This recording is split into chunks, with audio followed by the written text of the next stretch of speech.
kwana aiki, kira shi da jan zaki, ya bar su da mamaki, hasada ta zamo taki, kira sararin daki, gaba su cikin bila, itinin da shan Allah, abubuwan jinin bujuwar kalla, babu masu kasa jimla, gada musu sakula, gaba babban lamba, gada musu kasa ba, lamba ta ɗayan lamba, kake hana kankan ba, barka da zuwa barkanka da sauka oyo oyo malam asuwaju. Kimola zan kare kai a muku bai haddasa buga da rago ba. Kishi na kasa shi ne aka ba nasa ba faɗi ba a zubar ba. Tun yanzu alfitar ya ce ta banki kudu ba ku gani ba. Da arewa da yankin kudu ya zama dole su gode wa na kowa. Sannu da hanya a zuwa jin. Masu cewa sun nufi ba shi da lafiya in gama harshe da haƙori. Zancen banzawa ya gaya muku mun hana tusa ta yi wari. A komai lafiya ko mara lafiya bai hana sa'i ya yi kauri. Sarki mai sama Allah ka ji kainawar haka tun kan na yi gawa. Mr. Big Bucks, I've been looking at business, stressed to kill. Mama got me up on the Rick list. Pole position, had a fella running the distance. I'll be banging her, giving her triplets. The bigger the bag, the bigger the butt crack, the bigger the chance the birds up in my contacts. The figure's a big deal, a pen on the contract. Sell me up, baby, give a tip on me top end. And I've been whipping a wire, puffing a Benson, pushing a pack, the full stack like I'm benching. Giving the fish scale, that slide like a penguin. Flipping the chick on my bills, why fuck a pension. Slow mo vision, I've been puffing the peace pipes, selling free fires to the fiends by the seaside. On my tail lines and the seams of my levers with a stack figure than Nicki Minaj way hunt. Birds whistle when I walk like this. Best listen when I talk like this. I'm outside on the curb with me tats out. If he's hard, he can try and chalk like this. Chain swinging when I walk like this. Heads bobbing when I talk like this. I'm outside on the curb with the straps out. Ever love you ain't gonna choke like shit. I spin fellas, my swing quicker than Federer. I serve packet that bounce back on a regular. And I'ma tell her how she sing for me T-Pain. Your mama's hooked on the packs, I'll be selling her. I click hammers and bang 'em and I'm a nothing. I feel his head with the lead like a mukbang. The magazine made me lean when I walk in the drumstick will make a net bang like a pump band. I spin fellas, my swing quicker than Federer. I serve packet that bounce back on a regular. And I'ma tell her how she sing for me T-Pain. Your mama's hooked on the packs, I'll be selling her. I click hammers and bang 'em and I'm a nothing. I feel his head with the lead like a mukbang. The magazine made me lean when I walk in the drumstick will make a net bang like a pump band. Hop in the cab, I'm banging the crossword up. Heading the west and I'm banging the push.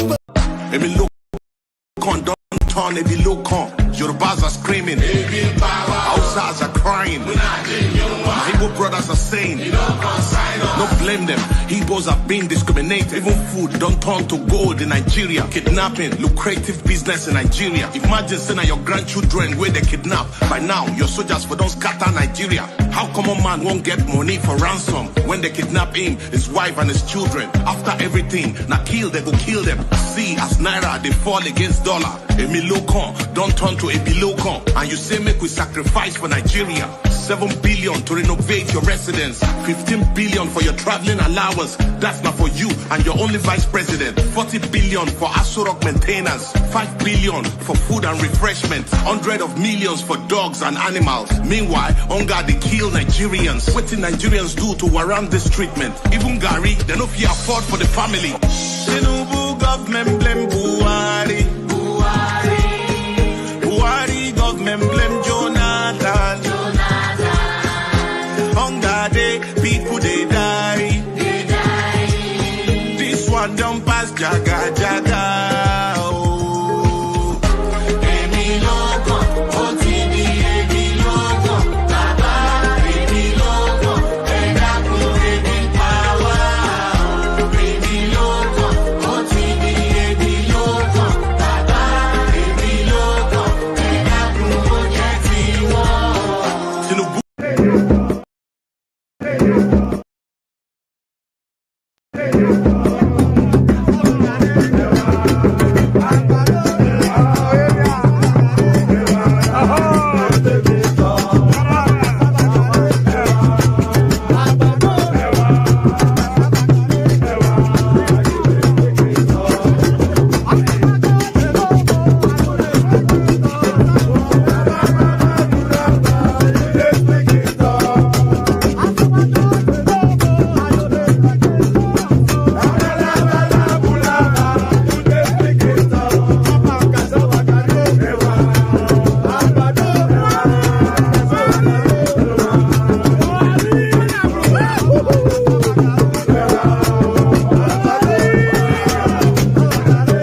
Okay now. To person between my bed. I see. I see Panamata, the wedding for game. Okay. Papa, you look at him. I'm not Ikea. Mama said, I want me to go. I got no more Telumba. Oh, where would he get? I got no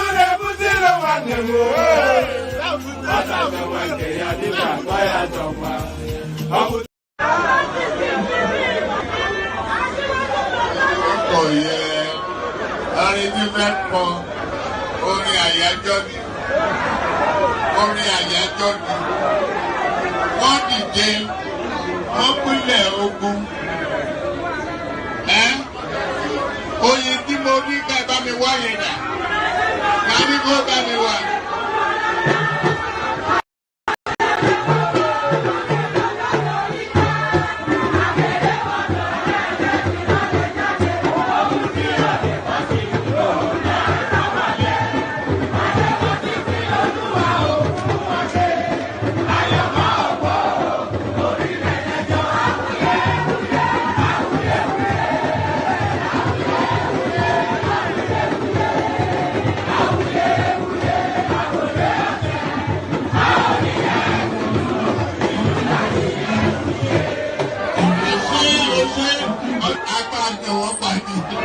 Ẹ̀jẹ̀ mi ni ẹ kí n gbọ́, àkànbí ewé ayò, ewé tún méje, ìtún ló ní ọ̀tún ẹ̀ ṣe, ìfà ló ní kan fà ẹ̀ mọ́ra, àìbínú gbogbo àtàrẹ, gbogbo méjì ọkà bàbà, gbogbo mẹ́ta ọkà wáṣẹ́, orí ló túmọ̀ ẹ̀dùn, gbogbo ọ̀nà ní túmọ̀ ẹsẹ̀.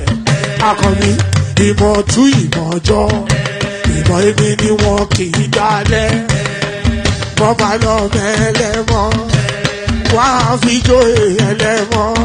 Akọni wọ́n bá lọ gbé fèrè, wá fi jóye ẹlòkó. Bọ́wọ́ wọn bá tẹ̀ mí, wá fi jóye aláre. Àwọn mẹ́tẹ̀ẹ̀ta parapọ̀. Wọ́n wá jọ ń pẹ́ mọ́, ẹ̀ẹ́mọ́ olóko jẹ. Wọ́n pa Akíntọ́lá ọmọ Ògún. Wọ́n pàdé Ìyọ̀dà ọmọ Àtàràbọ̀bà. Àkànbí wọ́n pàdé Ṣàtàdàdẹ ọmọ ọba Ìjẹ̀bú Mèrè. Aṣíwájú odò gbólùkẹrẹ, ajagun lólòdì ọ̀run. Tó o bá ṣe pé tìyẹ, tó o bá ṣe pé tìyẹ, lọ bá ń darí jọ wí. Àgbèrò mi kún gbọ́wọ́, ọ̀gọ́ ti ṣìgìdì máa gbé, àgétì ló máa ń gbé, àyàn ti ìlàyàn ewúrẹ́. Ọlọ́run dákun má padà lẹ́yìn ẹ, kó má gbàgbé ọ̀rọ̀ tẹ́. Aṣíwájú Ọlọ́run dákun má padà lẹ́yìn ẹ. Àkànbí Ọlọ́run dákun wá padà lẹ́yìn ẹ̀. Ọkọ̀ olúrẹ̀lẹ̀ Ọlọ́run dákun wá padà. And there it is right there. Ayan ti da ayan ewúrẹ́. Ayan ti da ayan ewúrẹ́. I'm sure that's some deep in tradition idiomatic expression. So I have to think how to unravel it. Ayan ti da ayan ewúrẹ́. So the I can't even translate it into English. Anybody that knows how to translate that into English, please do. So ayan ti da ayan ewúrẹ́. Let me just leave that. So good day to you, good to be in your company, and how are you? So we start with the greeting, and then we go to what is on the screen right there. So we're signposting you in the direction of the session to come on the 2nd of November. So it's going to be an epic session hosted by Dopsy Baby. The theme, Women in Power, the Kamala Harris example. So the 2nd of November, of course, are 3 days from the American election. So we are going to pause on that day to acknowledge the moment in time that is about to happen. So whether or not Kamala Harris becomes the American president or not, it doesn't really matter. But the possibility of a Black woman being one step away from being the president of the world. So that is a moment in time. So that moment in time then is going to be used as an opportunity to acknowledge the progress that women have made. That will be hosted by Dupsy Baby. I'll send the link to that session to the comment section.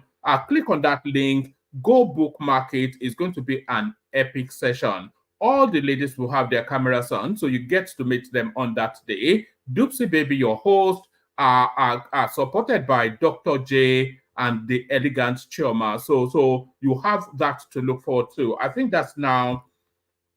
Is it now next week Saturday? It may well be. Is it? Yes, it's Saturday is. So it's now next week Saturday. So we're just about a week away from it. So go bookmark that. It's going to be an epic session. Gala night, women in power, the Kamala Harris example. Host Dupsy Baby, supported by Dr. J and the elegant Chioma. So go bookmark that and get yourself ready for that. Go bookmark that and get yourself ready for that. But dial into what is about to happen today. So the session carries on. Good day to you. Good to be in your company. How are you? So it's me again. No, of course, it's always me. I wonder, you know, I used to get recognized. Do I even miss being recognized? I've been recognized quite a few times when I was out and about my business. But yes, you know, I'm not being recognized so often. It's my face pasted all over social media. But then good day to you. Good to be your company. How are you? So we kick it off with that.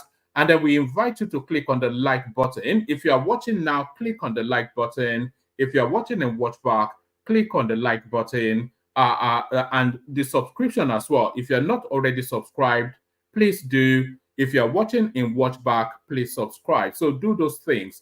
Click on like and then subsequently click on subscribe. We always need the numbers. We always need the numbers.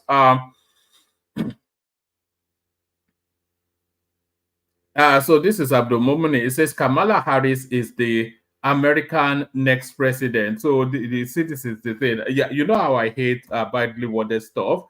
Kamala Harris is the American next president. I suspect that might well be the next American president. Nami Tokam. So Nahin Tokam all the way from Saudi Arabia. So that's that. So yes, click on like, click on subscribe, and then if you want to come and join me on the screen, click on the hyperlink that says StreamYard. Super chats towards the stream as well. We have an anticipation of 5 minimum super chats per stream. So do all of those things. Like, share, subscribe. Do those. Click on the hyperlink that says StreamYard. If you want to come and join me on the screen, do that. And then super chats towards the stream as well. Definitely do that. So do that. We have the anticipation of 5 super chats. Be the first one to set us on the way. So do those things. So as often the case on the weekend, the news cycle is not as giving as it usually is, but we've been able to piece 1 or 2 things together and we'll roll with that. So we roll with that and then we see where it lands. So we roll with that, we see where it lands, and then we roll with that by kicking it off with this. Northwest excited by Tinubu's Sokoto Badagry Super Highway project. This is Governor Idris speaking to that space. So there is categorically no equivocation that Nigeria is being transformed. I think we can all agree that the Nigeria that we have is not the Nigeria we had is not the Nigeria we have now.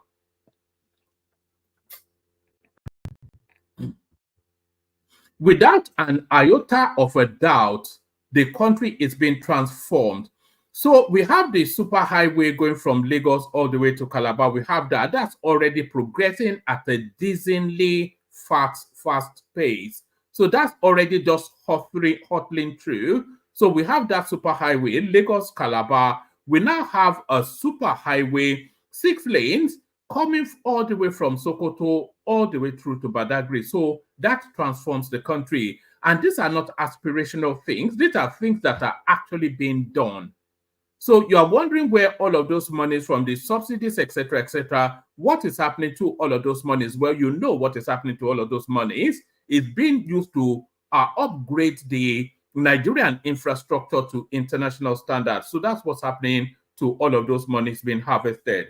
And I have a video clip to play on this as well. Northwest excited by Tinubu's Sokoto Badagry Superhighway. So this is Governor Idris, one of the northern governors.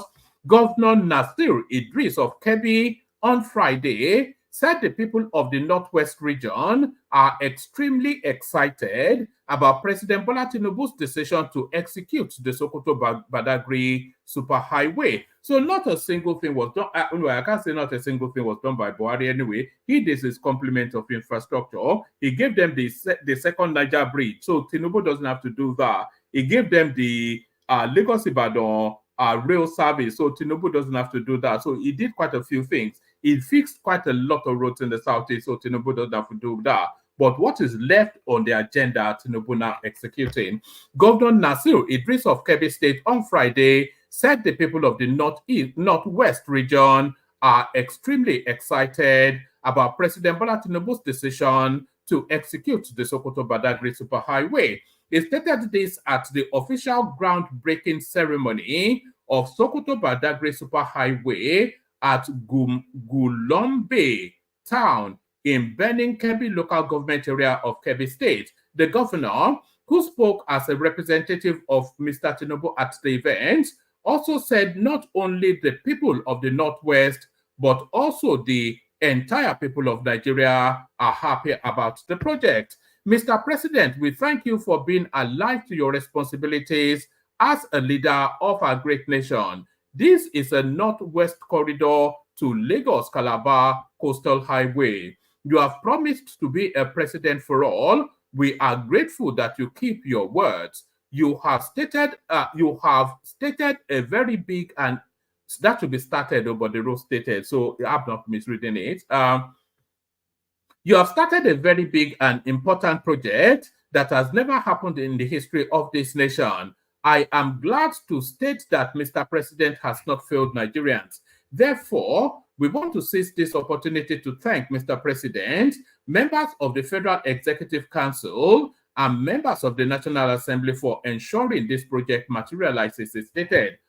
Whilst congratulating Kebbi for taking the lion's share of the project, the governor assured that money for the project has been set aside to ensure that it does not suffer any financial setback in the course of execution.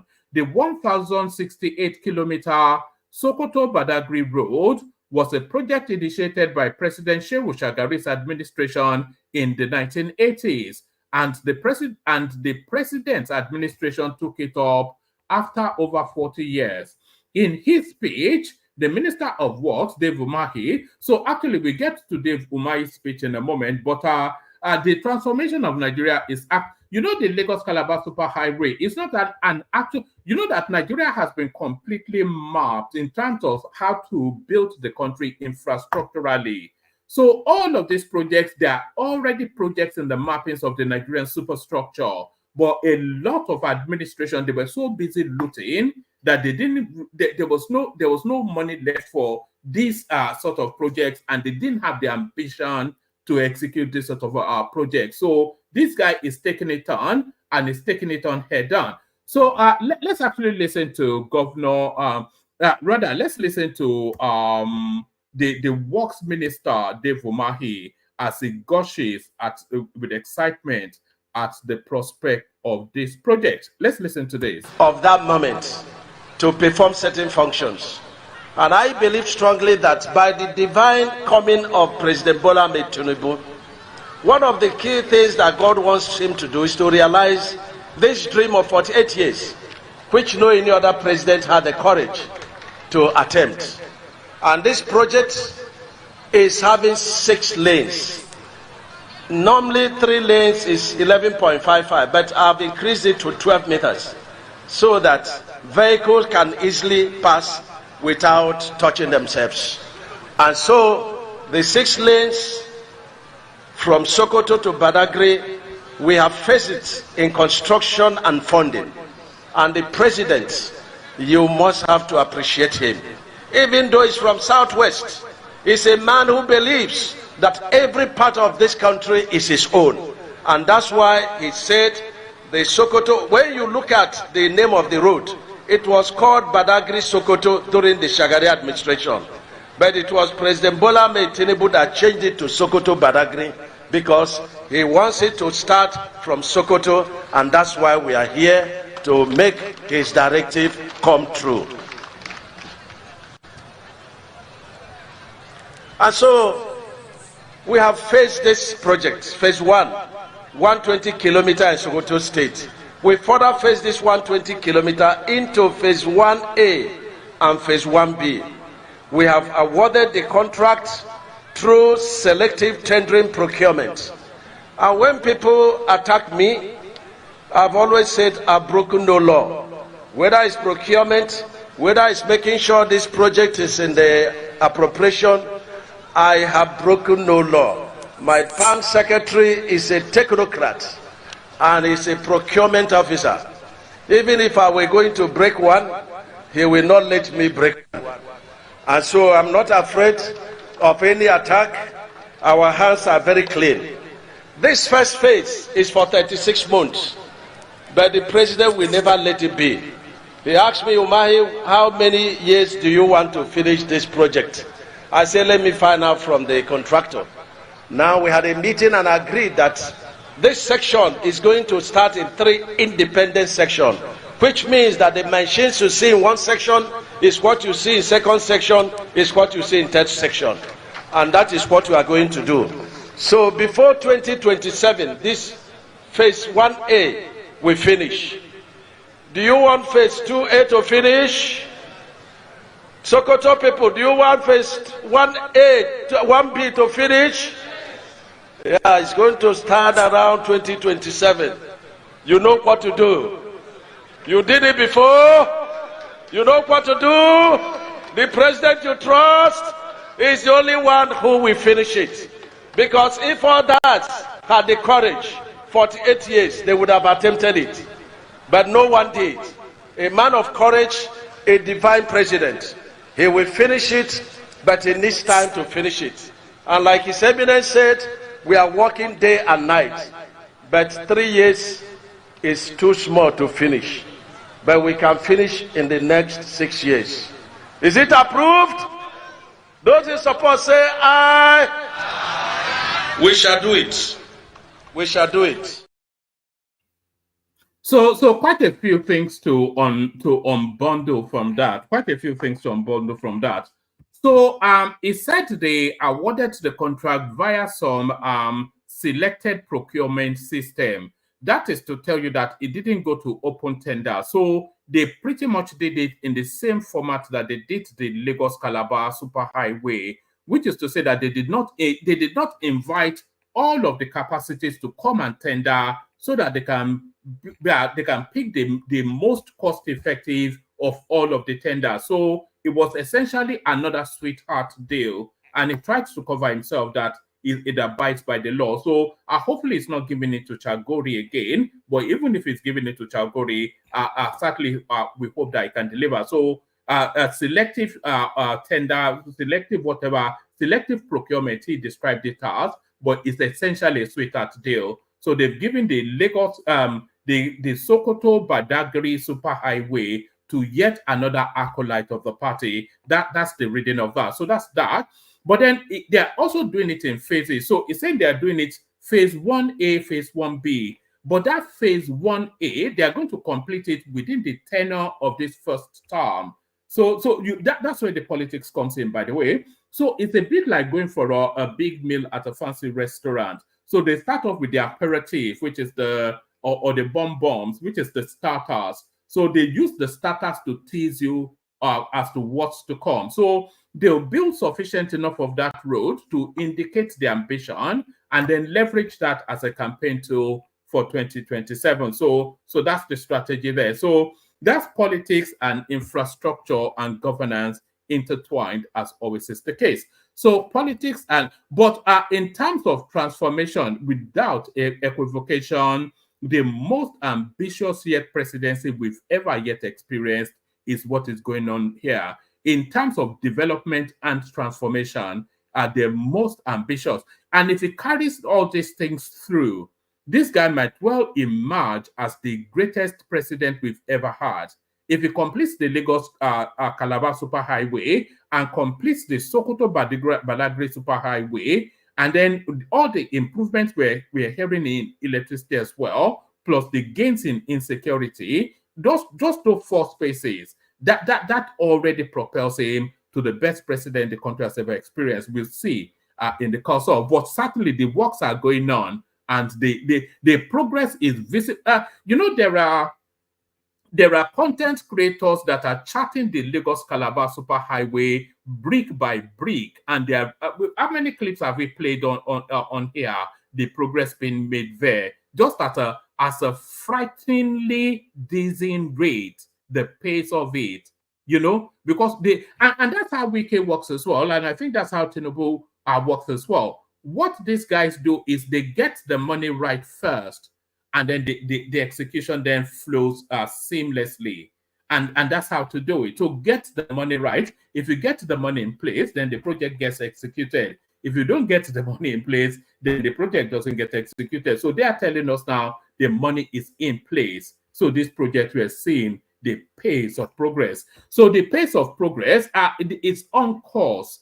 We'll see. And even the most ardent critic of this guy, in the next 3-4 years, they will concede in surrender that this guy has transformed the country. He already has, but then when it becomes categorical and unequivocal, then they will concede that this guy has transformed this guy. And I don't even like it, but very difficult to believe that I cannot abide Tinubu, but I cannot go against facts to leap to populism and start to. We can see the progress being made now. We can see the transformation. So why do we want to go the opposite and say it's not taking place, that people are hungry and all of that? When were people never hungry in Nigeria? But that's that. So let's go on from that to another one. So this Bianca Ojukwu narrative still very much holding the headlines. Bianca Ojukwu's appointment is anti-party activity. When I first saw this headline, I thought it would be coming out of ABGA, but it's actually coming out of the APC.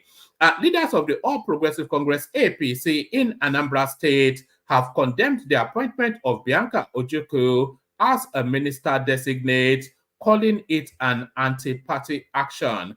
And by the way, we need to be seeing the signs of super chat. By the way,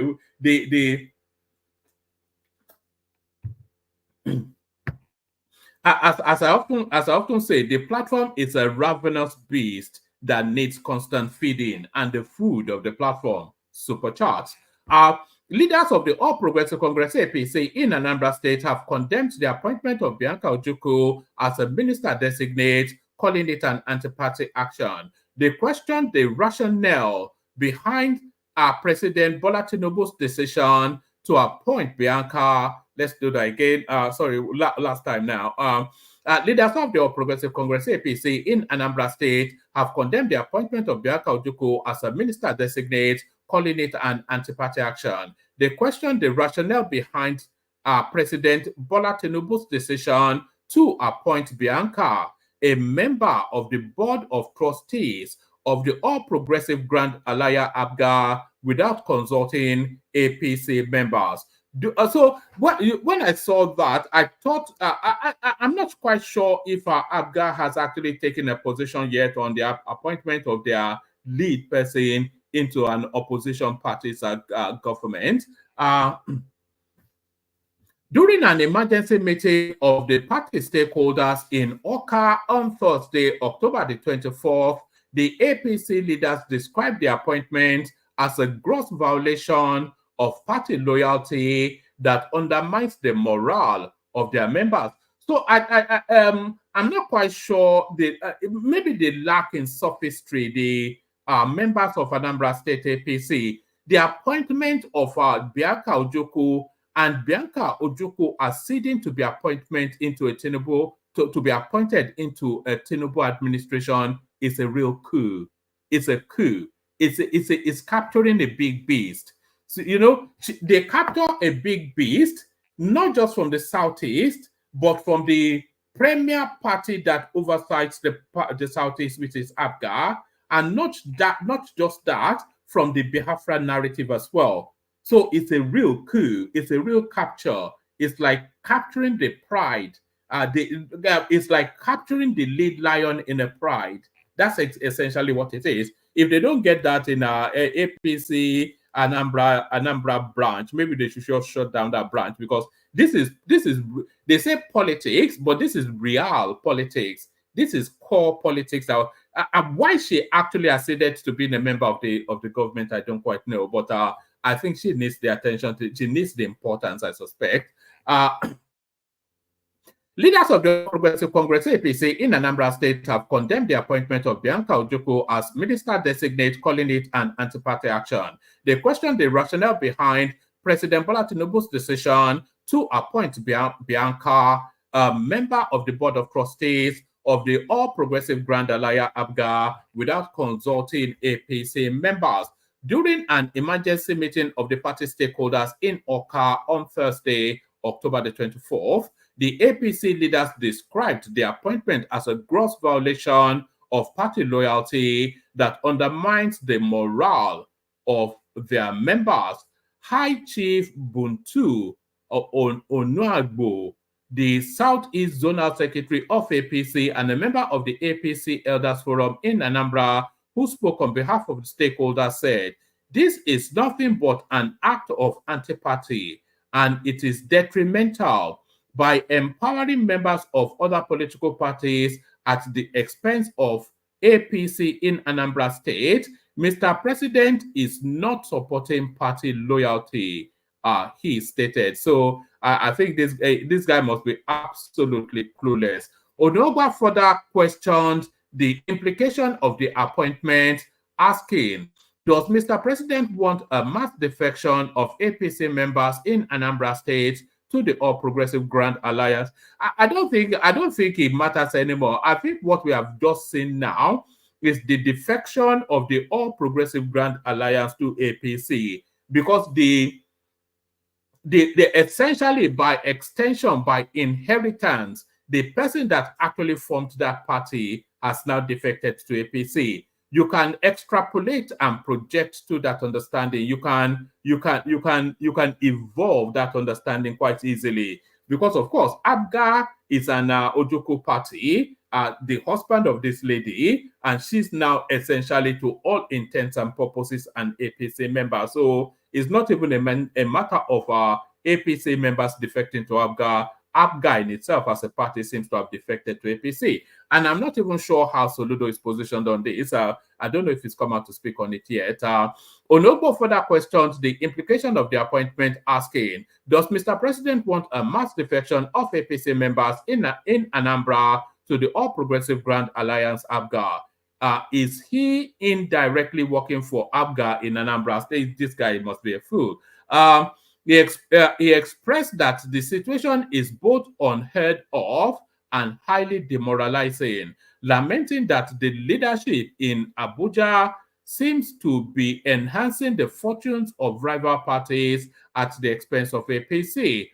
Of the 7 ministers appointed on Wednesday, October the 23rd, Bianca Ojukwu's appointment has been the most talked about, with Nigerians across various social media accounts debating this move by the president. So don't worry about that, my good man. If you're a loyal party man, then you should be celebrating that. It's essentially diminished and savaged. He finished ABGA with that. What mouth does ABGA have to criticize anything anymore? Take you know what they say? They say, take the head off and the body will follow. So I think that's what's just played out. Take the head off and the body will follow. Yorubas are betrayers. I emptied my account to campaign for Tinubu, got nothing. Now I am forming alliance with the North. This is Asari Dokubo. I'm not quite sure. People say shut this guy down, but I'm not even sure there's any point in shutting him down. It's just vacuous noise from the cheap seats. That's just the sum total of that. Vacuous noise from the cheap seats. It doesn't. It's neither of use nor ornament. That's the biggest condemnation you can make of anyone. It's neither of use nor ornament. It doesn't ordain and it doesn't enhance. So it just makes noise. This is it. It's neither of use nor ornament. Neither of use nor ornament. Yorubas are betrayers. I emptied my account to campaign for Tinubu, got nothing. Now I am forming alliance with the North. So I'm not quite sure which Northerner wants to form an alliance with some drunken fool from the South. Asari made the remark in a series of videos whilst accusing. Is that the startup? Oh yes, that is the startup. Asari made the remark in a series of videos whilst accusing Tinubu of betrayal after working for his emergence as the Nigerian president in 2023. Former Niger Delta militant leader and President Bola Tinubu supporter Asari Dokubo has vowed to form an alliance with the northern region and dump Tinubu ahead of the 2027 general election. Asari made the remarks in a series of videos whilst accusing Tinubu of betrayal after working for his emergence as the Nigerian president in 2023. Dokubo claimed that he spent his money canvassing for votes for Tinubu during the 2023 presidential election, only to be betrayed. So what form did that betrayal take? Hopefully he explains. Addressing his followers in a viral video, he recalled charging Nigerians to hold him accountable if Tinubu failed as president. He said, I apologize to our fathers because they were not wrong in forming an alliance with the North, and as young men, we will not. I don't quite know how this appellation of young it's often misused within the Nigerian paradigm. Everybody is a young man in Nigeria. I don't quite know. They say Showore is a young man. Showore is in his mid-50s. He's a middle-aged man. He's not a young man. Asari Dokubo is 70 and is telling us that he's a young man. So where does young stop within the Nigerian understanding? He said, I apologize to our fathers because they were not wrong in forming an alliance with the North. And as young men, we will now start the same alliance. So you're not a young man. Sorry to break the news to you. From today, I will work and form an alliance with the North. President Tinubu betrayed me after I spent all my money and emptied my bank account campaigning for him. The Tinubu I know now isn't the Tinubu I used to know. We will take this message across. That only the Northerners can work with the Ijaw people. We can't work with Yoruba people. They are betrayal to us. We risked our lives by voting and doing everything. And this is what we get. So what is the complaint exactly? What is due him that he hasn't gotten is the thing. Correspondents had on October the 10th reported that the Nigerian military command asked Dokubo to come to the battlefield and meet his death if he wanted to know the capabilities of the military. This was confirmed in a statement issued by Director of Defense Media Operations, Major General Edward Buba, whilst responding to Dokubo's claim that he could shoot down a military helicopter hovering around his residence. The former militant leader has said that he had the power to contain the Nigerian military. Responding, General Edward Buba had dared him to enter the battlefield and see whether he would not be neutralized by the Nigerian army. Buba had further vowed that the ex-militant leader would be neutralized if he showed up on the battlefield, and he called upon the relevant security agency to address the matter. So I'm not quite sure what exactly. So I'm still none the wiser on exactly how or what is the betrayal. What was he betrayed on or for is just the thing. This rather ludicrous guy. Let's have a little snippet of him. I call him a ludicrous guy, and this is the reason why.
Oh, all right. Let's have a look at this comment by Mango Park before we carry on. Usually, I don't read comments except it's super tatted, but this one, I think President Tinubu is so wrong by canceling the Niger Delta Ministry. It wasn't even a ministry; I think it was a commission. If you can give the Fulani a Ministry of Animal Husbandry, then why not let the South have the Ministry of their resources? So it did not cancel the Niger Delta Commission, no. It cascaded it into a wider ministry. So that ministry now responsible for not just the Niger Delta Commission, but similar commissions. And that Niger Delta Commission, for all of the time it has existed, cannot point to one single. That space would have handled the better part of $50 billion, I suspect, because they get huge chunks every time. You cannot point to one single project that region, that particular commission has done. So it's just a funnel for fleecing money and taking it into the creek. So serves no purpose. So they're quite right to cascade it, at least to give it a supervision. So they're quite right to cascade it and give it a supervision. Let's go on from there to what you know. This now next news that I'm about to show you, it came to me by surprise, it came to me by surprise because traditionally these people hate us, and no matter how justified we are, they always go against us. So this came to me by surprise. CAF Disciplinary Board grants Nigeria 3 points, fined Libya $50,000 for unfair treatment. So this is the march that was abandoned in Libya for reasons of them somewhat holding Nigerian players hostage at an airport, brutalizing them and surrounding them with guns. I'm also surprised and impressed by the speed at which a decision was made and the right decision in this instance. CAF Disciplinary Board grants Nigeria 3 points, fines Libya $50,000 for unfair treatment. The Confederation of African Football, CAF, has granted Nigeria 3 points and 3 goals following Libya's forfeiture of their recent Africa Cup of Nations qualifying match. On Saturday, a statement issued by Ousmane Kane, chairperson of CAF's disciplinary board, confirmed that after a detailed review of a 5-member disciplinary committee, Libya was found guilty of inappropriate conduct and violation of several CAF regulations. This decision came in response to investigations conducted by CAF, led by President Patrice Motsepe, into allegations of mistreatment faced by the Nigerian team during their scheduled qualifier against Libya. Specifically, the Libyan Football Federation was penalized for subjecting the Nigerian senior men's football team, the Super Eagles, to inhumane treatment during their stay in Libya, which included hours of delay at the airport and restricted access to food and communication. The disciplinary board's ruling declared the match. The disciplinary board ruling declared the match scheduled for October the 15th, 2024 in Benghazi as forfeited by Libya. The official decision cited breaches of Articles 31 of the African Nations Cup regulations, etc., resulting in a 3-0 victory by default for Nigeria. Alongside the forfeiture, CAF ordered the Libya Football Federation to pay a fine of $50,000 American dollars within 60 days. The disciplinary committee responsible for this ruling consisted of chairperson Ousmane Kane, Senegal, vice chairperson from Kenya, and members from Chad, Lesotho, and South Africa. The mistreatment of the Super Eagles stirred international outcry, with diplomatic and social media interventions ultimately leading to the team's safe departure from Libya.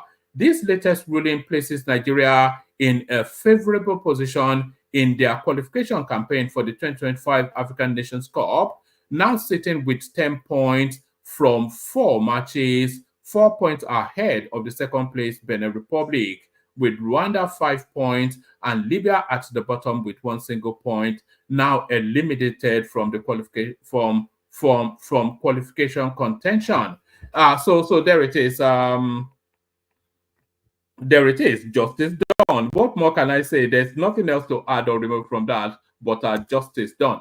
So now, let me pause for a moment and play you a clip. So this clip I'm about to play you is a heavy hitting clip. So brace yourself. This clip I'm about to play you is a all right. I'm not sure I'm confusing anything, Jafar. This clip that I'm about to play you is a heavy hitting clip, but about 5-6 people actually sent it to me. And when I checked on the social media space, it was the #1 trending clip on social media. It's a heavy hitting clip, so brace yourself. So now Nigeria has a bad reputation internationally. We know that. But now the international space is now interrogating the Nigerian bad reputation one, why Nigerians have bad reputations too, and they're trying to bore it down, B-O-R-E, to penetrate it down to the specifics of why we have that bad reputation. So they're boring it down now. So all of that enraptured in this clip. So it's a heavy hitting clip, but it's trending all over social media. So necessarily we have to bring it. So brace yourself. Maybe a few of you would have seen it, but if you've not seen it, this is the #1 trending thing within the Nigerian social media space. Watch this. Where are you from? Huh? Where are you from? Here, my passport. I said, where are you from? I'm from Nigeria. From what city in Nigeria? From Enugu City. And why do you have all these drugs in your apartment? Listen to me. I don't have them. I have my goods. You lie. Listen, I cannot lie for you, my brother. I cannot lie. I used to make my good business in Thailand. Only little did I know that they gave me problem. That's led me into this. But I'm sorry, I will never repeat it again. Please. The drugs are in your pocket. Yeah, they are in my pocket. This is a very large amount of ice. I'm sorry. Where did you get it from? I did not get it from any source. Only somebody brought to me before. Somebody who? I don't. They used to keep somewhere and then you will take. Who? I don't know who. They will keep and then you go and take. That's how they do. That's how it is done. Nobody in particular gives me, my brother. So how do you buy?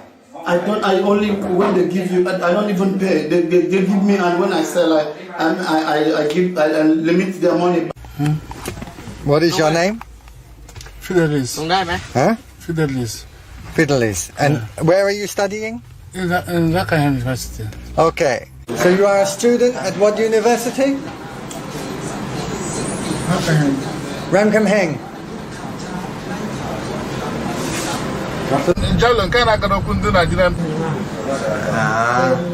it because I want money. And then she tell me, if you want money, you can do the same me. Because she come back. She tell me. And are there many girls that this one work for Nigeria again? Yeah. Now maybe she died already. She died? Yeah, in the China. She was executed. Yeah, she go in the China. I see. It's number 1010. And when you are in prison in Hong Kong, did Fidelis write a letter to you? Yeah, two time. In the first time I come in the Hong Kong. And how did Fidelis know you? In Sukhumvit line telling you already. And when you come back from Hong Kong, yeah, where did you see Fidelis? I see in my home.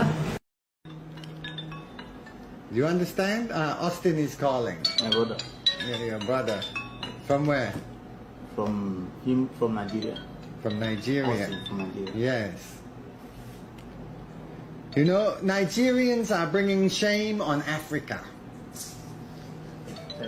Nigerians are the curse of Africa.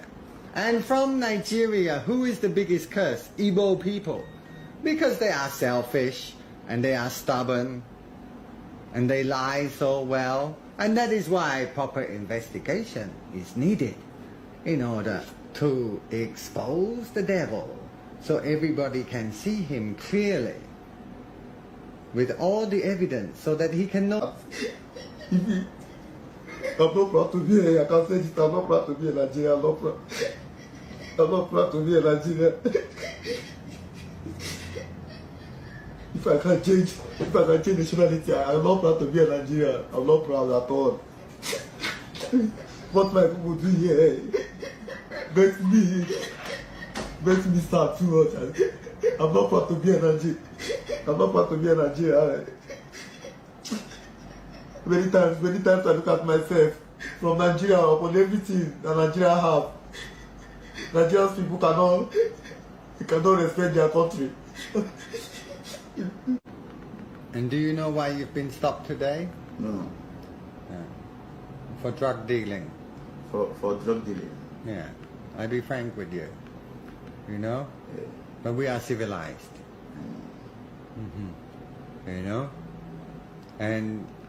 But I don't want to tell you everything yet, because maybe you will be denying because you don't know what we know. Okay? After you know what we know, maybe you will change your mind and you will stop denying. Hello? Are you hearing me? Yes. You see, because my pastor told me, when you see the devil, you do not ignore him. You take your light and you shine the light on the devil and show for everybody to see who is the devil. Where's your phone, Chief? Where's your phone? Come with your phone. Don't waste my time. Speak loud. Say yes, sir. Yes, sir. Yes, sir. Yeah, that's how I want you to speak. You speak volume down, you will have a problem. Chief, you can see William is your biggest customer. Eh? He just plays in order now. You see? If you come this side, please bring green scale. He was just asked how many. He's gonna respond. What amazes me is that you and your other friends, you all have the same WhatsApp group. What is this WhatsApp group for? Why are you guys having my pictures here? Please delete. They ask you nicely to delete, you don't delete. This is what you my money. You got the money, you can have money. Big. You put on Mandela. I am on him now. You know, I can have money. I can have money. Oh, yeah, what was he saying, this guy? These people are saying that whenever you guys are looking for anyone that sent the drugs and they didn't bring it, that you guys are looking for the drugs. I asked you when I got you. Yeah. That do you know me? I said no. But you have my pictures all over your phone. You even have my videos on your phone. But I asked you nicely to give me drugs. But you're making me a fool. Because I'm not making you a fool. I'm selling a car and the tires. Okay, it's fine. Don't worry. Okay, Chief. It's time for us to work, no? Let's where the drugs are. Telling me that you're selling cars. Selling cars is nonsense.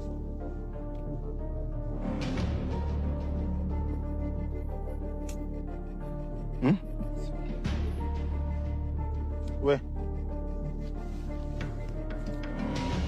If I don't find anything, me and you are gonna have a problem. Okay. I want more. I want the green stuff. Yeah, it's so. The green one. That is the green scale. Wait. Where's it? Wait, it's Where is finished. it? It's finished. I don't want to. Don't worry. You don't want to talk to me. I talk to you already. No. Please, boss. I assure you are telling me shit. Take out the green stuff. All of it.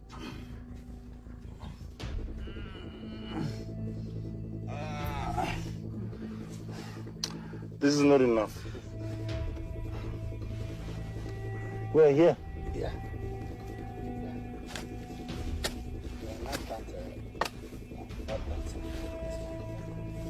This is small one.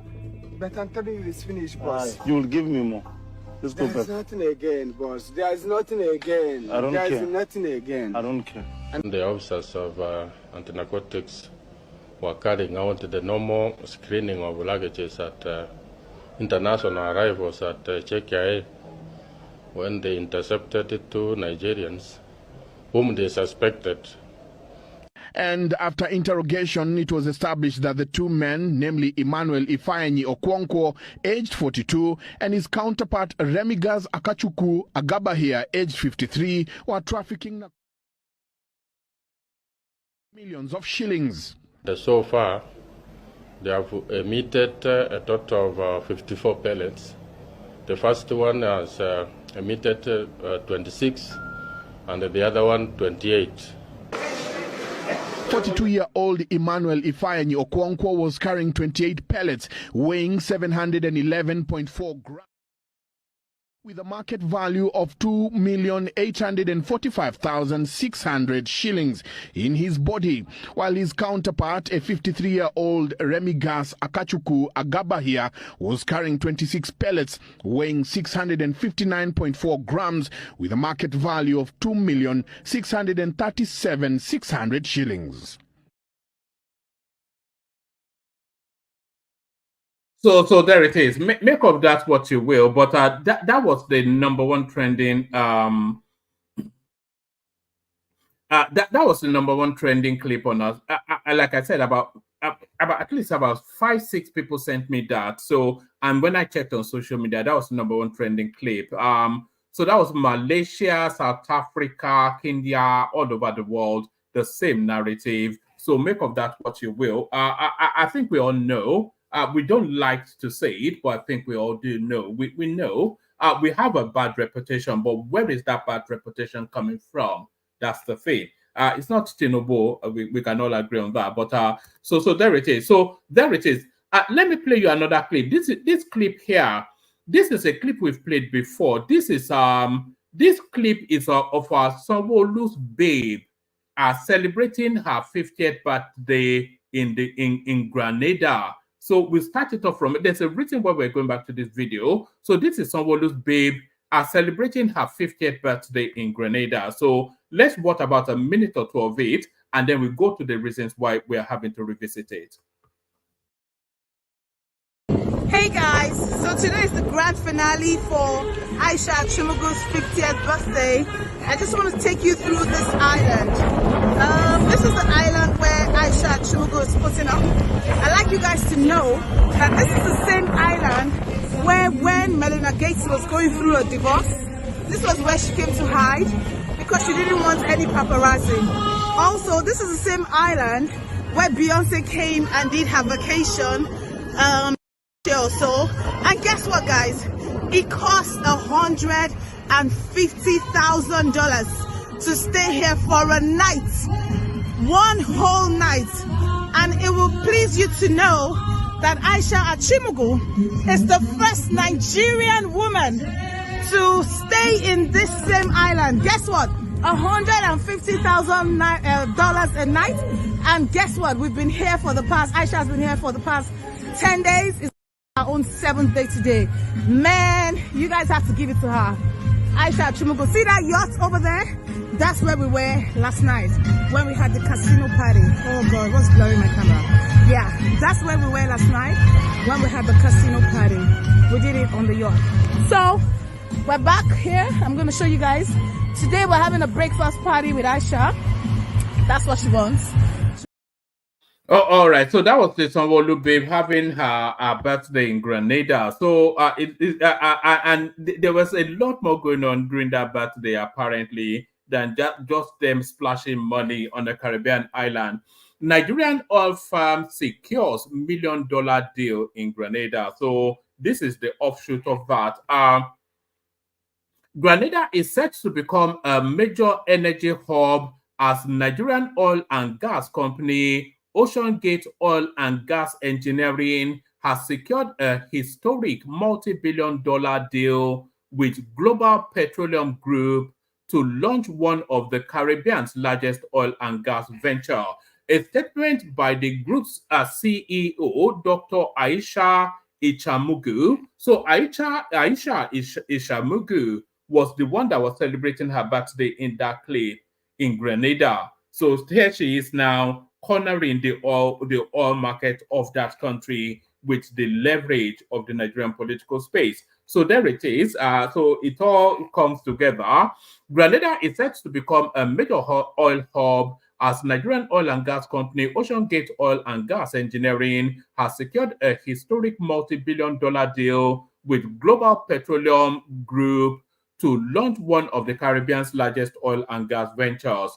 A statement by the group CEO, Dr. Aisha Ichimogu, has made available to a statement by the group's CEO, Dr. Aisha Ichimogu, made available to correspondents on Saturday, stated that this transformative partnership aims to develop Grenada's significant hydrocarbon reserves, paving the way for the island nation to emerge as a major energy hub in the Caribbean and beyond. Ichimogo said, "We are thrilled to enter this partnership with Global Petroleum Group, which will bring substantial economic benefits and our energy resources to Grenada.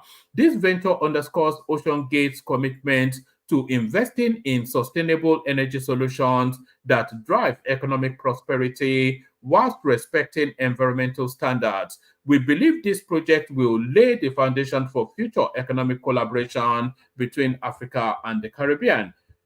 He added, well, that should be she added, with a vision to fuel long-term economic growth and sustainable development, this ambitious project promises not only to elevate Grenada's energy production capabilities, but also to foster job creation, infrastructure development, and technology transfer within the local economy. Set against the backdrop of the Caribbean's evolving energy landscape, the venture is expected to provide unprecedented economic opportunities, delivering benefits across sectors, and positioning Grenada as a key energy supplier in the region. So that's Sowolu's babe capturing Grenada. So that used to be a conduit for funneling money. There's so much Nigerian money in that space that they may as well own that country. Or that island even. I'm not quite sure if it qualifies enough to be called a country.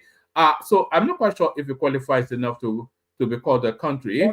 So should I even play you this one? I don't want it to be a heavy hitting against the Southeast, but this one here, this is one of the seniors from that space. It says from Kanayo to Adochie, two of the loved and respected Nigerian movie veterans are so vested in all right. So this was a lie court and immediately debunked. All right. Hold on. Hold on. In 1956, the Queen of England visited Nigeria. It was the Rolls Royce that belonged to Sir Louis Odumegwu Ojukwu that was used in taking the Queen round Lagos. I want you to quote me. He didn't ask Nigeria to give him a cover. No. What is nationalism? In 1956, the Queen of England visited Nigeria. It was the Rolls Royce that belonged to Sir Louis Odumegwu Ojukwu that was used in taking the Queen round Lagos. I want you to quote me. All right. So I'm not quite sure that this storyline has been debunked. I'm only now listening to it with fresh ears. So listen again, because it's quite specific, but this person seeking to debunk him here, I'm not quite sure if they are being factual. It's a person on Twitter called The Defender. So listen to what he says. He didn't ask Nigeria to give him a cover. No. What is nationalism? In 1956, the Queen of England visited Nigeria. It was the Rolls Royce that belonged to Sir Louis Odumegwu. All right. So what he's saying there is that in 1956, when the Queen of England visited Nigeria, it was the Rolls Royce of Sir Louis Ojukwu that was used to ferry her around Lagos. So that's what he said. It was quite clear. So that was what he said. But this person trying to fact check him here may have gotten this somewhat wrong. So this is what they're using to fact check him. It says that during her visit to Nigeria on February the 27th, 1956, Queen Elizabeth II spent a lot of her stay in the northern parts of the country. She was chauffeured around in the 1952 Rolls-Royce Silver Wraith belonging to the then Emir of Kano, Alhaji Mohammed Sanusi I. So that is the either the papa or the grandpapa of the now sitting Emir. So those two stories can coexist at the same time because yes, I am aware that when I saw this, I thought it was caught in a lie. But the Queen was ferried round the north by the Rolls Royce of Alhaji Sanusi the first. So yeah, that's factual. But was she ferried round the southwest Lagos by that same Rolls Royce? Probably not. So you may well say that Pa Odoche is actually factually right. So I thought it was actually being debunked, and I was ready to go with the narrative that he was being debunked, but apparently it may not be debunked. So let's go on from there to another one. I'll send the link there. If anybody wants to come in. You're not compelled to, by the way. I'm happy just to do the readout and vamoose. I'm happy to have a conversation as well. So that's the form that the platform is evolving into. But let's go to this one now. I was saying that in the opening salvo that Tinubu equivocally, without, the facts broke no contradiction that guy is now is transforming the country visibly, undeniably.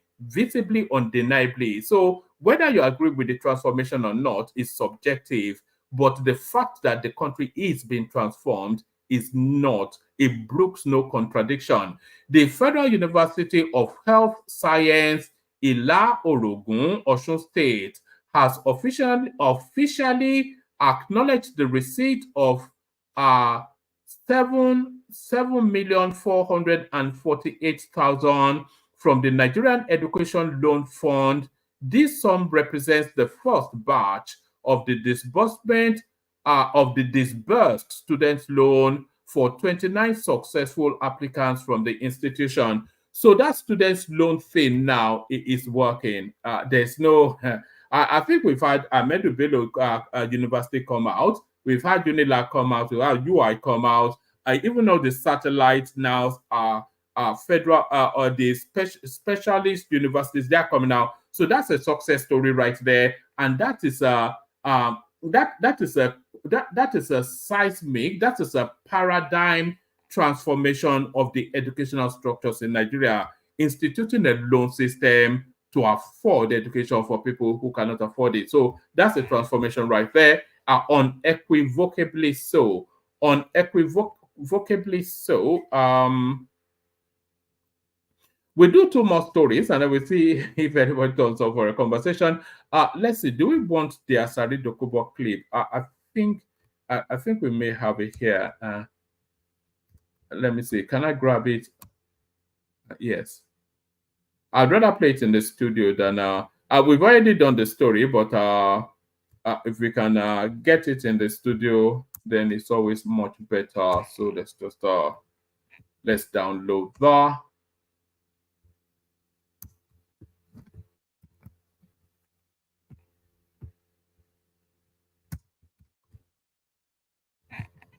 Sorry.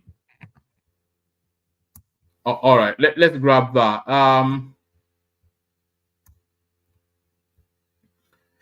Right, I'm only really bringing you this story as an offshoot from the storyline in River State, where Fubara captured 22 out of 23 local governments. So it looks as though that's repeating in Kano State as well. Winners finally emerged in 44 Kano local government elections. The New Nigeria People's Party, NNPP, has made history with a landslide victory in Kano State local government elections, securing all 44 chairmanship and councillorship positions. This impressive win, you see, it cannot be possible for this to be actually factually true unless, of course, these are written figures or doctored figures. It's near impossible for one party to win everything. That is to tell you then that these are just these heavily rigged. There's no other way this could be the case. So yes, breaking winners finally emerged in 44 Kano local government elections. This is nothing anywhere near free or fair. Imagine if this was APC, they'll be going apoplectic. The New Nigeria People's Party, NNPP, has made history with a landslide victory in Kano State's local government elections, securing all 44 chairmanship and councillorship positions. I cannot see how that is possible. That's just what's that guy called? Is it Kabiru? What's the name of their governor? Kabiru something or the other? Was it? Yes, that's him. That's him. That's rigging pro Marx right there. The New Nigeria People's Party, NNPP, has made history with a landslide victory in Kano State local government elections, securing all 44 chairmanship and councillorship positions. This impressive win was announced by Sani Malumfashi, chairman of the Kano Independent Electoral Commission. So you see, this is the thing. These local government elections has to quickly be taken from the local state electoral commissions and done federally. So these are essentially just written figures, and really, I don't think anybody thinks anything otherwise. It's just written figures. This impressive win was announced by Sani Malumfashi, chairman of the Kano Independent. What's the independence there? The sitting governor writes results and you announce it as a victory. This impressive win was announced by Sani Malumfashi, chairman of the Kano Independent Electoral Commission, who praised the peaceful conduct of the election, noting that there were no reports of violence or electoral malpractices. So there will be no reports of violence, of course, because it's a single story something. But electoral malpractices, I think we can take that for granted, that the totality of everything is a sham. According to Channels Television, 6 political parties participated in the election. So there was APC there, there was PDP there, there was probably other parties there, but the people of Kano State, they shunned all of that, even though APC got nearly half the votes in the last presidential elections and the last governorship elections. So all of that support disappeared for NNPP to sweep all 44 chairmanship and councillorship positions in a free and fair election. So there it is right there. According to Channels Television, 6 political parties participated in the election, which was conducted smoothly across the state. Observers have hailed the election as a significant achievement, commending the seamless organization and security arrangements that ensured incident-free election. So I'm not sure who are those observers. The dollar observers, Abi. Interestingly, the election was, I thought there was litigation stopping it anyway, similar to, it's just, Nigeria is just turning into a sham, isn't it? The way we saw what Fubara did, and now this joker in Kano State. Interestingly, the election was initially faced with litigation attempts to stop it from holding. However, the Kano State High Court intervened, granting Kano Electoral Independent, whatever it is, the authority to proceed with the elections and notifying all attempts by political parties to stop the exercise. So did other parties actually participate, or was it just a single party storyline? Justice Sanusi Maiji ruled that Kano, their independent something electoral commission is constitutionally empowered to conduct, supervise, and oversee local government elections across Kano's 44 local government areas. Local vigilante groups and officials of the Kano Road Transport Agency provided security at polling units following a court order restricting the Kano State Police Command from participating. So it was essentially, there was no federal presence. So the police were not allowed, according to Kano laws now, because they seem to have laws specific to themselves sitting outside of the Nigerian constitution. So they conducted the election without INEC oversight, without police presence, and they just declared winners, that the governor's party won everything in a free and fair election, Kano State style. Local vigilante groups and officials of the Kano Road Transport Agency provided security at polling units following a court order restricting the Kano State Police Command from participating in the election. Earlier in the day, the All Progressive Congress APC, the leading opposition party in the party, which did not participate in the exercise, declared the election illegal, citing several court orders that stopped the poll from holding. So I don't actually think this will hold, actually. So there's judgments in place holding it. All the other parties are waiting court decisions. There's restrictions on that election holding. They then go and obtain some in-house court ruling, kick out the Nigerian police, and declare themselves winners. So that's just what's it can only happen in Kano State. Correspondents earlier reported that Governor Abba Kabir Yusuf of Kano has announced that the new minimum wage so that tails off into another storyline. So it's just a sham, the entirety of the whole process. I'm not quite sure if that holds. I'm not quite sure if the River State one will still hold. All of these things will be overturned by the courts, almost certainly. And I cannot see how any argument argues against it being overturned by the courts. Let me bring you one more, and then we'll play the Kegite music, and then we'll see what happens after that. 30% of Lagos residents living with hypertension. I'm surprised that the figures are that low, actually. I cannot imagine anybody living in Lagos not having hypertension. 30% of Lagos residents living with hypertension. This is the commissioner. Lagos State Commissioner for Health, Akin Abayomi, has revealed that 30% of the state's residents suffer from hypertension, with 70% unaware of their condition. So how did they arrive at that figure is the thing. Is this sample size then projection? This is as the government launched a week-long free health screening exercise for hypertension and diabetes, targeting 800,000 residents across the state. According to a press release by the Ministry of Health on Friday, Mr. Abayomi expressed concern over the alarming prevalence of the silent killer of hypertension and diabetes, stressing that hypertension is a leading cause of heart disease, stroke, and kidney failure. So what the real news is that it's as low as 30%. I was expecting quite a significant more amount of people having hypertension in Lagos. Let me play you one more clip. It's about a minute long, and then we'll see what happens after that.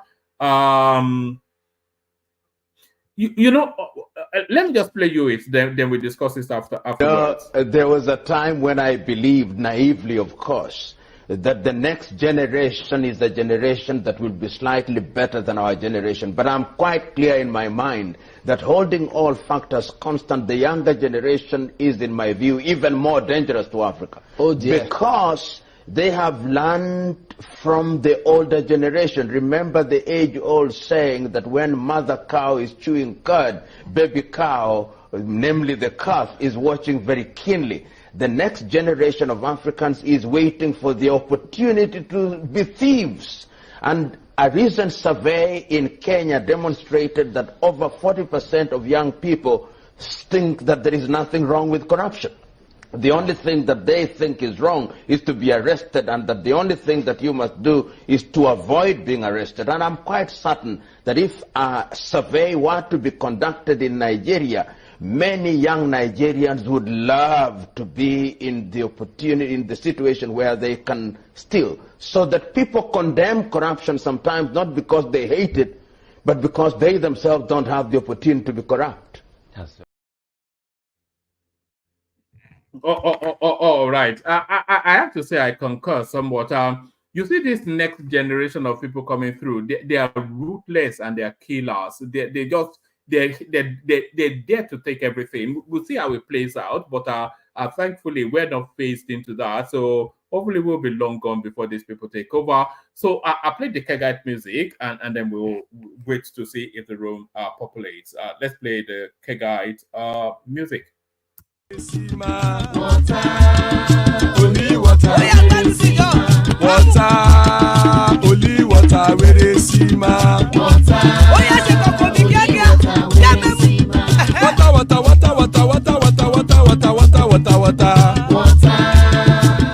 water, where they see ma. Hapa o naido, hapa o naido. Hapa you don't come o.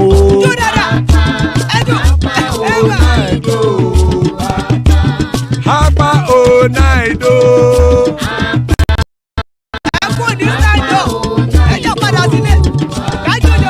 Oro kẹ̀kẹ́ ẹlẹ́mù yé o. Ilé sọ́dí kẹ̀kẹ́ ẹlẹ́mù rẹ o. Bobby master kẹ̀kẹ́ ẹlẹ́mù rẹ o. Chief Faila ti kẹ̀kẹ́ ẹlẹ́mù rẹ o. Eruku lẹ̀lẹ̀ ẹlẹ́mù dé. Eruku lẹ̀lẹ̀ ẹgbẹ́ ẹlẹ́mù dòdò jàre o. Eruku lẹ̀lẹ̀ Ghana ti dé ẹgbẹ́ bọ́dì o. Ọmọ ẹlẹ́yẹ ẹyẹ o ó dìlé o. Olúyẹ̀lá ẹyẹ o ó dìlé o. Petrosoname ẹyẹ o ó dìlé o. Petrosodunke ẹyẹ rẹ̀ ó dìlé o. Ẹlẹ́kọ̀ ọ̀run mú ìní o.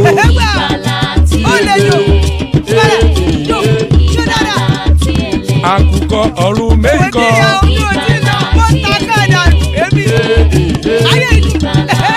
Ikú kò ní ríwà gbéṣe o.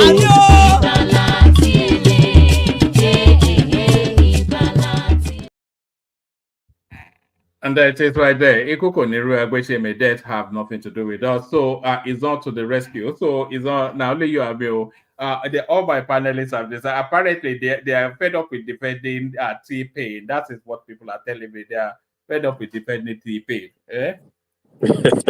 I told you guys that you jump off that ship. I remember telling Kulata when he was championing T-Pain that I give you time. Let me just give you some time. Let him start governing. You jump off that ship pretty soon. They've already started jumping off. No. It's life, that's caught up with people. But I don't know about that one, man. I don't know. T-Pain has disappointed so many people. He hasn't disappointed me. I think he's doing an excellent job. Goodness, I wonder what gave that away. It's only looking at what's been done. I mean, there's a lot we cannot quibble. We cannot quibble the infrastructural impact. We cannot quibble some of the policy positionings. You can quibble the impact in terms of the suffering of the people, but there's a lot that you cannot quibble. I think his policies is clearly they were not rolled out properly. It's taken an effect on the population, and then the checks that you would put in place because of the policies haven't also been rolled out properly, coupled with the fact that, some of the spending that he has undertaken have also, not been in the best light. It just couple everything together. It doesn't put him in the best light. And then the reshuffle of the cabinet, It doesn't necessarily speak to a reformation of the direction that he's going in. So, I mean, we'll see. 2037 is close. He has one more year to try to change things. Given the lack of sense of urgency that his government has, which has also been admitted to by several of the supporters of his that come on your platform, I don't see much changing in 2025. I may be wrong, but it's not looking like there's an upward trajectory right now. So when you couple everything together, it just makes you look and say, there's no way this guy can, openly get reelected unless, of course, we know he's going to rig his way back in. There's no question about that. I don't think it will. I don't think it will have to rig its way back in. I think we'll see how that 2027 election takes shape. But I think it's going to campaign on achievements, and I think there'll be sufficient enough of an achievement for people to acknowledge. Because it is there. We can see the achievement. So I mean, there'll be sufficient enough achievement for him to campaign on. That's my thinking. Yeah, I mean, for us, we're clearly wearing two different shades of glasses. One, your glasses allow you to see the achievement. Mine doesn't show me anything. You might point to the student loan thing that you mentioned being rolled out right now. I think you mentioned 29 students. If that's the case, then, it definitely needs a lot more to show that it's having an impact. Not in totality, or in some satellite institution. Okay, I think there are about 50,000-70,000 people already on that scheme. More coming on still. Is that a fact? Like 50,000-70,000 people have received student loans? No, yeah, we've been doing the figures now. There's about 5-6 billion. Ahmed Bello University, about 5-6 billion. Unilag, UI, all the big institutions are on board already. We count. What about Nsukka? I'm not sure what the numbers for Munzuka are, but there doesn't seem to be sufficient enough uptakes in the southeast. Or maybe the money is not reaching there, one man. Which is it? All right, hold on. Let's hear from Folake. I think her battery is low. She just wants to chip in a word, and then Folake, it's not often we see you. What's going on? Nah, so Jerry, how na dey? We do. How about it? Body dey cyclones. Look at how that. My people? We do. How is on? Go, madam. How you doing? How body? I dey fine. The body dey cyclones. How you the other side? Oh, side day. I don't dey call for this side, but we dey manage. I will say that cloth. It don't dey cold everywhere. Everybody, you don't dey cold, true. You don't dey cold, though. You know the time now the same area now, so I get I did the same picture with you. Yeah. Now which side you there? I dey work for Mississauga, but I dey live for Brampton. Oh, I used to live in Mississauga. Oh yeah. Yeah, I used to live in Mississauga. I sabi Mississauga well, like the back of my hand. You dey go that Mississauga more. Which of them? That one went there near Centennial Park. Oh yeah. I've been there one client for there one time, not too far. When I was still working in my previous place. Yeah. Nice area. Yeah, it's not bad. It's quite cozy. It's not bad. Yeah. Okay. How is the weekend going with everyone? It is well. Weekend is well. One man, I just dey laugh you. They laugh you when you talk about Kano. When you talk about Kano governor. Hey God. Is that Wait now, if Nashwaji drown, he's a master strategist. But if every other person drown, na Kalu. That's all right. I never see anything. I just start. No, 419 now, that Kano guy. I mean, he chased away the police, he chased away INEC, and then he declared himself winner. You know, this whole thing is there's something in Yorubas will say Eshiwaju ni Tenyewo Sare or something like that, right? If you look at it pretty well, they're reading their handwriting in the room. They know that okay, it happened in this place, everything went fine. It happened elsewhere. Everything went fine. No more rule of law. Nobody is arrested. Nothing. Look at the Rivers House of Assembly that was burnt down. Nobody is answering for it, right? Like everything just they pass under the water and we they look at. The fact that most of us are kind of leaning like heavily lean towards the political party in question, right? So like it's all fine for now. But if you send a Buhari time they do am now, it won't be fine, right? Or if it were to be Jonathan's time, it won't be fine. So it's all this hypocrisy and dealing dialing. Now what they kill all of us, but all of us dey inside am, right? It's not a big deal, it's not a problem. More they look as they go. Because the truth about it is Do you this. find it One, acceptable? Do you find it no, besides, acceptable? the truth is, since May 29, 2023, everything that has been happening is not acceptable. But by the time we pick and choose, Rivers will come, we sweep them under carpet. It's all good, right? The one where they support, they support. The one where they against, right? Um, Kwara State did its own local government, same thing. Soludo solution, he did his own, same thing. Everybody like is cutting across. Now there's no more, there's no the truth is, let me be frank with you. For my own evaluation, Nigeria is in a one-party state right now. Like there's no difference. Everybody in the same thing. You will not even do and well says you'll be faulted for it. That's the truth, because you go be the mumu if you don't follow the trend. So if you look at it very well, if you look at the governors, they also want to do the same, which I don't blame them if you look at it. Because if you're not smart, they go throw away you, right? And now the court is now very, very, it's a very good tool right now, right? Ever ready to do as everyone pleases. Ever ready. So you get the results for it, and that's what we're seeing playing out here. That's what we're seeing playing out here. If there was a deterrent for the first person who started it, or there was, like consequences of any sort, it won't continue.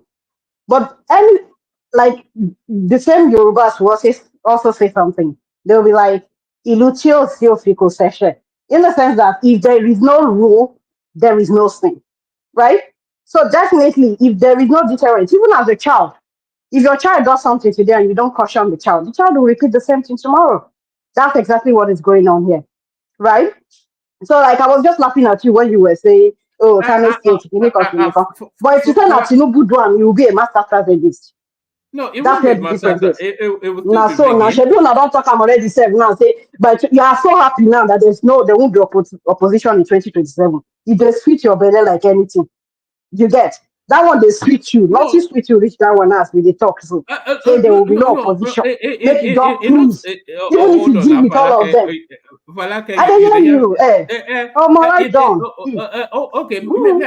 okay, may I talk something? I No dey be hear say this. you. No be say they switch my belly. The thing wait there for me be say this guy. I dey see wetin in they do, and I As you know say bet. the yes, I dey see wetin in they do, and I know say the thing Right. when they do, it go take Mm. 2 terms for him to complete it. All of That's this so. the guy that is reshaping the country. I know No fit gadget. anybody fit dispute that. Not a And smart thing. if they stop him from 2027, they will abandon everything that is doing, and then they will start Right. another raft of white elephant projects. So let us have this sequence of somebody comes, runs through their program to its completion, gets their 8 years, and hands it over to the next person. So yeah, the guy should be But my allowed to. question now is this. My question now is this. Even if you dey destroy and make you use 8 years, because the truth is, let me promise you one thing. Even if every economic indices comes back to play, people money they flow everywhere. One thing you have to take to the bank is this: by the time Tinubu is done with that country, we know we'll get rule of law again for that country. Quote me anywhere, and we'll come back to it. God will see every one of us alive by the special grace of God. Why do you say that? Why do you say that? Fact to me, there is no disputing that. You just watch and see. As I said, I put a prayer in front of it, right? That by the special grace of Almighty God, we go day. None of us go die. Every member of your platform, no one will be left out. We will all be available to see the end of, if it's the 8 years, fine. By the special grace of God. That one, quote me. Anyway, we'll see how that one plays. Unless Sorry, if God wants to intervene, is there and then something maybe that there's the changes. is there something that I'm missing about the what's going on? Because I see that a lot of these things that this guy is doing, I see them as things that are necessary for that country to at last be on some sort of sure footing. But a Yeah, lot of but the people thing say, is, this go on. this is it, right? If you want to judge a future, you look at the past, right? And then like someone, you look at someone's trajectory, or if you've known someone before, you'll be able to say one or two things about the person, right? So like it's not a nuance, it's not something new, right? The handwriting is written there, it's all over. Like you can see. And it's not the only one. The crop of politicians Nigeria is breeding lately. Because the truth is, the evil ones, the bad ones are the ones getting the whole thing. So even you will want to do the boy is good, Apalonjebe, you want to change, right? The boy is good is not fetching anything. You want to tell me that if Peter Obi tries to contest in 2027, he will tell you we know they give shishi. Or if they advise him to do some kind of corner, he will not do. So that's what is playing out right now. So everybody now is sitting up. Even the gentle boy of yesterday is becoming, that's both. So if you look at that kind of trajectory, it's all of them. It's now going around, right? And just like that video you played about that man that said he's scared of the younger generation of tomorrow. And it's true. When you talk to people, they'll tell you, oh, Kiniko, they don't mind anymore. Like they see everything now as enough, right? No matter how old you are right now, so it's not passing the book. They see it as enough. So that's exactly what is happening right here. So like everybody right now is for their own selfish interest. And the money value in this thing is too much. It's too much. That's why if you like, bring Pope, bring Bishop, bring anybody, put them into that Nigeria what's it called? Political space. The person will be corrupted. Not the governor there for Calabar. And not be what did they call her? She's not bishop or something. Reverend Is this Father, the the Calabar as governor. let me ask you a question, Yes. Folake. And here. Were things better before Tinubu came in? Was the But system see, was it functioning better or differently from how it functions now? okay, but my take is this.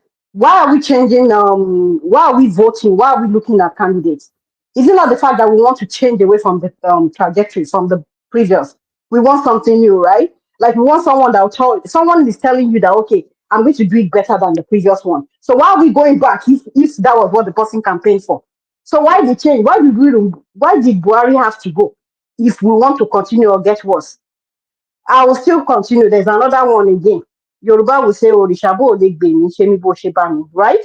If you cannot rescue me, just leave me at the point where I was. There is that saying there. So if you guys are campaigning that, okay, we are not better than we were, that's why the reason I joined today is not for anything. It was just to give Madam Zita kudos. She'd always give me joy. When she dey talk, sometimes my belly go dey sweet me. She reminds me of one of my big sis like that.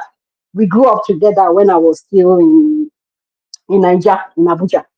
Like they talk alike and everything. When she was talking yesterday about Obasanjo, the truth is we are not saying, and there's nobody that is saying, even our papa, even the ones our parents says they are not saints, right?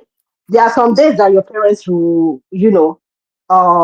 be good to you. The next day they will annoy you. It's very normal, right? Obasanjo is not like a perfect example. But as it is right now, if you want to compare, that's where the difference is. And I don't like this aspect of yesterday, what was going on yesterday before Madam Zita came in was the fact that so because Tinubu is not doing as we want now, we must drag every other person down to come and stay in his so that the rating they will be on the same par, they will be on the same level, or so that Tinubu will now be better than them. In order to elevate Tinubu, we are now making a situation whereby we want to bring every other person down. Forget, you not feel eraser. Person will do good, don't do good, you don't pass. We're talking about today. We are supposed to be preparing what he can do for himself, for him to also be talked about positively tomorrow. Not bringing other people down. Stop bringing other people Madam, down so that they. How they talk? yeah, madam, you see what you say? I keep telling woman this. Woman doesn't listen. Thank God you're here. Thank God you're here saying the truth. I told woman this. You say? Tinubu was a failure. Tinubu was a big failure. When God bless you, saying the truth. May God Oh, bless okay. Amen. I think I got that one. Truth is now only that one I hear for all the things where you take talk. So that may God bless you. Thank you for that. Anyways. Ma continue. I'll be another For interjection. like yeah, you can continue, but let me ask you this: do you have a personal history with Tinubu? History as far I'm not a politician now. I'm not a politician, but I did Nigeria till when? I think till 2011 before I went to the UK, right? Like before I go school. And as at then, I'd already finished first degree and everything. So I'm not been picking as at when I did Nigeria. And I was living in Abuja. So like it's not as if all these things didn't happen. It's not by happenstance. You get like if you look at the whole thing, why is it that we keep getting worse? Well, we're supposed to be craving for something better, not accepting to get worse and normalizing it. It's not about road. It's not about building road that be no. But There's more to it. we're not getting Our worse, though. morality is declining. Like ASAP. One man, Shebi, you were championing this stuff yesterday now. Champion it. Let her, you and her go back and forth. Yesterday, you are attacking me, you, the rest of your panel, saying that Lekki, you can now see $1 billion house in Lekki. Show the video now. Tell her Nigeria is improving mortality rate. Tell her. So you do what you were doing yesterday. No, she knows. No, Folake knows no, that. I'm not. The truth is, I don't talk to topics. I don't talk to. I just like pick what interests me. The reason why I came, like the reason I joined tonight was just to give Madam Vita kudos for. I No, love the way Folake, she articulates her I'm stuff not. and everything. Right? Yeah. No, Folake, I'm not disputing what you were saying. What I'm saying is yesterday, No, everything I'm you not are talking. saying They is dispute me at all. I hear what you they try to no, talk I like know. very What I'm well at saying that. is, yesterday, one man was saying the antithesis of what you are saying now by championing that, What thing I they try talk is Nigeria is good, Nigeria is improving, that's them Nigeria has up. never had it better. That's what you're saying. That's them up. What thing I they try talk be say after that yesterday I followed the show, right? So don't worry. Now which I they try talk with that. You get unless if you have a question for me. Other than that, I also followed the show yesterday. I'm sorry if I'm sounding nasty or trying to like reject Madam, I yourself. get My question battery is for a bit you. low, that's why. My battery is a bit low, Madam, that's why before I'm you go, saying like that. I get question for you, Madam. I beg. Is all Before you go, Madam, how you did? This your okay. pigeon comes sweet. This your pigeon comes sweet. Now where you for learn am? That's how they ask person. Now Abuja jail. Which Now, one? Now Abuja, Abuja you get jail. your I get what a pigeon. This one I get no what a pigeon. pigeon. Now Abuja jail. But the No. truth is this. Okay, no, One now man. like This this. I pigeon. go This is pigeon makes that sense. The pigeon makes oh sense, yeah, Madam.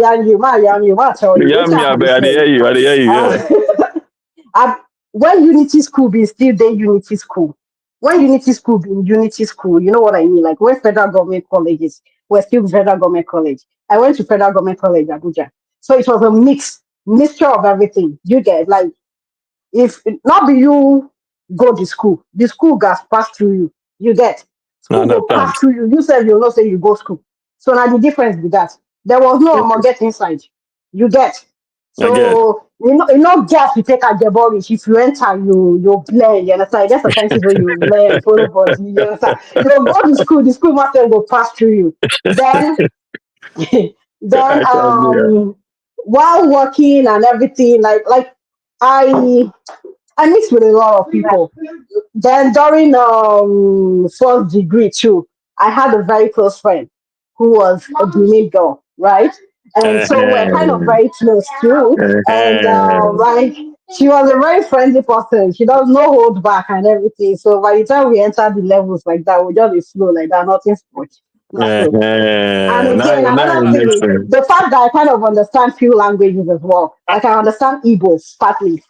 I can say 1 to 100 in Igbo language. I can say 1 to 50 in Hausa language. That Even explains my Yoruba self, we can't be my Yoruba self. I not fit talk reach 1 to 20 in Yoruba. Yes. For like you've exposed yourself there, so you are an obedient. That's what you're. Yeah, one See, man. wait first. See, you know what thing I want to talk again be this. You are You an know one thing. obedient. You know one thing.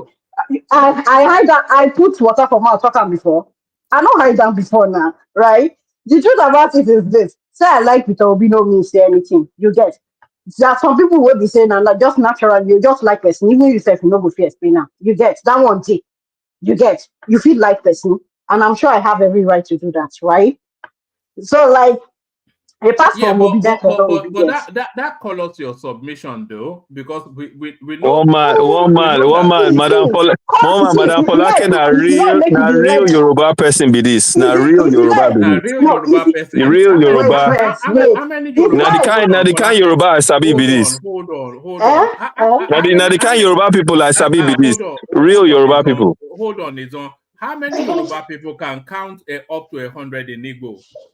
It no No, but I matter don't now. tell you before It no now. matter. It You no know, say matter. that year for school, we dey Folake na do Anambra language Yoruba L1 and L2.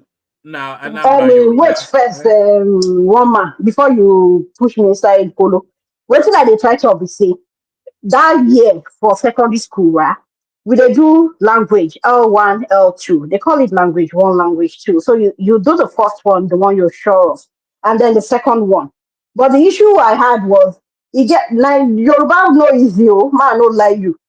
Especially when it comes to learning it and academically. So I'm not the to do Yoruba that year. And then I had a lot of Hausa friends, right? A lot of Hausa friends, a lot of Igbo friends, Edo friends. Like, so it was just a mixture. So anywhere where I face na road. So I really don't mind anyone. And the truth is, for my own lens, I really didn't know the difference or this so much demarcation amongst Nigerians until recently. That's the truth. Because like there was not much difference. Like everybody now, okay. Sometimes though, if I go to Lagos, now go they hear all those Ajokuta Momi, all those whatever. So that's where I was getting those whatever small differences from. That okay, looks like and the fact that then when I go to Lagos, if you be Lagos people know they know difference. Everybody na Igbo.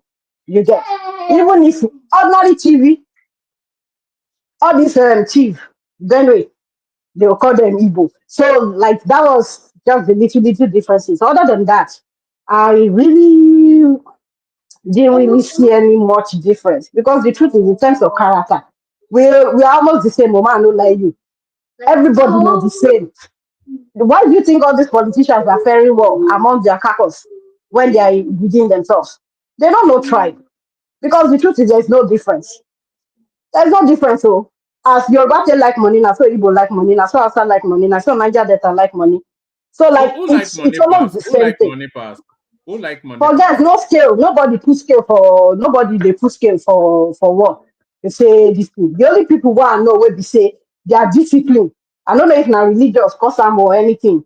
Now Hausa people, all those northerners. Now them I know say they are disciplined. Not in terms of politics. So you feed the market. Once it's time for that, their prayers, everybody close markets. They go leave, they don't go close door. Their stuff, their wares, everything will be there. They go come back, come meet everything intact. Intact. I don't know as that one say they be. But the truth is that whatever it's is they are so I don't know if not trust I go call them. I don't know which I will call them. Now the only ones who I know where they different. And also once you don't speak your Elsa small like this, the kind Jara way go give you. Especially you go elsewhere, maybe All like right. Lagos or something. Like so that one, that's just the only difference I see in that. Other than that, all of us are same. All All right, of us are the Falake, same. Chioma has a question for you, and then after Chioma's question, I have a question for you as well. Chioma wants to Okay. know. Chioma wants to know if you'll be coming to her show on Saturday, the second, the one she's having with Dopsy. So she wants you there. So that's Chioma's question. Yeah, I'll try. I'll try. I don't work on Saturdays, but it's always very busy and family things and stuff. But I'll try. say? Is it on Saturday or Sunday? It's Saturday, It's on Saturday? the 2nd Oh, of November, okay. the 2nd. Yeah, it's not the usual Okay. Deep Sea show. It's for the American election. So that's Choma's question. My question But is, I'm not conversant with American election, though. I'm not following anyways. no, it's not. It's not really so much American elections. It's like an ode to women taking giant strides in the world. So Oh, okay. so that is more along that. But my Well, question that's is, fine. I'll try. can you name 3 things that you feel Tinubu is getting right? 3 things. See, woman, I don't want to go into Tinubu because I'm not there for that one. If anybody will see him, fine. Anybody will not see him, fine. Like everybody to your own tent, to Israel. Like I'm not there for all those Tinubu dragging, Tinubu praises. I'm just there, like you get. Even if not be Tinubu, anybody, Nigeria is not working as we want it to be right now. I must be candid with you. Like I'm not happy with the whole thing. I'm not happy with it at all. That one is what I know. I'm not happy with the situation, like at all. Why do you think the rest of the world is streaming to Nigeria? Americans are going, the Chinese are already established there. We have a strong Indian presence now. The whole world, even Africans, Kenyans are moving to live in Lekki. The whole world is going to Lagos. So Why they no go to? If Nigeria is so awful, why is the whole world rushing to go there? Why they no go trooping? You know say Nigeria sweet when you get money for pockets. You don't know. When I came back from UK, you go ask them where the people there now, the address no, where apart they from dey. even that. Ekene, Tekwanu. I agree, my sister. Ask them where the people there. Ask them where the address there and where See, the no money where they carry worry. from there. You just know there like they look, no mind now. The truth about it is this. The truth about it is this. What mama not lie you. Now just speak if money there your hand though. Yeah. Don't go and think it. If you have money, Nigeria is the place to be. This anyone retire for abroad. Why it is that they look make everything just arrange before you reach there and want retire? And just fit when money in your pocket too. The issue is it's not working for those that don't have money, those that want to make money in that country. You should be able to make money. Like you should be able to do good for yourself where you are. I'm not talking about the big guns. The truth is, even those apart from political sphere now, other than the politics and contracts, all those padding of stuff for those wey dey into contracts or all those ministry once you don't become director or something, especially if you dey for procurement. Now those ones na they get you. But the truth is, as a regular, like normal, you see how you dey abroad now, even if you don't know anybody, even if nothing, you'll still feel fine. You understand? You'll still dey alright. That's the difference. That's the difference. Those wey get money for hand, like that's why it baffles me, and I always laugh when people go to Nigeria for 3 weeks, 1 month, when they talk story, they talk wetin no be. This one they sell them for like this one that.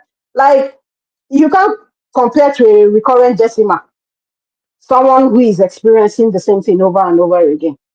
Like it takes a lot. That's the difference. Like I'm not saying it's about Tinubu or it's Tinubu that caused it. But the reason why we wanted the change is the fact that we wanted a will of progress, something that will push you forward, not retrogression. You get? Like yeah, but we should go forward. There was no change agent in that last cycle of election. But the truth is this: you will not know now. You just said, hold on, Tofalake. There was no change agent. We had Kwakwanso, we had Atiku, we had Tinubu, we had Peter Obi. Those are old guard politicians. And then we had Fela Durotoye, we had Showore, and all of those were unelectable people. So there was no change agent. There was no viable. There wasn't anybody that represented a paradigm shift. A leap to somebody like Showore is a leap into the unknown. It's too big a gamble at which the country would not take. And anybody else outside of that, they're old stock. Peter Obi is long in the system. Tinubu long in the system. Kwakwan so long in the system, Atiku even the system. So there was no change agent in that election now. But what I'm saying is this. Nobody is asking for a drastic change. Do you get? Like nobody is asking for a 360 degrees unless the person won't kill himself. You get? They'll just mix cement for and go drink. You'll just, they'll just fly straight. You go meet himself for heaven. That's not what we're asking for. But what I'm trying to say is this. Okay, when you said there's no change agent, Tinubu na waiting. Not be change agent. The change now you can't define. But Shebi na change agent now you don't see so. Right? So like I'm not talking about the change as per drastic change or something. And another thing is this: you don't judge a book by its cover, right? You don't not you say person they talk no. Shebi, you never see when people go marry woman where they very very cool, very nice when they cut, when they date. Marry and finish the deal, just change for your hand. Is this what you were expecting of Tinubu? Let's start with that. Was this what you were expecting of Tinubu? Even you self will support him. Is this what you were expecting of Tinubu? My sister, hold on, Ekene. Let me answer that question. It wasn't what I was expecting of Tinubu. The way Tinubu is actually governing is actually exceeded my expectation. I didn't actually know it's exceeded my expectation. Woman, not they talk that thing. Which one is the exceed your whatever? Forget policy. Now policy they do. Does policy ride itself? But we're talking about hands-on. That's the difference. That's what Madam Zita was saying yesterday with Obasanjo. Obasanjo was hands-on. You can see it even till today. See the man now, even at that old age. You don't see when he moves. You don't see when he moves. It's just the direction. The truth is this: if they have any president tomorrow, even if the person don't do anything, if the person is hands-on, Nigeria will move. Nigeria will move. Not rhetorics. Not rhetorics. Someone that can move, that can influence things, physically and otherwise. Tinubu Lily is fulfilling his campaign promise now. Now, here all those who take the whatever, all those who reduce their purchasing power. Let's assume those ones are gas. It's almost, so if you check the situation of Nigeria, is that not the promise he made? Is it because Nigerians don't listen to their promises? Okay, now what I'm saying is this: if you look at it very well, let's assume that one is not written, right? That one is not written. Like you can feel anything. Sometimes if you want talk, say you come Miss Yan join. You get specific a talk made Miss Yan. Let's assume that is what that is. It's not written, but with the ones that are written, at least there are some things he said he was going to do, and even the policy in question. Not be the fuel subsidy now they affect you now at all. Not be the fuel subsidy. Now that's naira. How you carry to? You just say like now. Maybe you want do operation for person twice. Someone that has two different diagnoses and the both of them need surgery. You'll do the surgery the same time. You don't go finish one surgery, allow healing process before you take the person back into the theater. Several weeks or several months after to operate the other side. How do you do two major operations at the same time? That one a passport to death, man. Obasanjo don't talk and see no get plan, and that one what Obasanjo talk now that one I believe. Even if not the Obasanjo talk, the truth is this is not about Tinubu bashing. My own be say let's talk where something they pinch. Whatever the situation will be, if you not see ride the keke, make it calm down. Now there the issue there right now. That's where the issue there. You should stand up and walk the walk. Even if you walk finish, after the walk, if you achieve finish, even if you go land on hospital bed, will they reference something for life? Say you do something. That's my own right now. Make him try. You see, all the efforts made remain for your body. All right, for like let's move it around a bit, or let's anything. Yeah, no, I'll see you now. I'll see you now next time. Everyone take. What? Don't leave it to so long. You know we always canvass for female voices, and only Zita ever comes to represent. But It's not easy. Like funny enough, sometimes even if I don't want to join your show, once I see say Madam Zita jumping like this, I dey follow through. Like I'll just fast forward to whenever her voice is or something like. But the truth is, do you do that when you're listening back? You skip through the voices you don't like and you look for the voices it's you not the like. likeness. It's not the likeness. It's just some people that you already predict. You know where they go.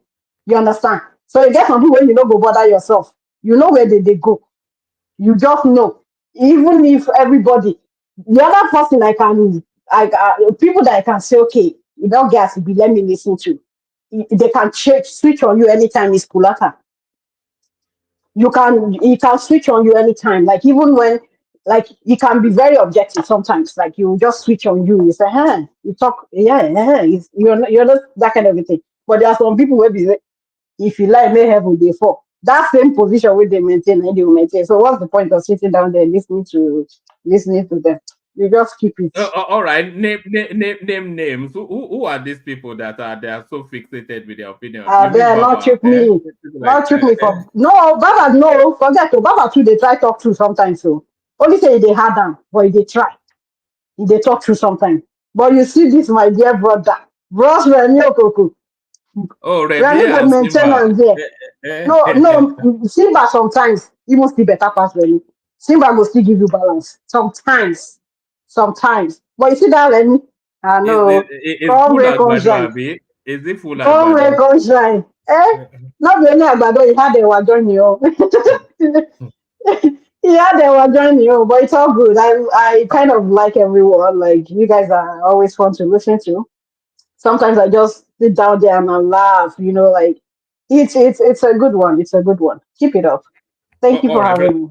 All right, that's brilliant. So that's for like have a nice one, everyone. Take care. All right, bye.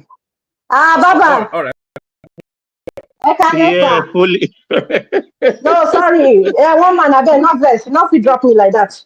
Give me chill for me small. Baba, good evening, sir. Fọlákẹ́ báwo mo kí ẹ o báwo ni weekend. Ó fine, àyìnbó sẹ́yìn ẹ̀yin kan ṣe wá pa. Adúpẹ́ lọ́dọ̀ Ọlọ́run wà lálàáfíà. God bless your home. Kò sí problem. Take care. Okay, bye. Any nice night, bye, sir.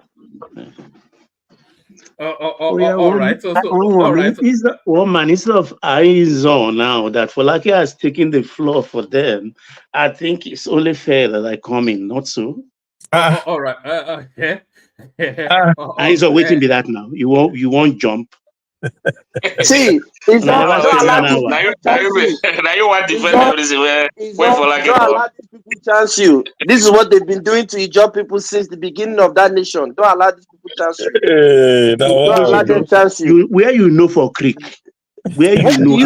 See, let me tell you something. For you. You are not of the blood. You don't know anywhere in the creek. I'm telling you, I'm Ijaw. Me. My maternal side, you cannot listen. Let me tell you. Let me tell you. Baba don't sleep for creek. I don't care if he sleep in the creek. He's not of the blood. He's not of the blood. When you go to I'm from Delta. I'm not from Rivers. When we go to Egbesu, Sagbama is Bayelsa. Bayelsa is the really just state. Okay, so I won't tell you my village in Delta. So are you saying that we're not really Joe? Any Joe is not the Delta proper. Baba, leave Ijaw situation for Ijaw people. Baba, if gas them up is from if it's Delta Ijaw, then most probably he's Cabo. It's Cabo Way clan. No, it's Isoko. No, if it's maternal side, it's his own Delta, then it's Cabo Way clan. But it's okay. Anyone, Baba, we accept you. But you have to be on our side. No. I just want to be objective. You know, you're waiting for Fọlákẹ́ talk. No, Fọlákẹ́, make I tell you something. It's a breath of fresh air, Baba. The Yoruba people me are happy, Baba. Fọlákẹ́ epitomizes them 100%. 100%. And she just shows the beauty of Unity schools. Sorry, Baba. There are two strands of Coca-Cola. You have you know, you have the full fat Coca-Cola, and then you have the diet Coke Coca-Cola. So Mm-hmm. I think Folake may be a diet Coke Yoruba via Anambra. Maybe she's Yoruba from Anambra. At So, all. diet At Coke all. Yoruba. She's a breath of fresh air. Breath of fresh air. If you hear the broken English, you hear her tone, undertone, she's Yoruba. Forget it. 100%. Baba, you can go ahead, sir. Go ahead. Thank you, Enzon. First, one man, I think it's this constitution we are running. I look at there is a common thread that's running along all the local government elections we've had of late. The mumbo jumbo of judgment from state high courts and federal high courts. And I think that's one of the problems with the constitution we are operating.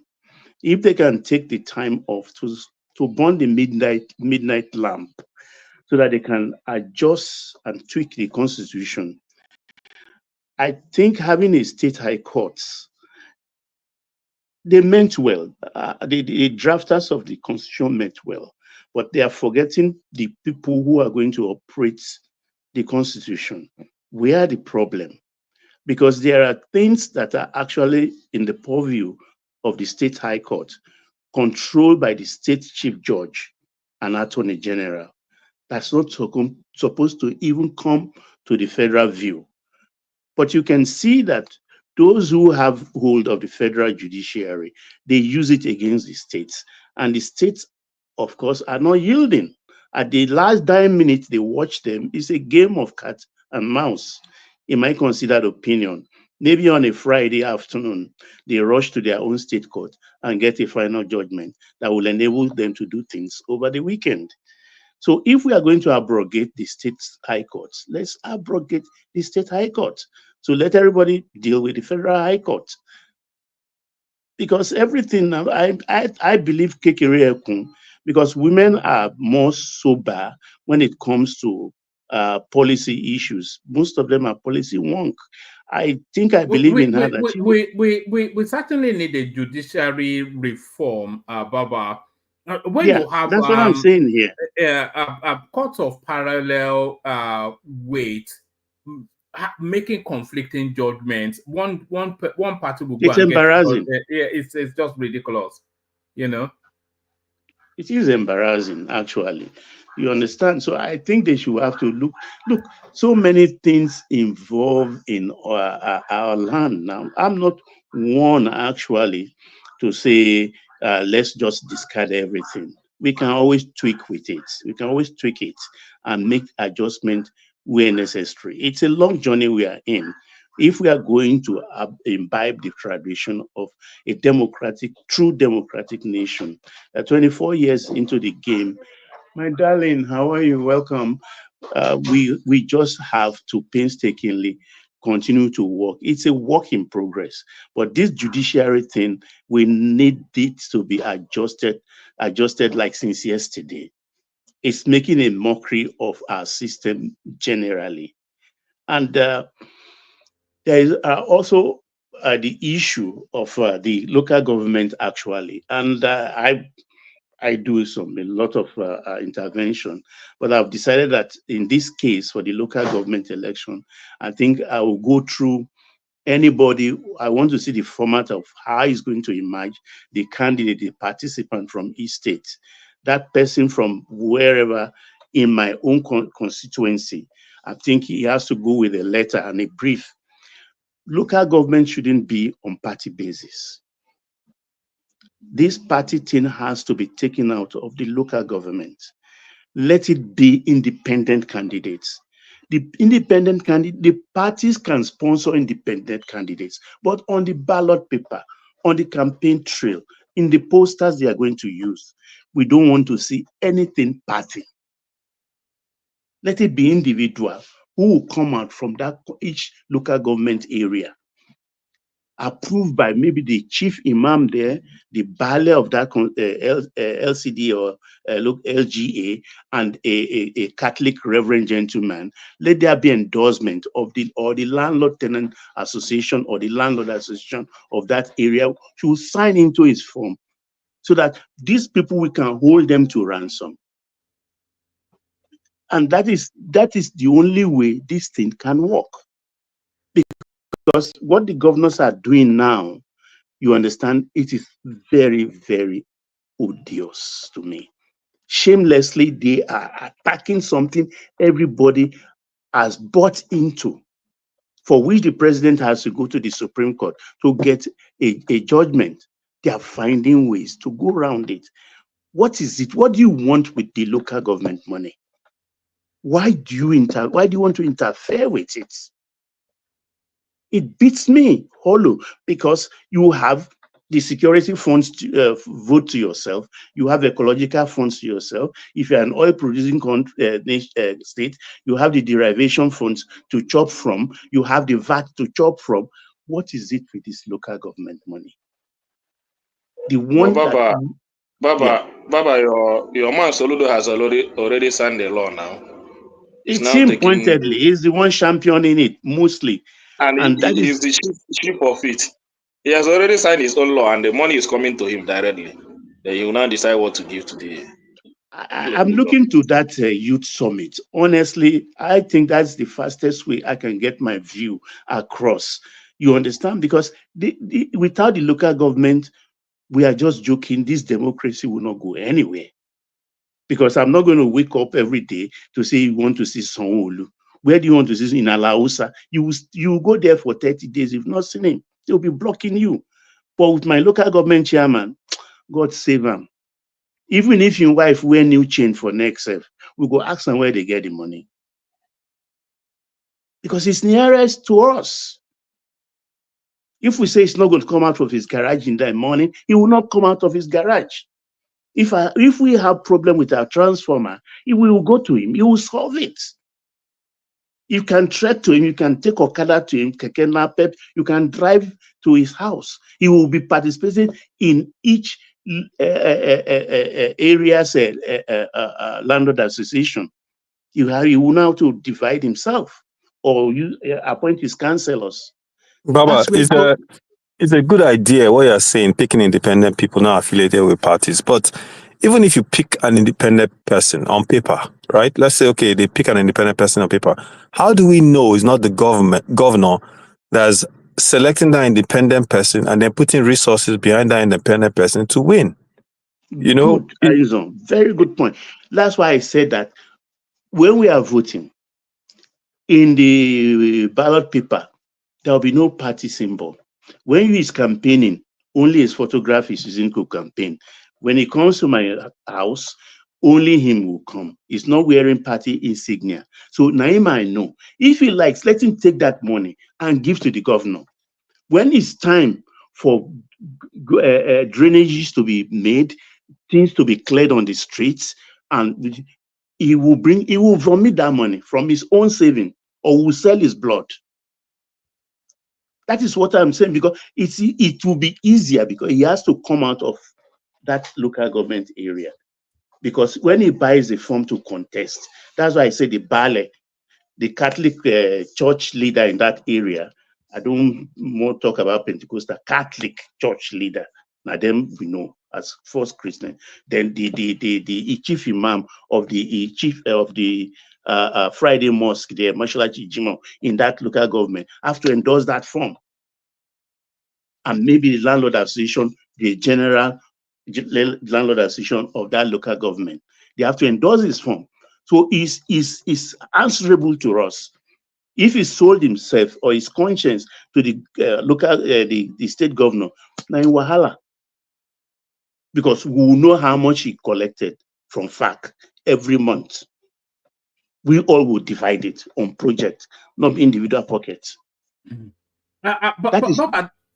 Yes, sorry, carry on. When you land, take us to this headline on the screen. Lagos people being hypertensive. Okay, let me go. The hypertension. Who not get hypertension? It's just to the Are you, degree. do you think the numbers are even too low? 30%, I would have thought maybe 70. Everybody is stressed out in Lagos now.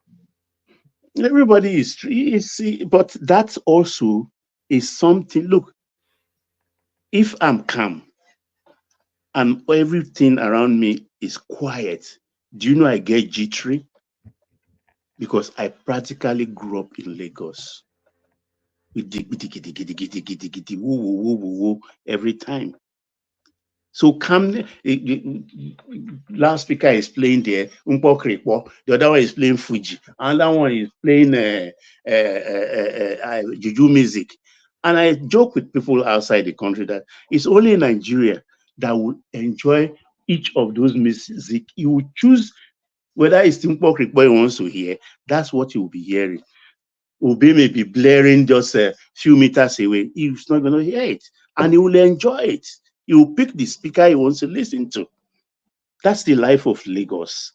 And the only thing I just feel that the young ones, when you see a 25-year-old having HBP, high blood pressure, it's strange because we never had it in my own time. For kids to have, even young girls having breast cancer. It is sad. I don't know where it's coming from, but the young ones, people who are barely out of their 20s, having these health kind of problems.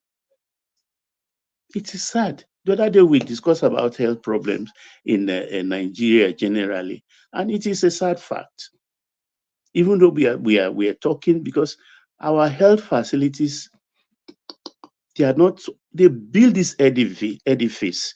I just thought even if Larry will be here, because they talk about a hospital in which I've spoken to in Abuja, owned by Nigerian and Turkish entrepreneurs.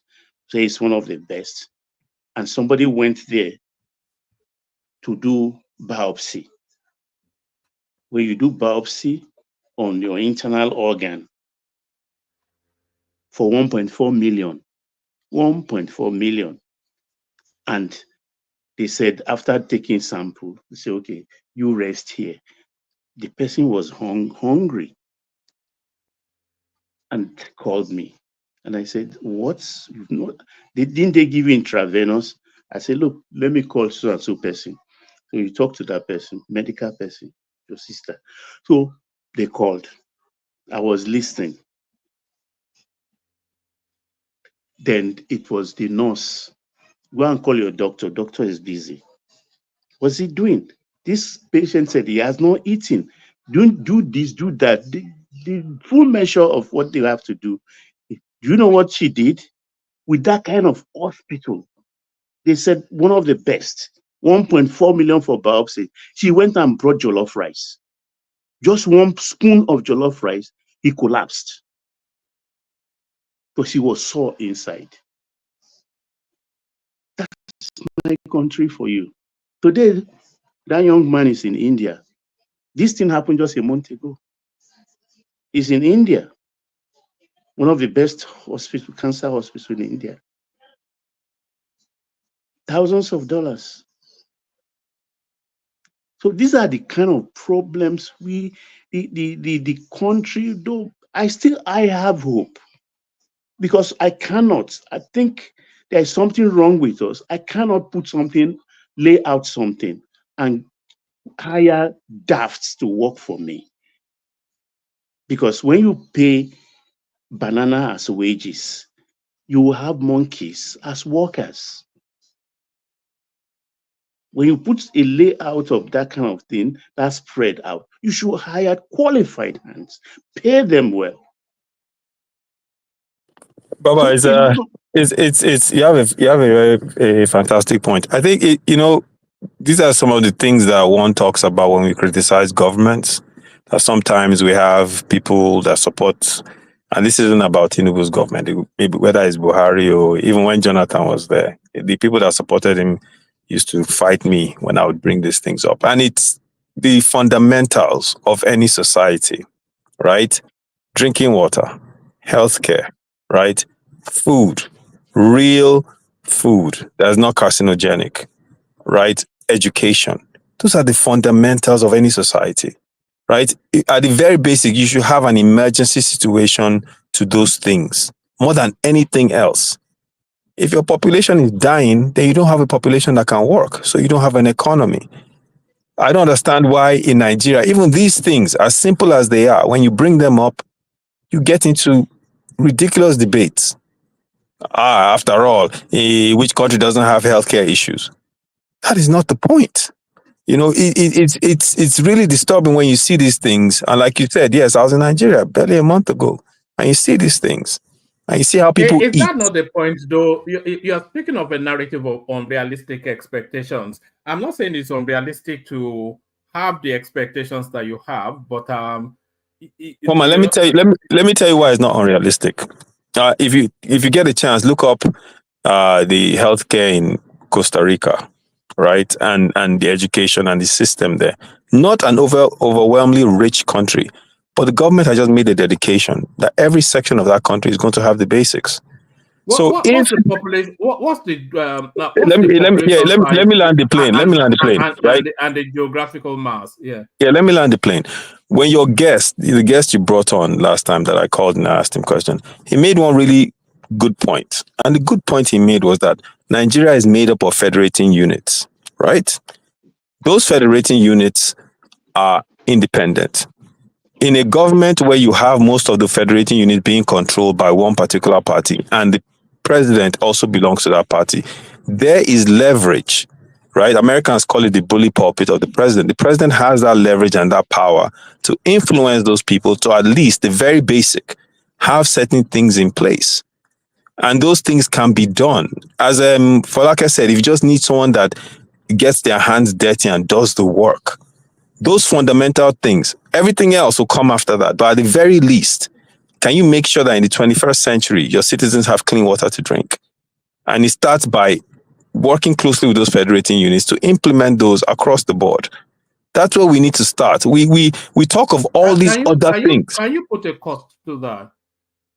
No, of course I can't put a cost to that. You would have to do the numbers to figure it out. But these people get budgets.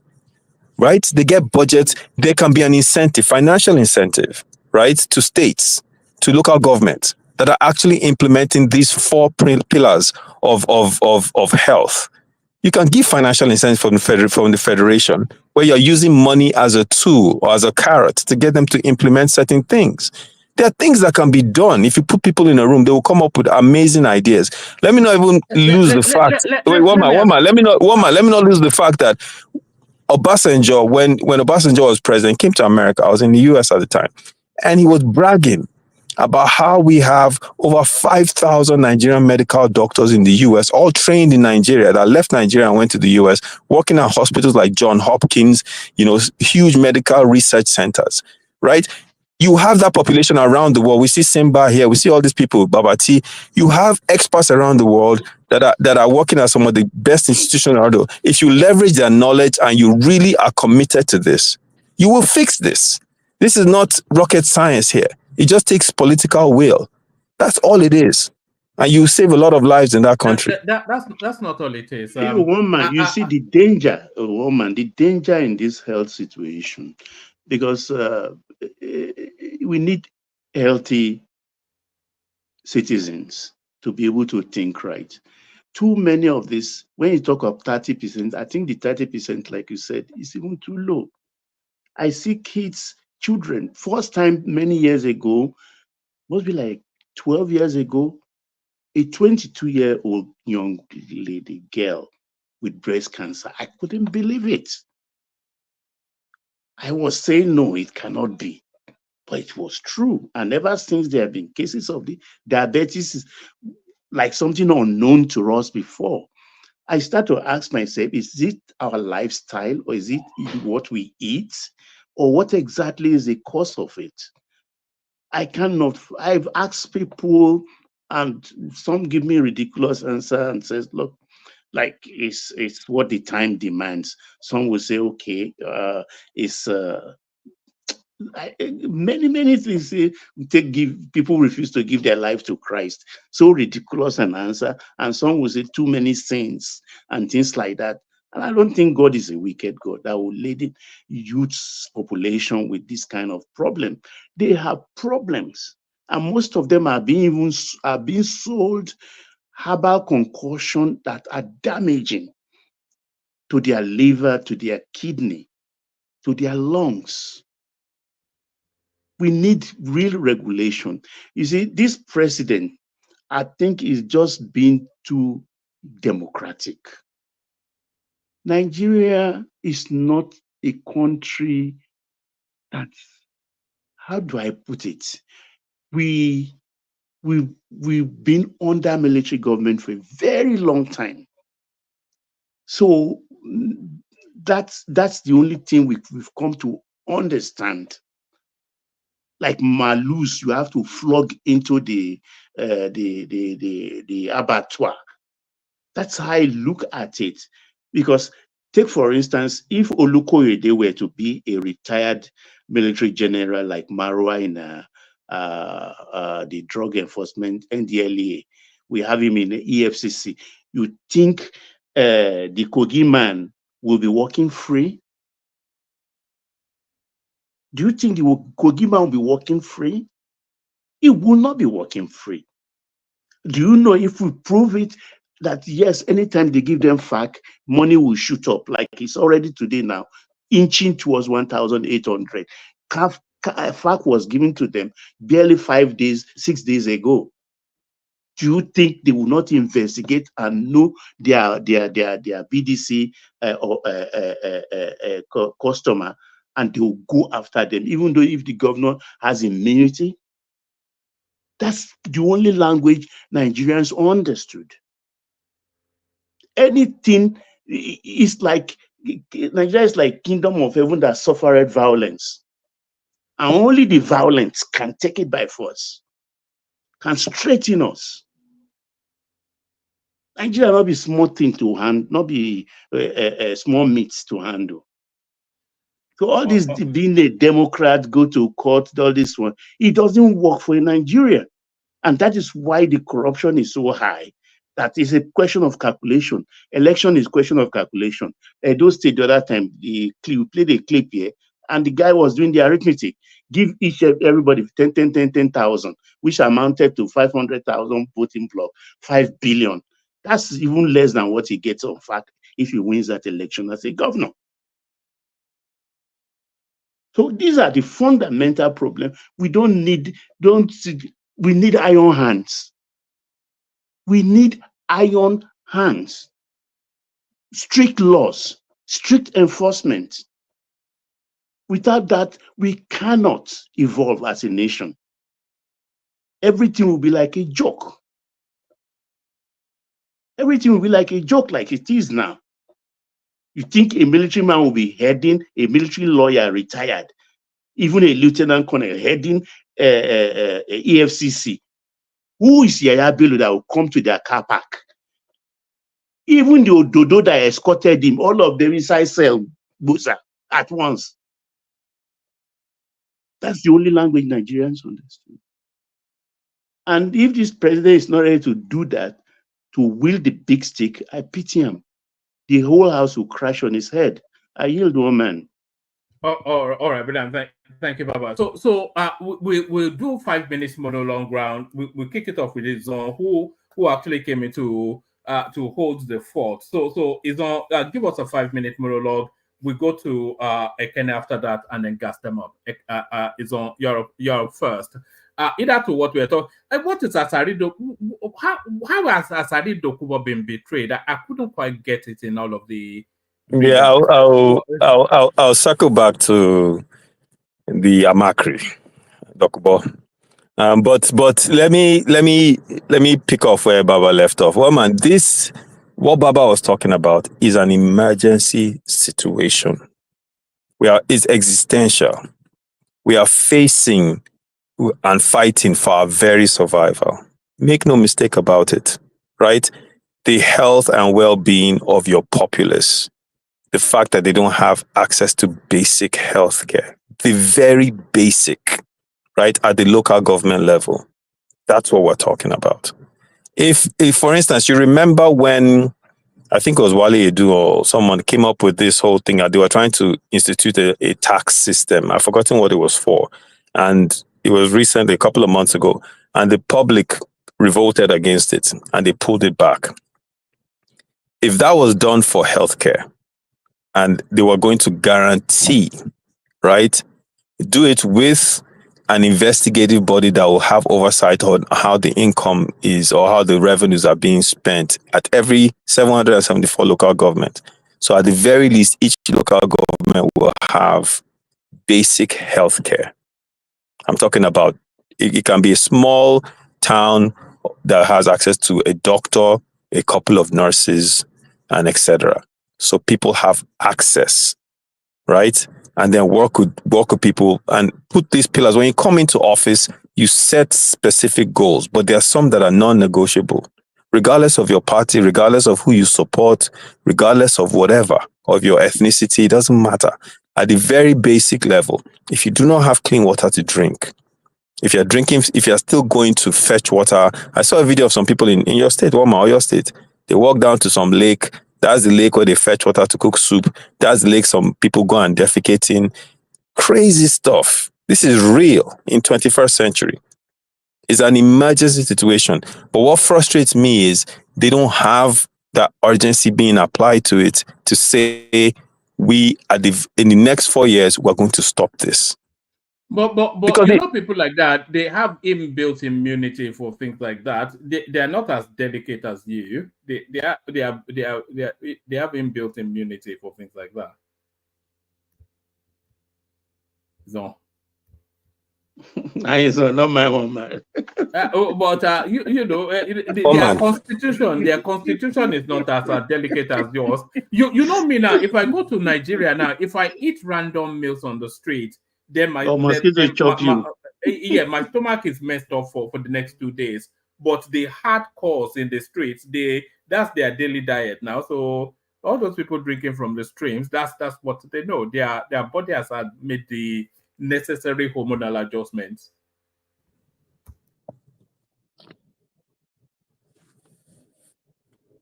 You see, I've defeated the Izon with superior logic.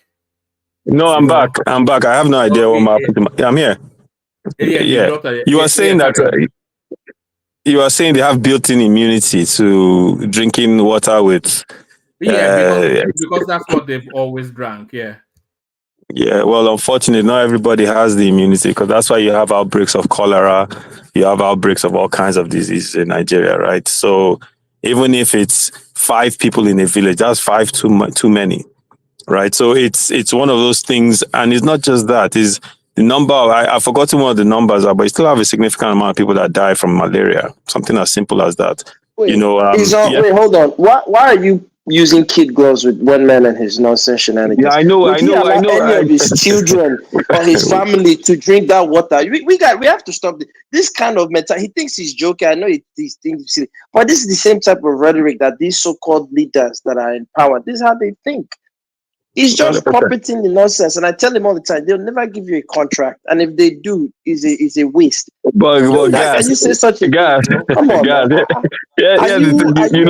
you let one man get under your skin, man. You have to bring him back to the reality and seriousness of the issue instead of just responding to his. No, it doesn't get under my skin. The thing is that I'll be honest. It's not one man. One man is insignificant. These things that he says is really reflective of the attitude on the ground of our elite, our establishment. This is how they think. This is how they see people. They're expendable. And so they're used to it. They don't go. What did the girl? Not the woman. She said, when you blend, you go enter you go past it. This kind of sick. You know, this idea of finding nobility in savagery and poverty, but they themselves would not go through it. And it's like, come on, you know, you guys in UK, you should be at least standing up to say, no, I wouldn't want my own family to drink that. I should at least take a stand. But it is what it is. This is Nigeria for us. This is how we are. Yeah, but the thing is, guys, I one man, these are avoidable deaths, sickness, avoidable things that people have to deal with, right?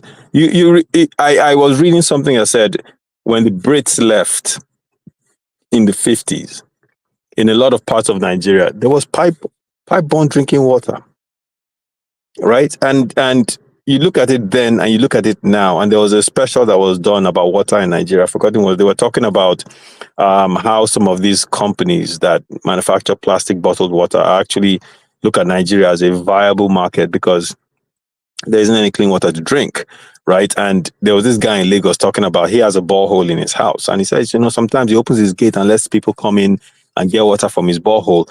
And he says they use this water, but he knows the water isn't clean because he sees what comes out of his faucet in his house. But at the same time, he doesn't stop them. And we all know what happens. I mean, boreholes are drilled into aquifers in the ground, right? And those aquifers, if you have trash heaps close by, the trash heap, it seeps into the aquifers. And that's what people eventually drink. So when yeah. I don't mean to cut your wisdom. We have to get to the root of what happened. Now, in the 60s, as you said, when the British were leaving Nigeria, they left. They messed up things, but they also left a system in place. Now, when we had what's that system? Sorry, guys. What's that system? Because I don't know the system. I just let it fly that Izon was saying the British left pipe bomb water and whatnot. They did. Hold on. Let me just say this. They may have done in a Papa or Victoria. It wasn't even Lagos wide. Never mind Nigeria wide. One man in 1924. It was only within the portions of where their life was. It wasn't all over. One man. Let me give you some history. In 1924, Pa Candido da Rocha was the one who built the waterworks in Iju, and he laid pipe from Iju through Yaba, Ebutemeta to Lagos Island. That's why his house on Kakawa Street is called Water House. First, he did the borehole there. He made most of his fortune, early fortunes, from water. The British were even paying him money because Lagos was a colony then. Through individual entrepreneurship, he laid the water. He built Iju. 1924. Check it. But see, I'm glad you gave us that history. But what I'm saying is, in my own opinion, the biggest issue is that realistically, just like here, for example, in New York, we all pay Con Edison. It's a state-run apparatus, even though they have private contractors that handle some things for them. In Georgia, you have Georgia Power. You have other, state-run municipalities sorry, not municipalities, state-run. These whatever the English is slipping my brain right now. Utilities. Thank you. So they run these things and they use private contractors. It's a private-public partnership. We in Nigeria had a waterworks system. What was happening is they will go to people and say, "You don't have to pay your monthly water bill. I will come and drill the borehole in your house." So as Aizo has just said, the problem now becomes you drill the borehole in your house, the garbage is seeping through. So on one hand, you think you are being wise, you are cheating the state, no need to pay them. And look at it now. So when they were doing it then, 40s, 50s, 60s, 70s, everybody was smart. Now people are getting cancer, they're getting this thing. The idiots that did it, nobody called them out. It's the young children, 20-something, that is getting cancer, that is getting cholera, that is dying of all this stuff. Nobody says. So this is why I say, at what point do we keep recognizing elders and our establishment that are doing stupid things? Tinubu and these people will die and go. And it's our own children that will be in that Nigeria, or maybe our nephews, children, cousins, and family that are still there, that are going to be the ones suffering this nonsense. And they are dead and gone. Look at the flooding when this Cameroon, they flooded, whatever state flooded, where people died in Nigeria. The issue was Nigeria, as at that time, was also supposed to build a dam that was supposed to catch that water when they release their own water. The money was released. Where's the account? The people did not build the dam. Nobody said anything. Everybody chop and go. And these are the same establishment people, elites that did this nonsense. Nobody says anything. So we can't keep allowing them to just get away with it. Nobody says anything because of, oh, Nigeria is good. You can read books now. There's a big house in Lekki. I mean, come on, one man. At what point do you stop this? But Yeah, go but ahead. I don't want to cut anybody. There needs to be a zero tolerance when it comes to something that's for the greater good. I mean, people are going to say, "Oh, they want to chop fine," and that's kind of society. Unfortunately, it's turning into where people will take their own selfish ability to steal money at the expense of the greater good. Sorry, Zon, I asked you a question earlier on. You were talking about all of these lofty ideals and everything that you said. Of course, we want, but then I was asking you to put a cost to it. You are talking about pipe-borne water. So, what does it take to provide pipe-borne water for Nigeria in terms of a dollar price? Oh man, I don't have those numbers now. Well, and I fail to see. Imagine it. Look at the engineering and then project. Okay, I really don't. It's an unfeasible expectation, isn't it? Really? You think so? You think it's unfeasible for? Wait. I don't listen. Okay, so but let me say this to you: there are developing countries around the world, in South America and in Asia, that are installing pipe-borne drinking water. Right? This is not exclusive to just developed world. It's happening. So if they can do it, if they can come up with the funding, if they can generate the money, the resources, the revenue to build this, because it is of that importance, are you telling me that because it might have a price tag, that is something that's a non-starter? Come on, man. So what I'm saying to you is, I'm saying the country. You are looking at it. Woman, let me tell you what you're doing. This is what you're doing. You're looking at it and saying, "Oh, you know what?" And you use the word lofty ideals. Woman, what? Creating pipe-borne water is not a lofty ideal in the 21st century, right? So if you're looking at it and saying, "Oh, you know what? We don't know what the cost is specifically, but it might be too high, so therefore it's a pie in the sky, waste of time type of thing," that is not true. It's not. Right? It's something. It's not, because if you look at it, if the political will is there, let me just use that example for a start. If the political will is there, and at the federal level, they say that at the very local government level, they are going to work closely with local governments that want to implement this project, and they create a means of funding it. I'm not sure what that means. There are a number of different options, but they create a means of. There it is. Wait. You remember I gave an example of how Wale Edun created a tax system to do something, or something not of that importance, and the public revolted, right? And he pulled it back. Imagine if that was created to make sure that local governments have pipe-borne drinking water, and they were going to put checks in place to make sure it's fully implemented at a reasonable cost. So there's a ceiling to the cost that will be implemented, right? Based on global standards, and you implement it. It can be done. It's not impossible, right? It can be done. And those local governments that want to work with the federal government, collaborate with them on this, will do it. And the federal government will provide oversight to make sure that the money is not stolen, right? Even like a state in Lagos, zone that's surrounded by water. You understand? I don't think it's difficult, because if we can take seawater, vessels can take seawater and purify it, use it on board. And some vessels stayed without berthing for about 30 days. You understand? Why can't local governments invest in that? Yeah, harvest the seawater. It's unfeasible. It's not unfeasible. Can I say something? Hold on, Gas. Just bring it down. Let Joe come in. We've not heard from Joe in a good while. Joe. My people, good evening, good afternoon, and good morning. Whenever you are listening, it's been that long. You don't even know your opening. You don't even know your opening somewhere anymore, Joe.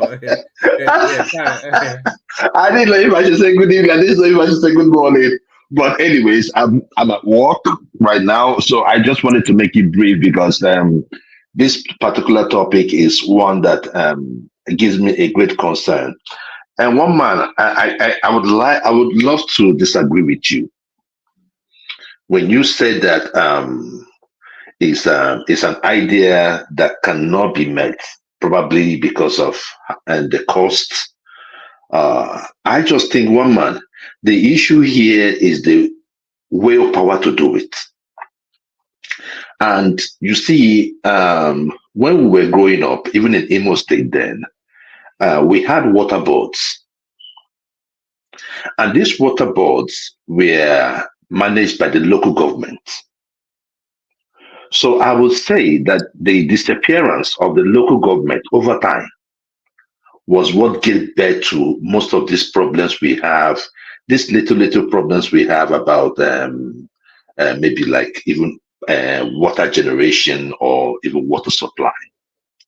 Because what happens is this, right? The local governments are the ones that are really closer to the people, and they are the ones that have, you know, the local monitor to ensure that even if they build this, they are able to tax and order.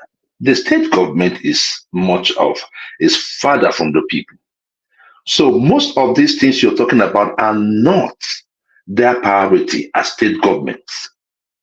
You know, they do things up. Oh, let's start this road. Let's do this. Let's do this. But the things that matters to the people, that are closer to the people, they don't do it. So that is one of the reasons why when Tinubu made the move to bring back the local government chairman, I was happy, because if the local government chairman comes back, I believe that some of them that will want to work will be able to rejuvenate, because some of these facilities are still there. We can see what is going on in Enugu right now, right? Enugu is doing theirs. And they've started even producing water, you know, supplying water, places that have got more, facilities that have got moribund for over 20, 30 years. So one man, it is not because it's too expensive. It's not because of that. I do not believe that even in a place like the former place I was staying in Lagos State, like maybe like mainland in Lagos, I think at least with about 20, 30 billion, you should be able to do something reasonable. It might not be for everybody, but you will get somewhere. It is not rocket science, one man. This thing about water, many people here are doing it. If Mexico can do it, if common Dominican Republic can do it, what are we doing? One man is the priority of the leaders. And no water is too dirty to be purified anymore. Exactly. You understand what I'm saying? So they've had many technologies over time. You know, I mean, sometimes you see these things on the internet. You know, water purification now, the technology that with water purification that has gone, you know, they've gone past those archaic ways of us doing things those days. So one man is the willpower, and I don't think it's too expensive.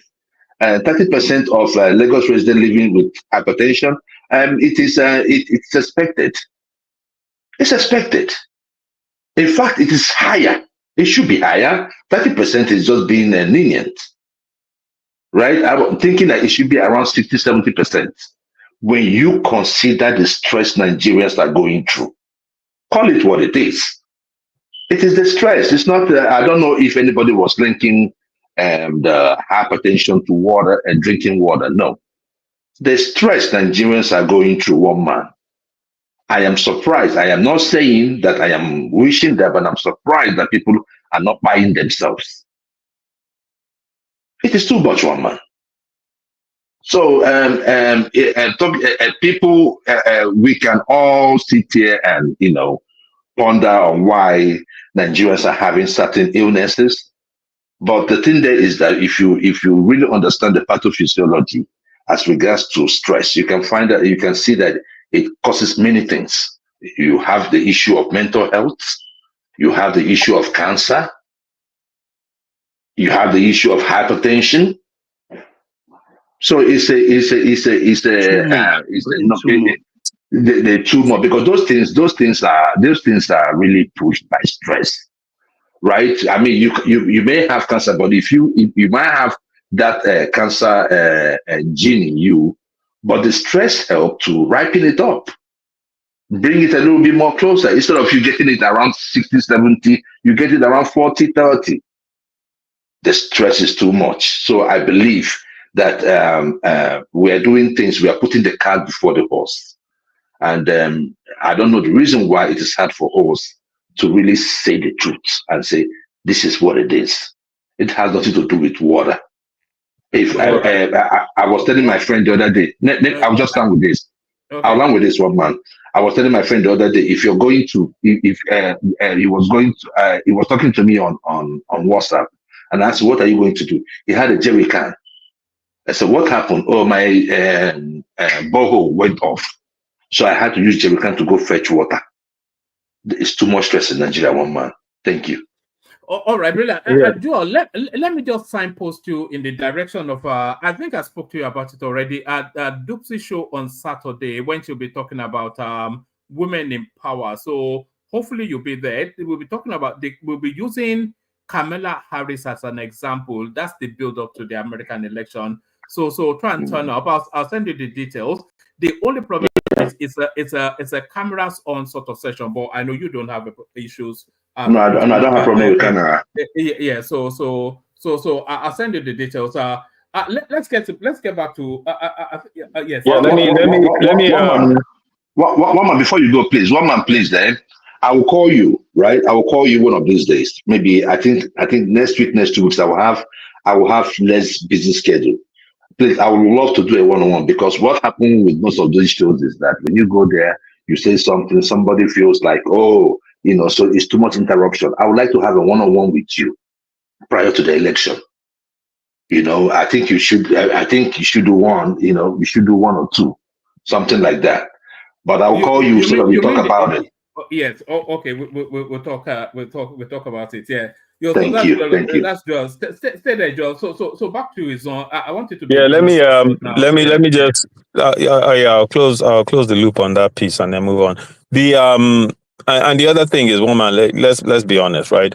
If we look at how money is being hemorrhaged, this is the final piece about this, how money is being hemorrhaged in Nigeria, according to what is being spent on some of these irrelevant ministries that were created, all kinds of stuff. If you really look at it, you'll find out the wastage. That wastage can be redirected to things that I call the fundamentals of our lives in that country. Right, and they can be put in the right places to make sure, at the very least. Because look, one man in Nigeria, right? Everyone does not have to be extremely wealthy or even what the West will classify middle class. But if they have these things, it changes a lot, and it changes how you can move people into that ladder for upward mobility, where they can then become entrepreneurs, they can achieve, and they can move up. So that's the final piece on that. Now, for my brother, from my Kalabari brother, the Amakri,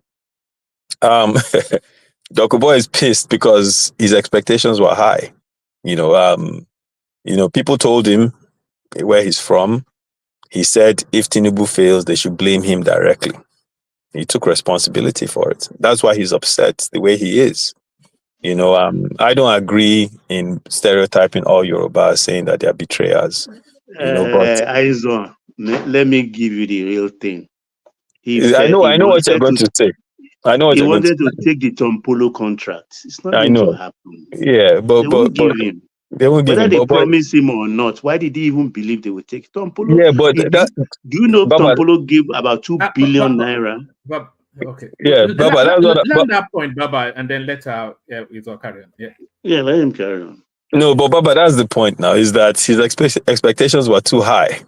He set his expectation that Tinubu will do this for him, Tinubu will do that for him.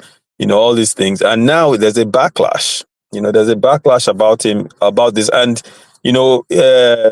Dokubo used to be. Yeah, he was actually the first IYC president. After the Kayama. Declaration. So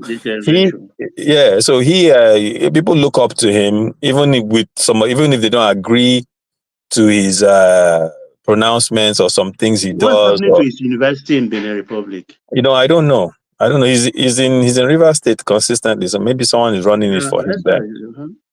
Yeah, but people look to him, but because of what he did then, right? You're not going to see any Ijaw person of prominence criticize him in public. I can tell you that for free. You will not see it. You will not see it. Even when you look at people, current president of IYC, or Professor Benjamin Okaba, who is the president of Ijaw National Congress, which Pa Edwin Clark is a chairman of the board, they will not criticize him in public because of that particular thing. But everybody knows that this whole thing with Tinubu and his expectations and his following, they don't support him on it, but they let it slide. That being said, he's pissed off. He's stereotyping Yorubas as betrayers. We're going to partner with the North, this and that. Look, all of this will fade away if Asiwaju calls him next week and does one or two things with him. You will see, he'll go back on social media, everything will change. So it's unfortunate that someone who started out, and I still hold a lot of respect for him because of what he did when he was president of IYC, but someone who started out with such a noble cause has allowed himself to be defaced by money in that country like this. But Dokubo is still going to be, when you look at the totality of his work, he will still be respected. That being said, a lot of this thing with the scrapping of the ministry of Niger Delta, I was listening to Benjamin Okaba today on Arise, and he made a point that I didn't even think about, which is the ministry was created through negotiations and an agreement with the federal government at the time of Yaradua. They sat down, they negotiated, they came to an agreement, they signed on it. This is something that was set in stone, right? So what has been done now is a reneging of a concrete agreement that was in place and has seen two different administrations prior to this one. So let's just say this is the beginning of a whole new issue. And it's not going to go away. Even if Tinubu doesn't bring it back, whomever is the next president, that I can bet you everything, that will be one of the major promises that they'll hold that person to. So, woman, that's it. Let me give the other people room to talk. Yeah. All right, brilliant. Thank you, John. So, thank you, John. Ekene, you're up next. So, Ekene, you're up next. Hey, one man. Okay. They take it. I can agree to sleep. Alpha Joe, I don't tell. And I don't meet before. And I don't meet before. And I meet for Lagos. No, I've not known Ekene when I went to Nigeria. I've not known Ekene when I went to Nigeria. Okay. But next time it's a must. Yeah. Alpha, one man. What do we want to discuss? As anything we takes in now, they say 30% of Lagos get hypertension. But I know say no be you because life too sweet for you. So if you get hypertension, and then what about this one? I think this one is inoffensive. That match between Nigeria and Libya that got cancelled. So the CAF, they've given us the 3 points and 3 goals, and then they've disciplined them $50,000. Is that making the news? I thought that was an excellent decision. Yeah, the news just broke out, but I just saw the captain of the Super Eagles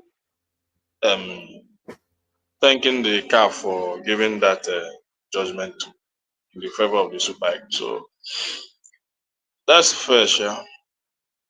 So what am I going to say? It's okay. I'm impressed. I'm impressed by how quickly they came to that decision. One, and then the decision that they came to two. So I'm impressed by both, actually, the decision and how quickly they came to it. Yeah, it's a very good decision. Timely. Yes. Very good. So that means next time qualified. Other African countries will learn how to be friendly to. Football is not what you used to play. Football is what brings other nations together, make us to be united and love each other. So you don't create enmity with it. That's what Libya tried to do. And I thank God the whole Africa was like. So it's a nice one. Yes, have you spoken on Bianca Ojukwu Bina? I don't think we've had you on since Bianca Ojukwu was made a minister. Have you spoken on that? No, I've not been around since all this ministerial for how many days now? How many getting to a week? I've not been here, but That one is not an issue now. It's good news for the South. I heard everybody celebrating on the streets of Anambra. And that is good Not news really for celebration. What do you want they can do? You know, really celebration. They don't declare party. Your first lady, they will not become minister for the Novo cabinet. Eh? Not really first lady. Making go chop money after all. At least making use of they fill in her pockets, but not to. That I know woman the said politics. she know the age. She know the age. That woman Bianca. Miss Ward, person where Ojuku see one day. All his power, Ojuku see Bianca melt. Conde humble, there we are. Go marry him. And the best of it is that the ladies even love Ojuku. Ojuku senior high, is it about 4? I don't know. Is it at 5 years or 4? I don't know. Over 30 years. Was like over 30 years. Mm-hmm. Yeah? Almost 30 years. Mm-hmm. Yeah, but Ojuku was friends with her father, so we shouldn't support that. Ojuku, that's like your friend sees your daughter. He was friends with the father. Bullshit. Yeah, that was bullshit. Come on, let's not support that. Ojuku was wrong. Fall in love now. But that's common practice in the north, though. They always marry. Yeah, but that's wrong. That's why. Friends. Well, no, I mean, do you know that? If I came to Do you your know house that and I it's told not? your daughter, would you be happy? You wouldn't support that. Ojuku married that lady, even though the father was even a former governor of Enugu State then, or somebody like that. The father rejected it, but yes, the lady said yes. I was going to say that the father was against it. They were friends now. The father was against Ojuku it. and the father, Sisi Ono. And he bought the girl Santana car, and the father said, return that Santana car or buy a Mercedes. She refused. So even their wedding safe, I think, but Bianca is a good woman to me. She respected Ojuku. She treated him well. She respected him as a wife. So I think the marriage is successful to her because that still make that family did they have children together? I'm not quite. Did they have children? They do. Boys. Almost 5 boys. I don't think he gave birth to a girl. Boys. No, do make go blood. Blood. I no one resemble Amo. No one resemble Bianca. I think if you see the first child, that guy too handsome. With their big head like Olumo Rock. Exactly. No, the first child. I was like... The first child of Bianca, very beautiful. You know, Ojuku was first married now. Bianca is the second wife. Ojuku has had kids before he got married to Bianca. So, and those ones are old now. They're in court with Bianca now.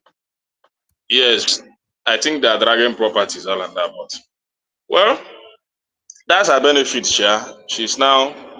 She's eating the fruit of, and that's what she wanted. That's what she told his father. She needed the fame. She said she needed the fame of Ojuku. And that's why she married. Let me play you a clip. This was when Bianca Ojuku, then Bianca, no, this is when she first came into the public consciousness in Nigeria. This was her debut into the Nigerian space. Now, you have just returned from Singapore for modeling classes and grooming classes and finishing school. And I heard through the grapevine that you even got a certificate in Singapore. Am I correct? Yes, that's right. Now, having been to these classes in the past few weeks and you've been doing a lot of traveling, do you think you're a different woman today than you were, say, 3 months ago? I wouldn't exactly say I'm a different woman now. I can just say I've improved. I've always wanted to go to Singapore, and the trip gave me an insight into the Oriental way of life, and it really broadened my perspective. Now, what is the beauty pageant industry like in... So that was when Nigerians first became aware of her. That was Ben Bruce then, and it's Miss Intercontinental something. One man. You know that one did not change, oh. She did not change. And that's what I'm saying. She doesn't look any different than from then till now. You know, she doesn't look any different. That was that was 3 decades ago, maybe more. You know. Exactly. That was 88, 87, 88. Yes. Well, that's for me. I will count Bianca as one of the luckiest lady from Igbo land. So kudos to her. For me, she married Ojukwu well. She's one of the examples of a good woman or a good wife. I respect her. So for Tinubu appointing her, I know the politics Tinubu wants to play, but I'm not concerned. Sorry, do you respect her even more after she dished that dirty slap to Obiano's wife? Do you remember the dirty slap she dished to Obiano's wife? Oh, yeah. yes.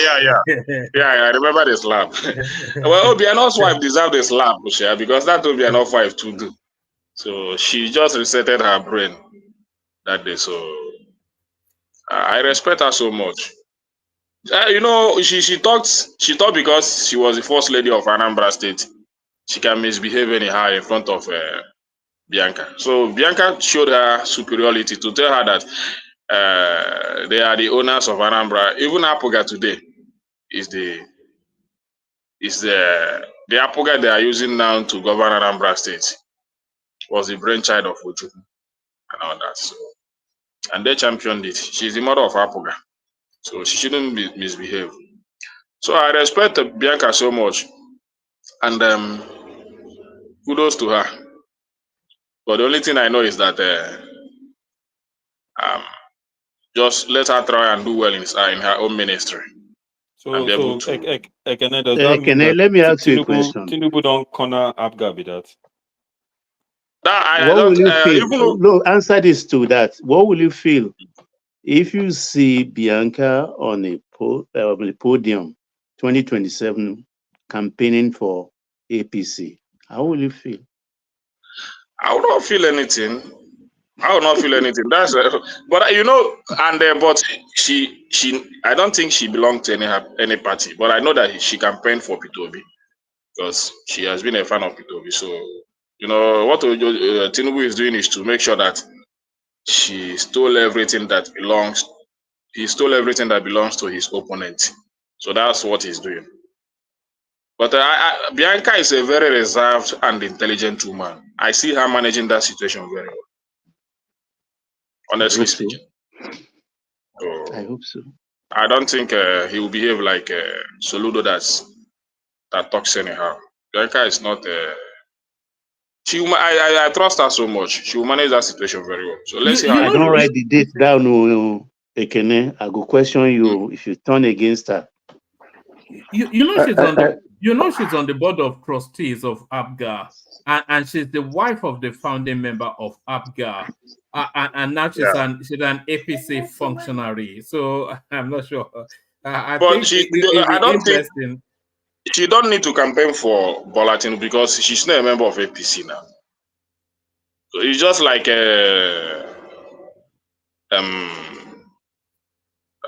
Wike now. I don't know how Wike will handle 2027. I don't know. So, during 2027, how is she able to because of course when you are campaigning you are criticizing your opponent. So how is she able to criticize APC in Anambra State when she's a minister within that party to say no, don't vote for them, they are rubbish, even though I'm a minister there? So do you see she's cornered. She's been cornered. No, I don't used to see her on campaign. She has worked for many presidents now. She has been ambassador to, I think, Goodluck Jonathan and a few of them. So, but I don't see her on campaign period. Honestly speaking, I've never seen her. I think she even worked under Buhari. But I think she worked under Goodluck Jonathan. She was an But ambassador. the strange thing, Kenny, when she contested once, I think under APGA primary, she lost senatorial seat. I think I'm correct. Yeah, she lost. Nobody even regard in terms of politics. We not do and be say Anambra they do politics because you be wife of Ojukwu or you do this. Even this Soludo now, if not during the time where election, Soludo, just believe it, Soludo is gone. Honestly speaking, Soludo is Even just gone. Ojukwu contested and lost 79. Sorry, Baba. What about Uju Kennedy? What are you making of that? I was surprised. But one man, I don't like. You don't like Uju? No, that's Uju Kennedy remover. I don't really know what happened. I love that woman. Oh, forget it. That's her action somehow. She's very brave. So I don't really know why she was removed. I cannot explain, but they know better. They know better, Sha. I think maybe she's very strict and she carried that work too much on her head. So maybe they work against her. Well, that's what about for me. I thought she was one of the few of them that was actually doing something. She was exactly one man. She was exactly the length of her brief. Now she was fighting for women, which is her job. Which is her job. There was a recent video which I don't know now that she's removed. I don't know who will fight that case now. A young girl that was being molested by, I think, by her stepmother also. I saw the very recent, and she one went. That was beaten with the iron rod or something like that. Yes. She took that case. She said she's going to use her position to make sure that she fight for that young girl. And when I saw her boldness, her protection towards that young girl, and everything she was doing to make sure that girl get justice, man. When I saw her sacking, I said, that girl. I don't think that she finished that case before she was sacked. At least I saw something. Do you think maybe they found her a bit too lousy? The way she was charging around like a one-woman army fighting. She will go to an event and say, "I will shut this thing down. I am the minister. I will shut this thing." But one man. Let me so that we take it from there. I will soon go. Please see one man. See, when I look at Uju Kennedy, it's just like the issue we have with Trump here, right? People are too sensitive. People are too sensitive. That lady was on her toes.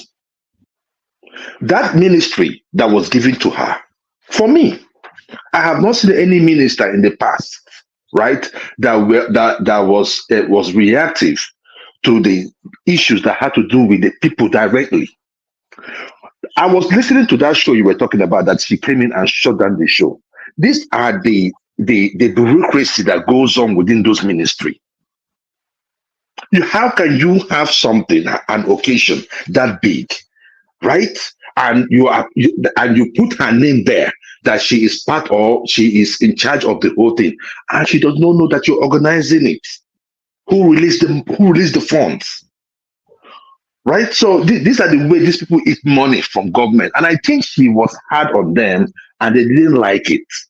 Now, about the way she does her things, does she come off as being brash sometimes? I would say so, yes. But when you look at the core of her duties, I think she did good compared to other ministers that we are seeing today, that their works are like flat. You know, I don't know. Maybe it's just me. I agree with you. I thought she stuck to her brief and she delivered on what the remit was. She was there to advocate for women, and she did that. You know. The only thing I know is that maybe the members of her ministry, maybe she did not allow them to be maybe extravagant or have their way, maybe to you understand. So many of them rose against her because I see a video of most of them rejoicing when she was sacked to show you that there is something underground about her. But for me, that Uju Kennedy is a strong woman. Any government, any sincere government will put her in a better position to discharge her duties. Honestly speaking, but you now took her away, replaced her with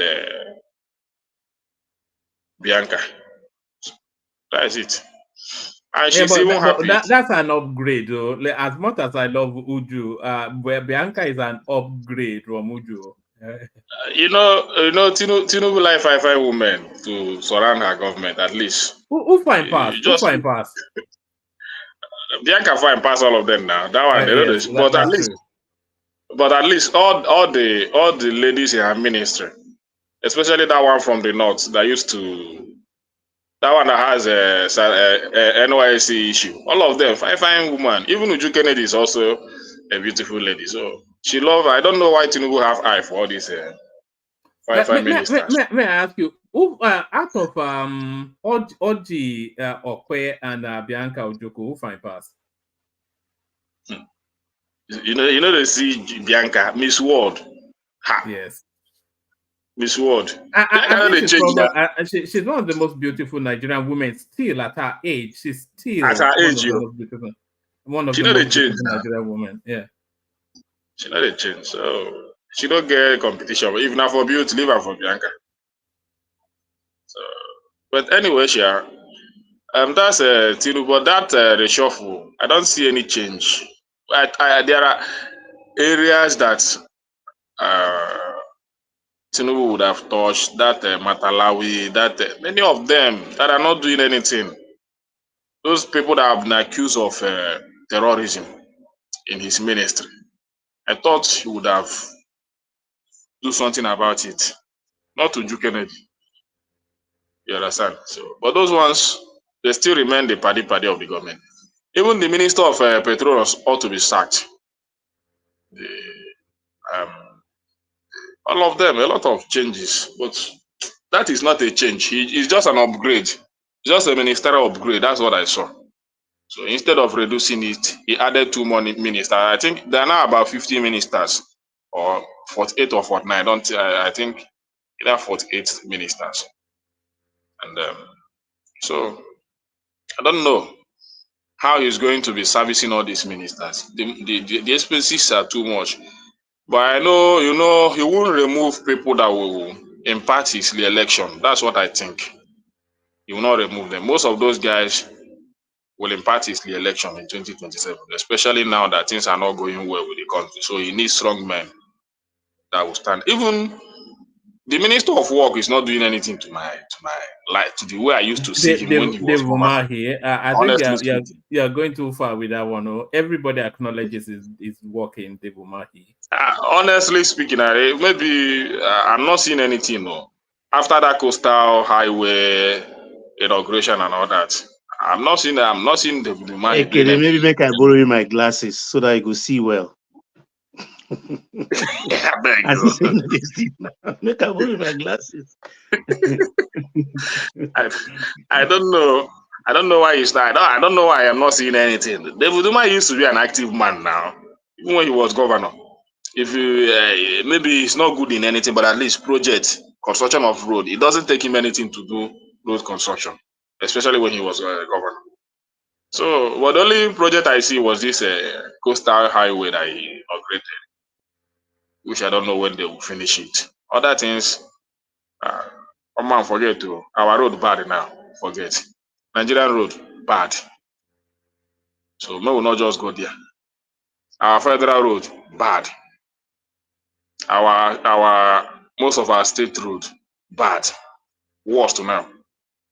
But Nigeria not they talk about road now. Nigeria want chop first. So that's why you are not seeing anything about road. What we are talking about, how to fix this economy so that things will get better, at least. Honestly speaking. All right, can stay steady. I want to move it around quickly. Take it to Gas them up, who hopefully is still there. Gas, you're up next. 5-7 minutes monologue from you. Just free flow, either to the topics or anything that especially tickles your fancy. Gas them up. Yeah, thank you guys for being on the panel. Shout out to all of you. Shout out to the listeners. I could care less about football. You know, who cares about football? I want to quickly touch on the topic of the health. There was another study that was done by some clinics or some owners of the paternity clinics, and they said that a majority of the fathers who are testing the children are finding out that they're not the fathers. I think it was over like 80% or something like that. So, you know, in addition to the stress of the stress that the elite of Nigeria are putting us through, it's somehow causing the women to be unfaithful. So I'm pretty sure that would also add to the hypertension. But all jokes aside, it's reflective of a failing, crumbling medical infrastructure in Nigeria. I was telling you guys this the other day, and I'm going to repeat it again. I know you say I like to repeat things, but we shouldn't brag about these so-called these reduction in mortality rates. They didn't come about as a result of the Nigerian state investing money into vaccines. What happened is that the World Health Organization, Gavi, and other vaccine alliance programs are the ones who afforded Nigeria the ability to get these vaccines at a lower cost. Now, are we sure that we know everything that's inside the vaccines that they're giving us? I don't know, right? But my point is that as a matter of national security, these are things that we should be focused on delivering to the people, not fly over bridges or roads to nowhere. But the elite of Nigeria, it was reflective on your earlier show where they showed Lekki and all those Adesanya, Ibrahim Adesanya roads now, and how they looked like in 2002. It's funny because I remember as a child, my family members, they had a beachfront property in that area, and it's quite developed now. But I'm not impressed by that. That doesn't mean anything. It just shows that the Nigerian establishment and the Nigerian elite are more concerned with turning what they would consider a bushy or swampy area into a place that has a chicken republic and a ShopRite with the latest car or whatever nonsense. So that's to them is development, not investing in the people. So the Nigerian medical infrastructure is actually crumbling. We're not producing any of our, let me not say that.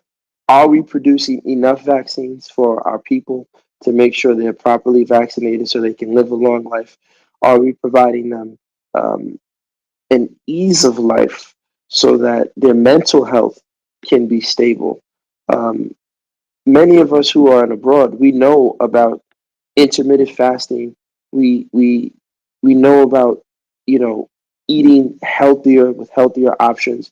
When I go to the Delta, I tell people all the time, hey, listen, I know we love gario, but don't eat it. Cassava is not native to Africa. They brought it to us as slave food, the Portuguese. We can eat other things. We can eat acha, that they have in the north. We can eat that. We can eat the plantain amala. It's much more healthier. We can eat the cocoyam. There's a lot healthier alternatives. And it's a fight, but it's painful when we don't see our people who are abroad who are seeing, different concepts of eating food and different healthy alternatives. We're not giving that information back to our people. And our government is not informing our people of this. I can't say that 100% because I heard a radio show where the guy was talking to people about, managing blood sugar and things like that. But just even giving them a conversation about something like glycemic index. We're not having these conversations with our people. So the health infrastructure in Nigeria is not one in which Nigeria herself is taken care of as a matter of national security or public policy. It's really one in which if we didn't have if tomorrow the UN and the World Health Organization and Gavi say, oh yeah, we don't like you, Nigeria, too bad, then how will we vaccinate our children? That means millions will just die. So it's comical, when you see the things that are on the ground. Let me move on quickly because there's too much subjects. The next one is the water. I posted in the chat. There was the woman was talking about. I think it was Gombe State, one of these states. There was and this was around 2000 and something. They budgeted 26 million to make sure they have water. $6 million was spent, and then the contract went nowhere. They paid a British firm. We don't know if they paid them the entire money or they paid them the 6 million, but money was spent, nothing was done. Fela had that song. Was it Look One Laugh, where he said, commissioner and this person, they make agreement to build road. They bring the machines and the sandstones, and the money is gone. Commissioner go, the money is just nonsense in Nigeria. So we have to be serious and intentional about how we're going to develop Nigeria. We can't keep saying, oh, the cost. There are different ways of purifying water. They even have technologies where they're using sunlight, they're amplifying sunlight to remove impurities that are in water. As a matter of fact, I believe that the one of the largest causes of diseases in Nigeria is because the water is not clean. That's why, just all the time, because you say, typhoid, malaria, typhoid, malaria, typhoid, malaria. It's ridiculous, man. At what point is typhoid and malaria just going to stop affecting our people? We have to do something about it. But if you can't even give your people food, healthy food, stop giving people bags of rice. Rice is high on the glycemic index. It's not like it's the local or fada rice, which is not so high. It's not the best, but it's not like it's the local rice. You're giving them these bags of imported rice. It's killing them. You just keep giving them rice. You break your leg, give them rice. Amro Bakacha, give her rice. It's just a sickness. Give them healthier foods. Give them fruits. We need to have farmer markets associations. I'm happy. I think they're doing that in Lagos, where they're bringing farmers to the market and having, farmer market opportunities where people can buy directly from the farmers. We need to do more of that. So I'm not always criticizing the government, as people say, like I'm talking down on Nigeria. No, I celebrate when we do good, but we got to do more. We have to be intentional about doing more. So when it comes to the water, if we're not able to drink clean, clear water, we're in trouble. And that means we Nigerians have to be willing to pay for utilities. We have to pay our water bill. How many of us on this platform are getting our water from the waterworks? How many of us have boreholes in our house? Myself included. It's wrong. What you just said there. What you just said there, gas. That's the conundrum in Nigeria. Nigerians want everything, but then when you start to talk about the taxation to afford the provision of these things, they start to buckle. They say, but we have oil, So they want it, but they don't want to pay for it. That's the Nigerian conundrum. No, I agree, but this is where look, listen, look, I have nothing against in the book. My own thing is, whatever you tell me you are, I want you to live up to it. If you tell me you're a Jagaban, live up to it, bro. If you tell me you're an alaye, live up to it. If you say you're a big man, live up to it. Don't be a big man only when it's to drive your fancy car and oppress me and look down on me and steal my woman, blah, blah, blah. Then you're a big man. But when your mates around the world are making policy decisions, moving things, what was that philosopher? He said the minister is leaving Nigeria to study dustbin carrying in UK when other people are leaving their country to study atomic energy. Come on. So you're only a big boy to study dustbin carrying. So if you're a big man, if you're a powerful man, look, tell Nigerians the facts. If you don't pay for your utilities, to hell with you. There's money in Nigeria, but we have to make there an ease of doing business. If look at the woman gave a review about one of the producers of whatever product. Now, maybe her review wasn't in the best of taste, but now I think she got jailed or something like that. No, that should not be the case. There should be standards across. Why? Look, there's sneakers all around Nigeria. Are you talking about the tomato paste woman? Yeah, that lady. I don't know. Was she arrested or something like that? I don't know. Was she freed? I don't know. Yeah, I think she was jailed. She was jailed. Hopefully she's out of jail by now. We've lost track of that storyline. Yes. I don't know. I hope, just like we lost track of Evans, I hope she's freed. Right. My point is that we need a standard. Right. We have NAFDAC, but look, NAFDAC has to do a better job. They are flooding our country with sneakers, Frosted Flakes. Go to any ShopRite or any place to buy your stuff, right? Do they have a NAFDAC number? Now, if you force Kellogg's, all these companies to get a NAFDAC number, that's government revenue. So even if you want teeth, for your teeth that one. You use your sense and teeth. Get more revenue. How do you mean? No, you only get a NAFDAC number if you are producing in Nigeria now. No, that's what I'm saying. Not That's what imported. Yeah, I not agree. imported goods. But Yeah.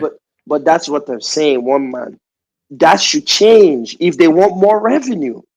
No, that Stand can't change. no. That can change because they will have a partnership alliance with other countries as well. So it's something that is standardized and verified in the UK. It does not need a NAFDAC number. No. Let me disagree with you. See, listen, we have to be. This is part of the real patriotism.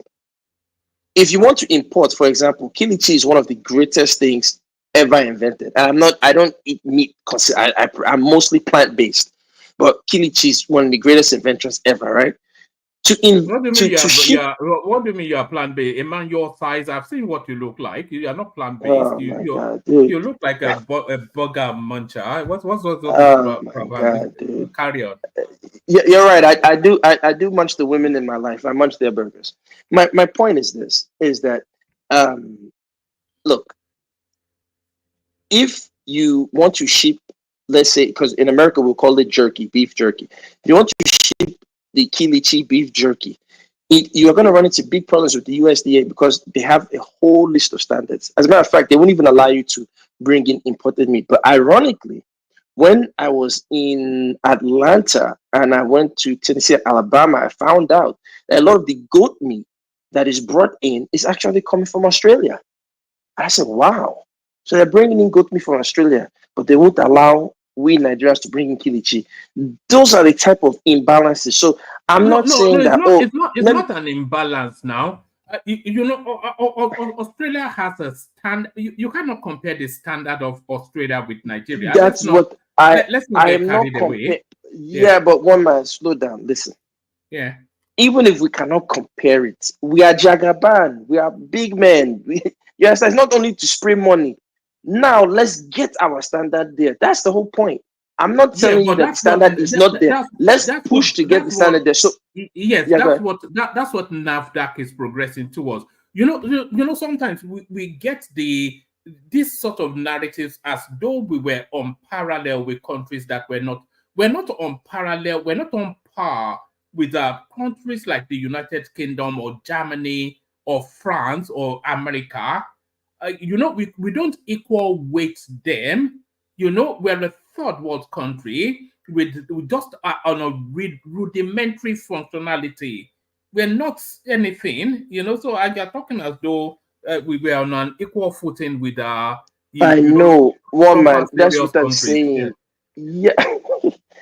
One man, again, take what I'm telling you. If we have a land of big men and jagabans and allies and tough guys that are only big when it's time to oppress us, don't only be big when it's time to show me you can have a wedding where you are throwing money and blah, blah, blah. Show me you're big to get us to that standard. That's all. Whether we are there yet or not, put your money where your mouth is. That's it, right? So that's the point.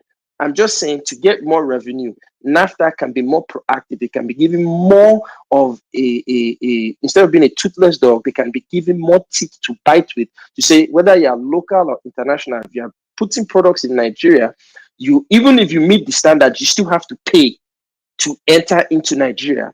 Pay to enter Nigeria.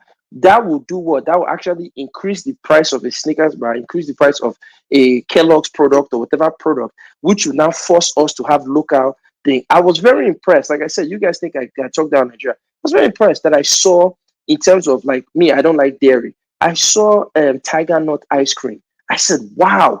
Because I made some of my own. I made some Tiger Nut yogurt on my own. I had the yogurt machine. I was like, wow, this is excellent. This is great. A lot of Africans actually don't have the genetic ability to break down lactose. So this is an excellent thing, right? So if you do that with NAFDAC, you can now force local products to be, just out of necessity, they'll have to create local alternatives. And that is how you create, jobs. We all grew up with burger, with our local Oreos. We remember in Body House, we would eat those things. We remember we had our fake Capri Sun. We had all this. Most of them are, the industries are dying. But let me get to my last point. So, that's something Nigeria needs to do. for this gentleman, my elder, Asari Dokubo, I want to be a little tribalistic because when I go to my village in Ijoland, I'm the Ozigizaga number 2. So those who are Ijo would know the Ozigizaga, the polygamist, extra room. But not being silly, the issue is for me is that Asari unfortunately is not understanding the game of politics, and Tinubu we have to give him, he needs to be studied. With all our criticisms of our president, he's still our president, President Bola Ahmed Tinubu, Jagaban, the guy is a brilliant genius. When I was younger, it was talk of Babangida being Maradona, the dribbler, but I can clearly say, in my own opinion, Babangida has nothing on Tinubu in terms of his guile, his craftiness, and his skill. And I think Asari was way over his head dealing with Tinubu. What Tinubu has done with the stroke of genius, if Izor people are not smart, is he's actually put a rift right in the middle of Izor people. Because now, by him giving Tompolo that contract and sidelining Asari and keeping Wiki close, because Wiki is a power broker in that region. So you keep your enemies close, you keep your friends close, you keep your enemies even closer. So sorry, Tompolo has had that contract since the Buhari days, but carry on. Of course, I know, but he continued it and made sure that he kept that contract with Tompolo, right? And I don't have a dog fight. Look, I'm a child of the Izor, so I want Tompolo and Asari to make peace. They shouldn't be fighting, right? But that is me. But who am I? That's for people like Ike Clark to deal with. My point is this, is that with a very stroke of genius, what he has done is, by removing this Niger Delta ministry, marginalizing and sidelining them, now they're going to be looking at Tompolo and Wike, because yes, they are on Tinubu's side today, but at the end of the day, you still have to go back to your people. And Wike is telling everybody in that region, excuse me, I'm going to make your state catch a fire. Tompolo, I don't know if he's sharing the resources of his contract with the other members in that Delta area. So in a way, you're keeping them close, but you're also in their future creating enemies for them when they go back home. Now, I don't know how they're going to be able to navigate this, and I hope they find a way. But what I'm going to say to the people of the Niger Delta, we don't have any friends. So we have to open our eyes and not deceive ourselves. The last thing I'll say is this. Recently, with may they rest in peace, the murder of the soldiers in Okwama there, the Nigerian military stormed Ike Clark's, residence. I said to myself, how many times have we seen all manner of bandits, terrorists, Boko Haram, all kind of things, headsmen in the north? How many times have they stormed any reputable, standing northern leaders' abode in an effort to get people that they claim are being hidden? So these are the kind of partiality. And you know me, I don't like partiality. If you won't do it to them, don't come and do it to us. So I'm saying this, if you are from Delta, open your eyes. Unfortunately, we are Nigeria, but we're not Nigeria. These are the nonsense that goes on. So I hope that Asari opens his eyes and realizes that he was in over his head to think that Tinubu would ever play ball with him, because that's not how Tinubu operates. So that's what I wanted to submit to the public.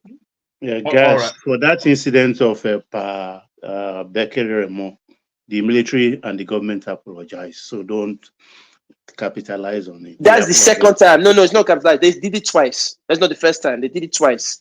So you cannot. Yes, this is the second time. I know one, and they apologized. No. That was the second time they stormed Ike Clark's residence. I'm very familiar with Kiagbodo and that area. I'm very familiar. I'm a Delta guy through and through. You understand? So my point Yes. is that are you saying they cannot storm a case flat? If it's a person of interest, then they should storm his house. I am saying that there are other persons of interest that have been in the southwest and in the north, storm their own house, but they don't do it like that. And if they're not doing like that, don't come and do it to our own. And that is why I want Delta people to wake up and stop being stupid. Sorry. Coming is on, but what God said there, I was actually dismissing it in my thoughts, and then I didn't. I don't see them often outside of Sunday Igboho. I don't recall that they ever storm anybody in the southwest or the north. It's usually, in the creeks or the southeast. That's where they storm, isn't it? Yeah, we're an occupied territory in Nigeria, one man. It's not a secret now. It's been that way for a while, ever since they had the JTF during the times of the resistance. So we understand the dynamics. It's just the individuals. The whole point, Baba is familiar with Kayama Declaration, which was done in Udi. The whole point behind that declaration was for us to seek self-determination. But a lot of people have lost sight of what they swore to. 5,000 youths from 40 clans, Ijaw clans, all came together in Kayama and made that declaration and swore that we're going to fight for our self-determination. It still stands, but a couple of them have lost sight of it. One man, please allow me to respond to that gentleman. So that gas them up. I want to respond to him for a minute. That's where we need to go back to, because we need to focus on developing our space, and we need to cut out the sellouts. Gas, are you from Burutu? Let me do you hear me while I'm talking? I'm very around the Burutu. I'm around Burutu, a lot of those areas at the moment. Yeah, I'm around Burutu and all those areas. So yeah, we can all hear you, but there's a conversation taking place at the moment. So you're from Tompolo's place then. Let's just say I'm close. I'm close to all of those places. Answer me. Hold on. Baba, he has told us where he is from in the past. Now it's Soso or something like that. Is it? No, he said his father is Isoko, his mom is my father is Isoko, my mother is Ijo. And if you know Ijo culture, you carry your maternal side. Guy. You carry your mother's. If Ijo, you actually carry your maternal side. Is powerful, if you want, all of them are one. I want to respond to what Gazdemop said before you drift so far away, and if you don't mind, I see the floor. Go ahead. I wanted to say to people from Ijaw, people who praise that bomb. I see the reverence you have for him especially when he's insulting people from the southeast. He's okay, and then when he's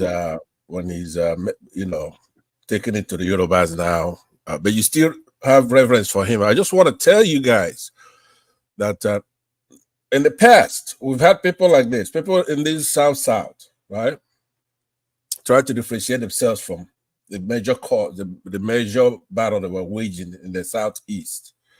When you were fighting for the oil spill, Southeasterners who supported you. And then because you want to split some money coming in from the oil companies, you don't want to go to school. You want to have hoodlums as your heroes, right? I want to remind you, in the past, we have a Ken Sato Wewa played a similar role, except that he's more responsible. And he's one of the cause of that civil war. Ken Sato Wewa is one of your heroes over there in the South. And they went to Abuja, they made a deal, they came back, and he said he wants to be with his Fulani people. He doesn't want Igbos to dominate him. And make a long story short, they finally dealt with him, right? Same thing with this Asari Dokubo and all that. All we have to do, our own generation, like me, when I come in over there, when I finally come home, which is going to be very soon, we're going to have to take care of business there. You cannot be, you're going to go to school. You can hold on to that oil. Wait, who is we? Asari Who is we? Dokubo is a graduate. I'm talking about who is we? People who call themselves South. They come under a John. They come under all kinds of minorities down there. But the point No, I'm you making said is we will have to take your business. Who is we exactly? Who is the we? Biafrans. So and that's where you guys will have a very bloody problem. I'm responding to you, so just hold on. When I'm done, you could talk. Normally, we come under this like Aizo. If I'm not here, he's here. It's like redundant. He could handle it. You know, he doesn't want Christians dominated. He doesn't want Southerners. That means Yorubas, Southerners, Southeasterners. He doesn't want. So we can. And if there's a music playing, God win, we all dance. But there's a little difference. We do have a difference, which is the Southerners, what the people with oil, they talk about oil. We in Biafrans, we don't care about oil. It's nothing to us. We have more than you have in the South. But when you have corporates like this, Dokubo is your hero and is insulting us. Remember, in the past, we've come through there. Doesn't take us maybe 24 hours with a few of our battalions to take you over, take the hotel over, right? Go all the way to you're hilarious. You're hilarious. Normally, we're on the same side. Let me try. There's a little difference. No. I have to respond to you. You're very funny. When I'm done, you respond. Just hold on. We're on the same side. No problem. Because You're calling out our people now, so I have to respond to you. Hold on. Because an exception doesn't prohibit me from dealing with the rule. Okay, you just an exception. You have a lot of people. A lot of Nigerians don't know when you go into that south, there's an area called Brass, right? It's not like Nigeria. If you get in a boat and go to Brass, right? Have you been to Brass yourself? Yes, I have. Let me line. Where is Brass? Leave on. Where is Brass? Less than 2 years ago. Just be quiet. Where is Brass? How far is Brass from here? Don't pivot to where it's Brass. Let him land his point. Let me land your point. The major point I'm making is not contentious. There's 2 points I'm making. Number one, we could take you over within 24 hours. All right. So that's okay. That is historically correct. We've done it in the past. We're going to do it again. This time. And when they beat hell out of you, you blame Hausa, you blame Yoruba, isn't it? No. Well, you can do. Let me you people can never tell. You don't even know. You don't know where the kind of blood you people are. Are you from Guinea? Let's get order here. Okay, so what I'm saying is that when we are praising people like Asari Dokubo, right? A very smart guy, brilliant, he's playing his game, but he's doing it where it's costing us a lot. We cannot be going like, oh, we're one. We're not one. Ojukwu made a mistake. What we needed to do in 67 was to take that place. It's our place. Take it over. And tried that failed. Who rears their ugly head there? We should have. Then he's going all the way to Fulani land. We don't need that. What we need is that south, and the rest of them in the north will go back wherever the hell they came from. The trouble we have, like I said, Ken Sara-Wiwa played the same role you're playing now. It's not a new thing, but at the end, they gave him a bomb, right? His people. They gave him a bomb and it blew him to smithereens. And that's what's going to happen to this Asari Dokubo and Weekend, all the other saboteurs there, right? That's our place, and we're going to come for it. I just want you to know. Aizon, please just give me 30 seconds. I would appreciate a response because Gazemo, give me 30 minutes. I beg you. Let me answer it. Hold on. Let me. You see, this is you're taking enough time. Let me answer you. Bowman, please. This is what he's saying. What he's saying is incorrect. Let me correct him. This is the politics you people play that has put you into the mess you are in today. When Adaka Boro and his group of boys from University of Nsukka, when they started NDF, Niger Delta Force, it was Ojukwu that was commanded by Ronsi to arrest those boys then. And later, less than 1 year, you formed your Biafra. If you had allowed that thing to fester, then Biafra would have been easy for you. hold on. These are the kind of things you always say here that it's not true. Asari Dokubo is saying he takes to school. He owns a university in Benin Republic. He's well educated. One man, can I replay Pansat? Hold on. Can gas them up have his response? Yes, gas them up. You have your response, and then we'll move on from there. I didn't know that. One man, let me No, I don't want it to go heavily in that direction because hold on. There's never any coming back from that. When we head in that direction, we struggle to come back from it. Let Gaspar just respond, and then we'll move on. Guys, let me just say this quickly. No, Pansad, I have to laugh at you because fortunately for you, I know a lot of Indie Igbo people. So I know that you are in the extreme minority.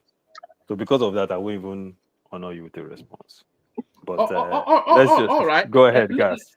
Actually, Gas, I think I've got a better response than yours. So we'll give Pansat this response. Should we give him this one? Okay, you go. This one is too heavy for him. There's a lady that could respond to you, but maybe we'll actually, yeah. This is Rudolph's Insights. Today's episode will be very funny. This is an officially gazetted and recognized ethnic nationality. And this is an officially recognized ethnic nationality with 5 states. This is the Obako Ikwere, the apex sociocultural organization of the Ikwere ethnic nationality. And this is the Ohaneze Ndi-Igbo, the apex sociocultural organization of the Igbo people, whose members are from their 5 eastern states. Now, with that being established, we wish to debunk some lies. The Igbo expansionists, like you all know, are usually filled with lies and propaganda. So, for starters, Ikwere cannot leave their apex sociocultural organization, the Obako Ikwere, to join the apex sociocultural organization of the Igbo people, the Ohaneze Ndi-Igbo. This is totally a no-brainer. And whoever is giving these expansionists these ideas need to stop. It's really becoming irritating at this point. And we, the Ikwere people, we once again reiterate that no matter the amount of propaganda you push, it won't suddenly make Ikwere Igbo overnight. And whoever you have in your Ohaneze Ndi-Igbo is an Ikwere imposter from you people and not an Ikwere person. We will therefore implore our Igbo brothers to do the following if they really love Ikwere that much. Number 1, meet the appropriate government authorities to remove Igbo as an ethnic group from the Nigerian constitution. 2, ask the government to make Igbo a subgroup of the Ikwere ethnic nationality. 3, have all your Igbo kings bow to the 7 kings of Ikwere land, which makes up the 7 kingdom, and have them pay allegiance every year to prove their submission to a higher authority, the Ikwere people. 4, and lastly, dissolve the Ohaneze Ndi-Igbo and be under the Obako Ikwere as subjects, because that is what you will remain. Do this and maybe, just maybe, we can start taking you serious, because... all right, so I think that may well be the response to Pastor. Okay, so let's move on. Hold on. Can I respond? Hold on, you're gonna respond. I didn't get my response. Just 1 second, 30 seconds. That kind of gags, it's good to play as a joke. We all come here playing around all the time, right? I'm going historically, these people, right? These minorities, they talk nonsense, they make noise all the time. When we've come in the past, right? We've come through there. Those things belong to us. And when we come there, they're not going to talk that kind of nonsense like what you saw there. 2 of our battalions, 2, went through that place all the way to Edo, to Benin, took over Benin, removed the monarchy in Benin, had their Oba and had their David Ejo running on a bicycle to their mother's place. Those 2 battalions. It's August 9th, 1967. Now that we can split up, now that we've gained... hold on. You will give me time to respond to him, please. Know that they're running their mouth the way they do. Like you saw that girl right there, right? It's a joke, right? When we come there, they think it's like a negotiation or it's a peaceful time. Let's Let's play around. What kind of going to take a look? You know that Igbos there are more Igbos in that Port Harcourt and all that area, more Igbos than, I'm talking about pure Igbos, aboriginal Igbos, not even indigenous. Igbos themselves, they don't talk. They don't have time for all these little clans making noise all the time. I'm not gonna be because wait, one man. Let me reply, Pastor. Pastor, can I get please, my I want response to if that's okay? Pastor, let me reply you a little bit. The last guy is from Edo that's talking all right. Thank you, Pansat. So you made that point. So let's do it this way. A 2 minutes response from Gastem, a 2 minutes response from Midwest people. We close that chapter and then we go on to Zeta. Gastem. Yes, very quickly. About 2 minutes. Listen, I tend not to like conversations when we don't keep it collegiate or academic, and then it turns into an opinion-based back and forth. The fact of the matter is that the idea of any unified groups in Nigeria, a lot of that is recent creations. And as I've always said, the proof is if you look at the history of the slave genocide, you see that the biggest sellers of the Yoruba people were other Yoruba people. Now, let me focus on the Igbo side. It would be impossible for there to be any unified Igbo anything because starting with the Arochukwu, the Igbos were selling themselves in mass for, Dutch gin, hats. You didn't see people like the Ikwere, the Urobo, the Isoko engaging in selling their own kit and kin and waging wars against themselves to do that. Sorry, guys. Where is Okobo land? Say that part again. Okobo, where is it? It's in River State. I believe it's River State. I think we may want to fact check this, but I think the Jaja of Okobo was the biggest slaver in the West African coast. No, actually, the biggest was William Pebble. Shakiri. Yes, William Pebble, and then hold on. Don't say you were not slaving yourself. You were notorious slavers. Can you see one man? You see, I don't like when I get interrupted because I didn't interrupt anybody. Yeah, carry on. First off, the largest slave trader in that region was actually William Pebble, and he was Ijaw. Unfortunately, my maternal side is guilty of that. House of Pebble. Yes. Now, William Pebble was the largest. Then, of course, you had Nana Shakiri, who was a Benin prince, I believe, and ended up representing the Ishakiri. He left Don't Benin. forget the Amakris. Hold on. Then Jada of Opobo. Can I respond? No, don't respond. Don't go because you brought them up now. Just hold on. He's gonna be responding to No. Okay. All right. So let me get to my point. Let's have some structure.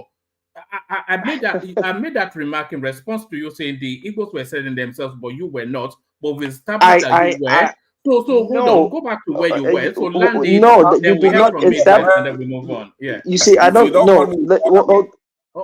Guy, don't look, Pansat. If you disrupt again, I'll remove you, Pansat. I all I'm saying is your nonsense. I will leave right now if you don't. Get out, idiots. The Isoko did not engage in any form of the slave trade. The evidence is there. Neither did the Urobo. The evidence is there. But I won't get into that. My point is that there's never been a unified Igbo anything. Their history does not show that they've been unified. This was a creation of people like Zeke, that was a creation of people like the people who did the first coup, where they tried to create a pan-Igbo identity, but it ultimately failed because they never had a history of centralized hierarchical authority like Bini or like Ife or this guy, the other Yoruba administrative authority. So they didn't have that, the Alafi of Oyo. So they never had a history. Yes, Oyo. Alafi. So Alafi. So the Igbos have never had a centralized hierarchy. That is why they, in my own language, Igbo actually means slave. That's why actually Asari Dokubo traces himself back to an Igbo person who was supposed to have been sold, but because the Ijaw have a system of enculturating people, They took a lot of them from the hinterland and they ended up becoming Ijaw through a process. There's an actual old traditional process in which you go through certain things and there are certain deities you pass under. Secondly, with Igbo, they have Osu. Isoko don't have Osu. Ijaw don't have Osu. They have a problem because they were trading themselves as slaves. That is why their land is rejecting them to say, no, you are not of this land. You are from here. You cannot serve. In my village, you cannot speak Isoko to the Ijaw deity. He will not answer you.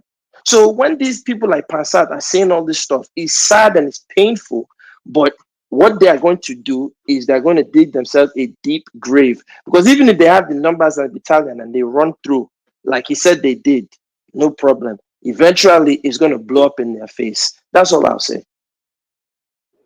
All right, brilliant. So shall we just move on? Pansat has left, so I'm not sure we No, want to say that. maybe it's let me reply in once. You know, the thing is this one, about these Igbo people, what I've observed about them.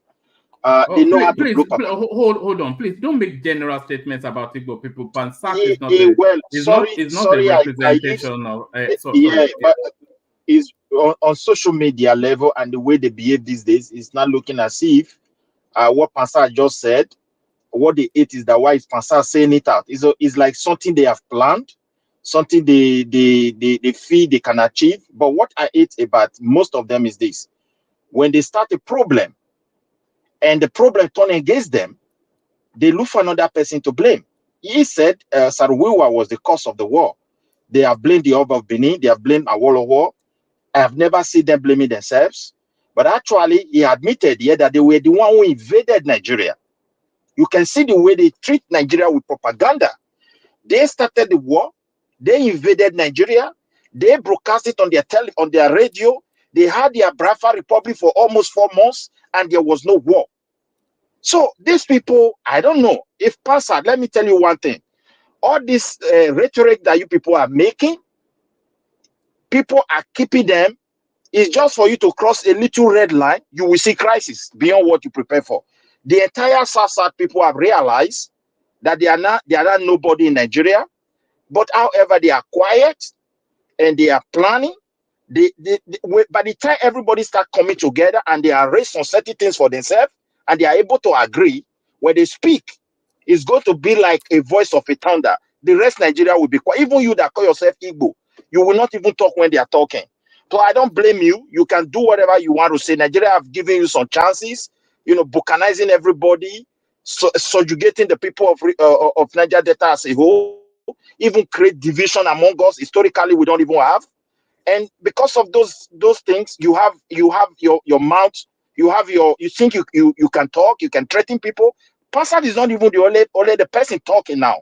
I've seen their prominent people say they will wipe out the whole of Equiri, and I've seen their prominent people say they will wipe out people. So this is how they start their problem. And what I hate about them is that when they create this problem, they don't admit that they are the one that is responsible for the problem. I don't think you can make sweeping statements. There are characters like Pansat in probably every tribe. Wait, in one Nigeria. man. How many Igbo man have you heard that they invaded Nigeria? Have you heard it from them? How many Igbo man that have told you that they live in Biafra for almost 4 months and there was no problem when they declared the republic? How many Igbo man will tell you before the war they were announcing in Biafra radio that the army is close to Lagos to catch up Gowon? So you see, they know. What I hate is this. Look, my brother, there's no need for we not to educate our children about the fact of that war. The propaganda has been flying for years. And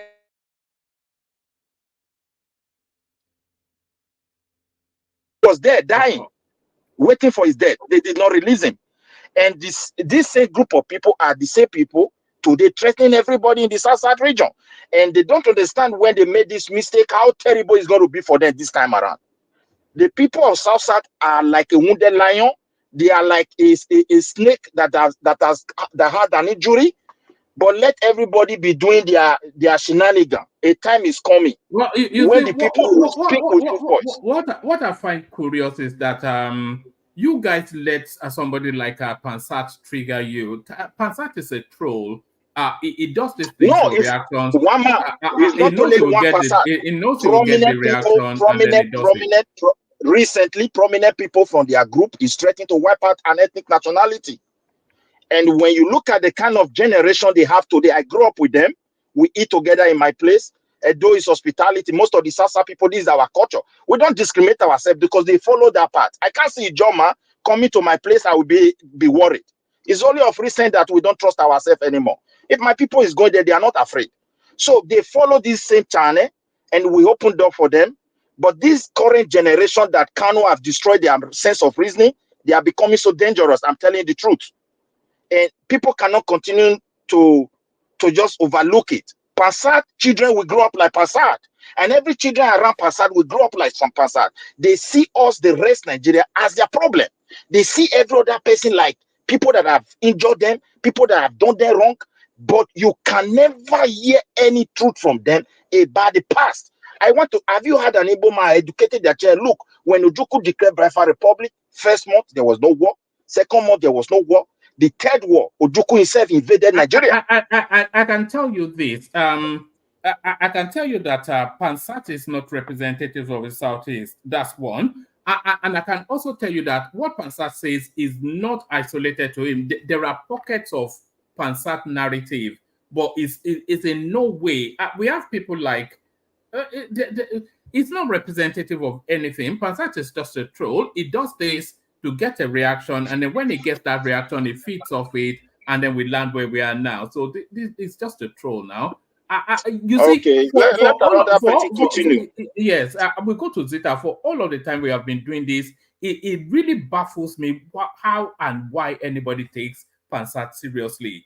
Anybody would. It's obviously a troll. Is it not obvious that it's a troll? But take us to Senna Climbs, Zita. Take us to Sanity, Zita. Zita. You know, Dupsy said you have to come on our show on Saturday. She's doing a special on women in power. And there was Folake came in earlier to come and celebrate you. She was just gushing, and your fan base continues to expand. Who is Folasha? Folake, she's one of our listeners. She came in especially for you, that she was listening to you yesterday, and she was just I don't know if you paid her to come and big you up, but she was just bigging you up. Well, we have to stop her eventually. That look, this is too much. Don't worry. If she hears this now, she get a big head. Greet her for me. Yeah. So, what are you people discussing today? We were just talking through Nigerian matters. You know, we were especially talking about this Kano state election, which mirrors local government chairmanship election, which mirrors what happened in Rivers State. So NMPP has won every single seat, 44, all of them. So this seems to be the nature and template of politics going forward now. So the state governors just write results and all that. So we're talking about that. We're talking about hypertension in Lagos State. They're saying 30% of Lagos indigents are hypertensive. We're saying surely it has to be more than that. And so you can start from there. Okay. There is something I want to say. I'm going to talk about the election in a very different way.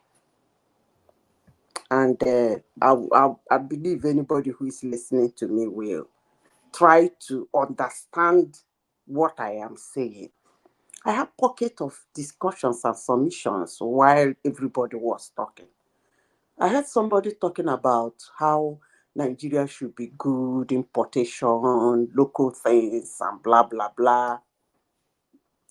But I want to say this, and I say it with all amount of confidence.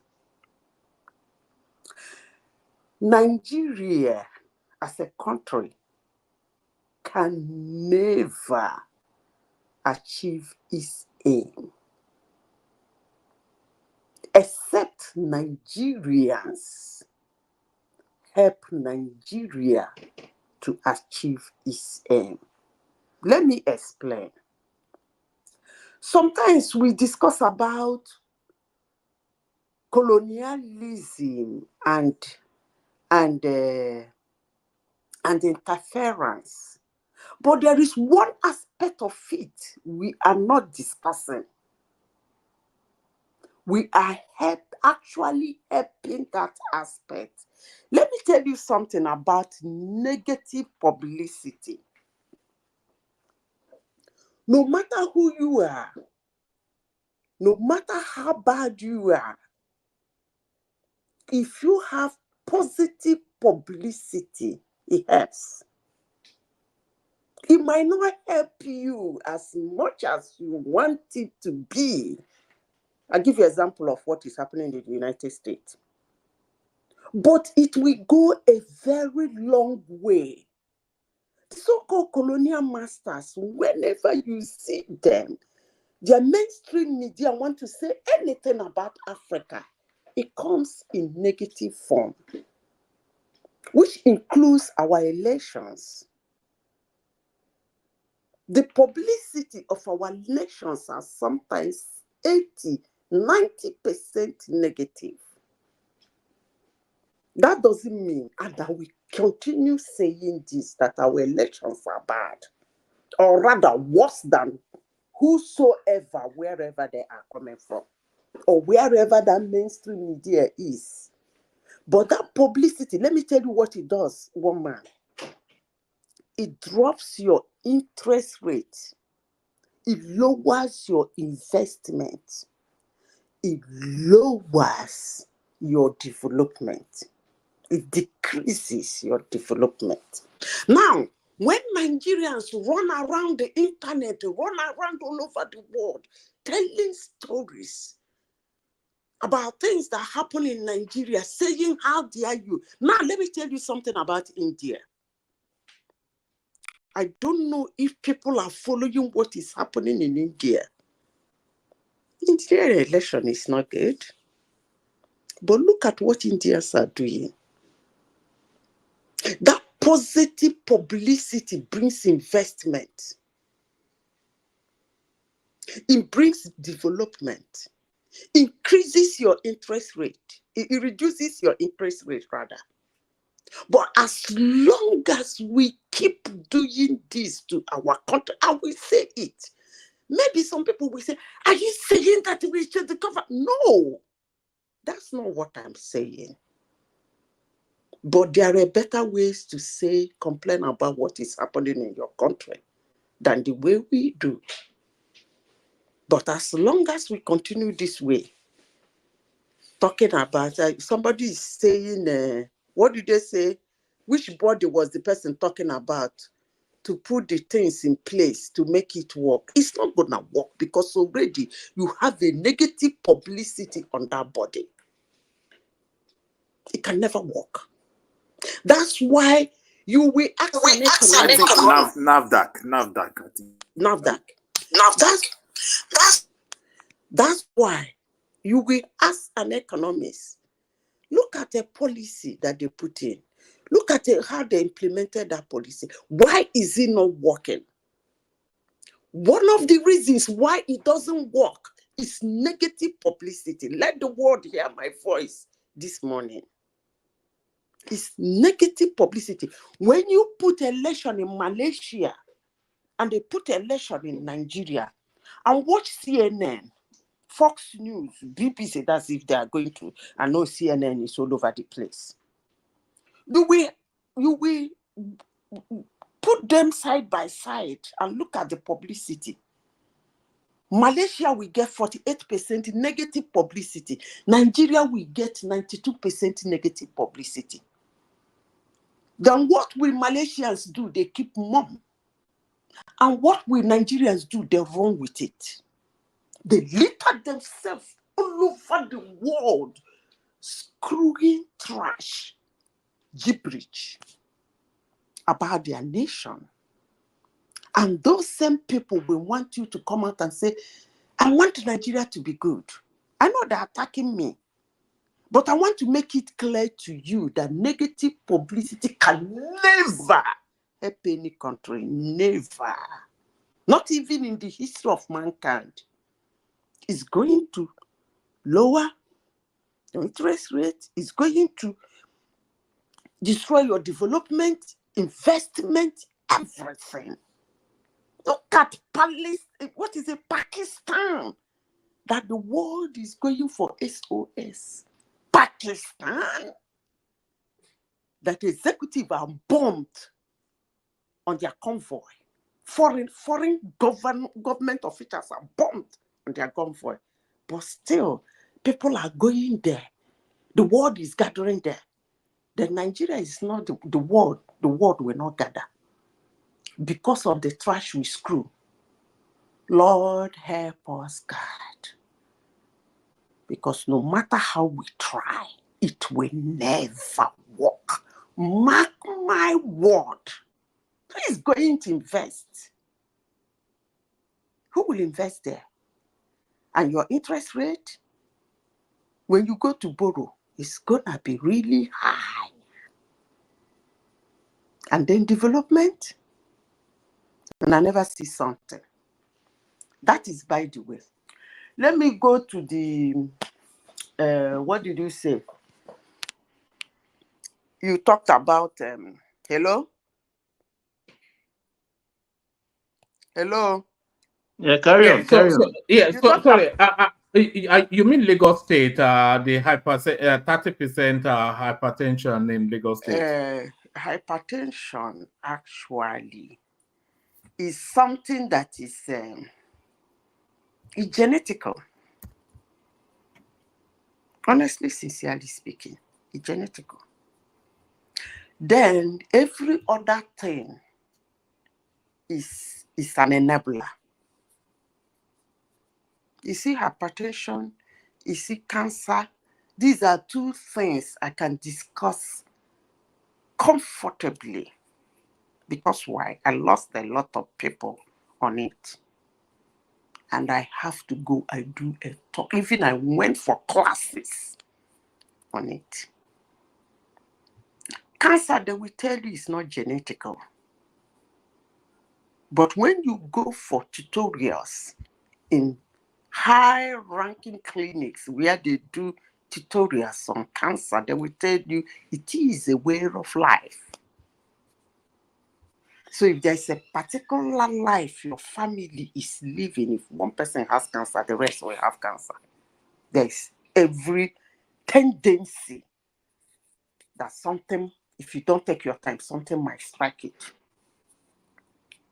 Then hypertension, when people say stress is one of either the fourth or the fifth trigger of hypertension. I don't think it is that. I think it's food.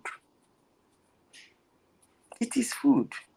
When you go to a very busy environment where people have to be on their toes 24/7 to meet targets, they tend to eat more of processed food, which we call junk.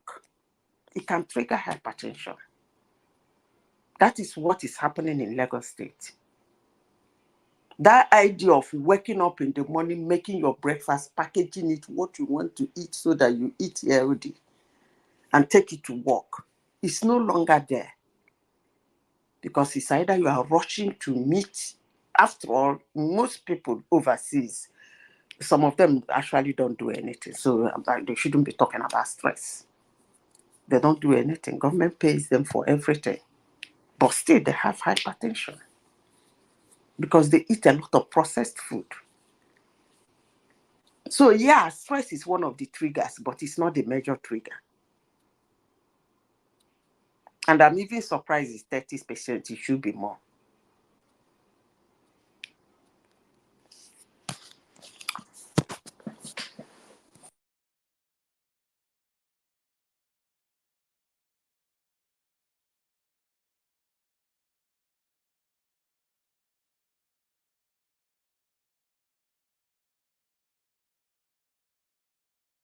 Hello, anybody home? Hello. Hello. I can hear you. Hello. We are hearing you.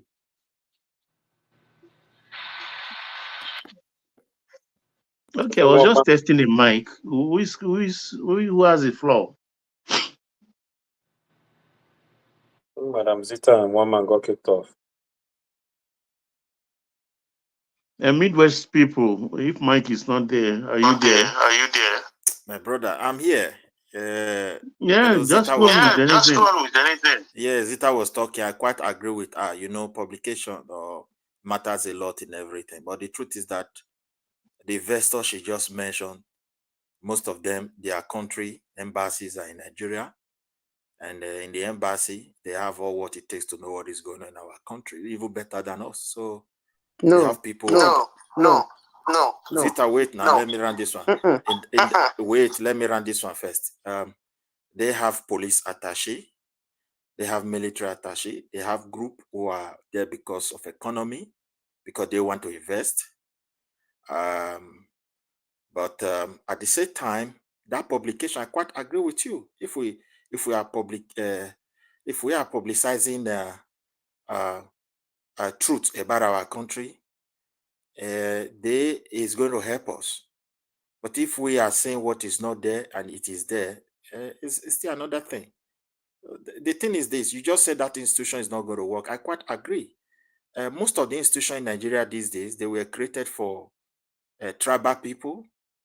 They employ themselves there, unqualified people. They don't even advertise their employment anymore, if you look at all of them. So where they are there, they just go to their village, they put people there, and they start working. So you cannot use unprofessional people to achieve anything good in any place. And at the same time, every institution in advanced country, even where you are, they have a structure. The government itself have to pump money to work a structure for them. And that is to say they must have a path they must follow, not just throwing it to one person. Today now they have replaced everywhere with new minister. What will this minister do? To enrich themselves. Because the institution they are coming to lead, there's no structure there that reflect accountability. They are still going to work with the same system that create every problem in the first case. So they will do their best, and but at the end of it all, they all will be super rich, and they replace the place with their family people. That's why it's not going to work. That's just the truth. Can I comment?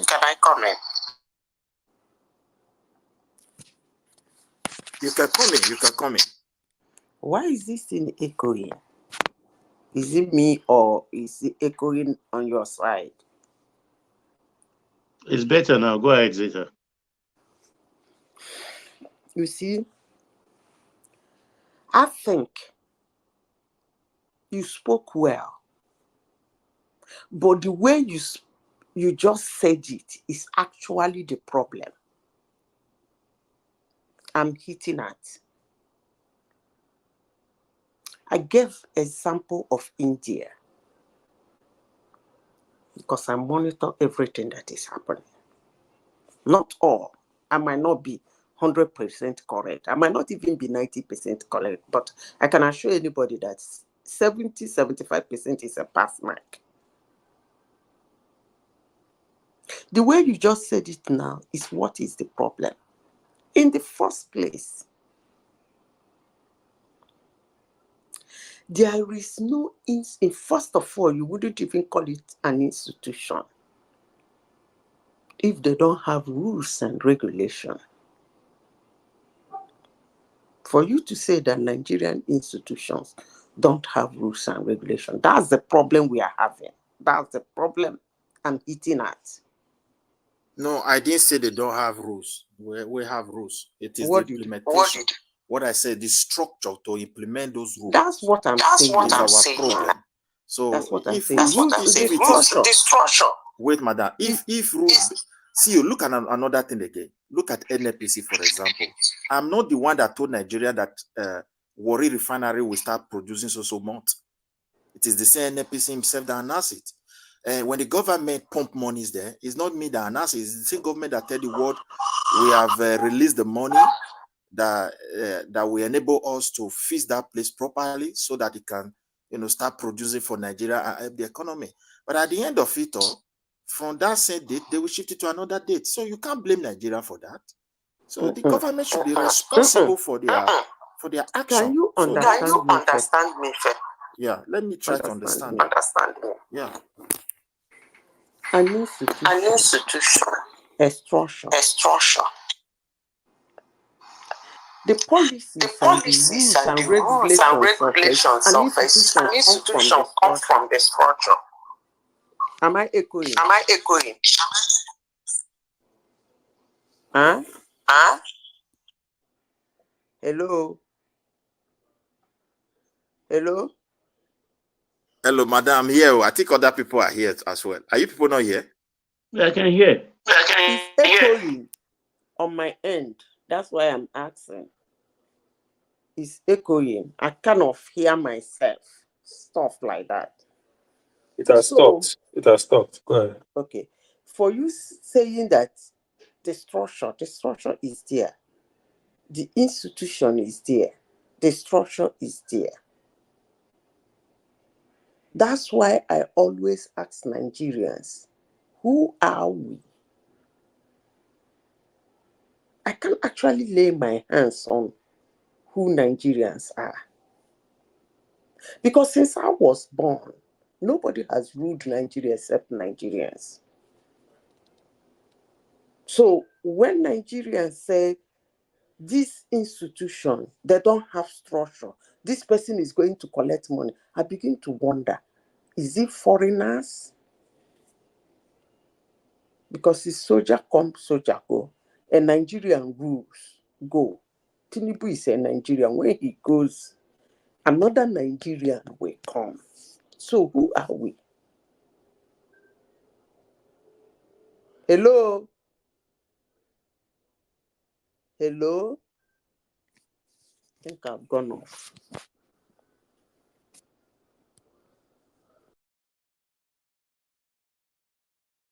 Okay, I'm hearing you, Zita.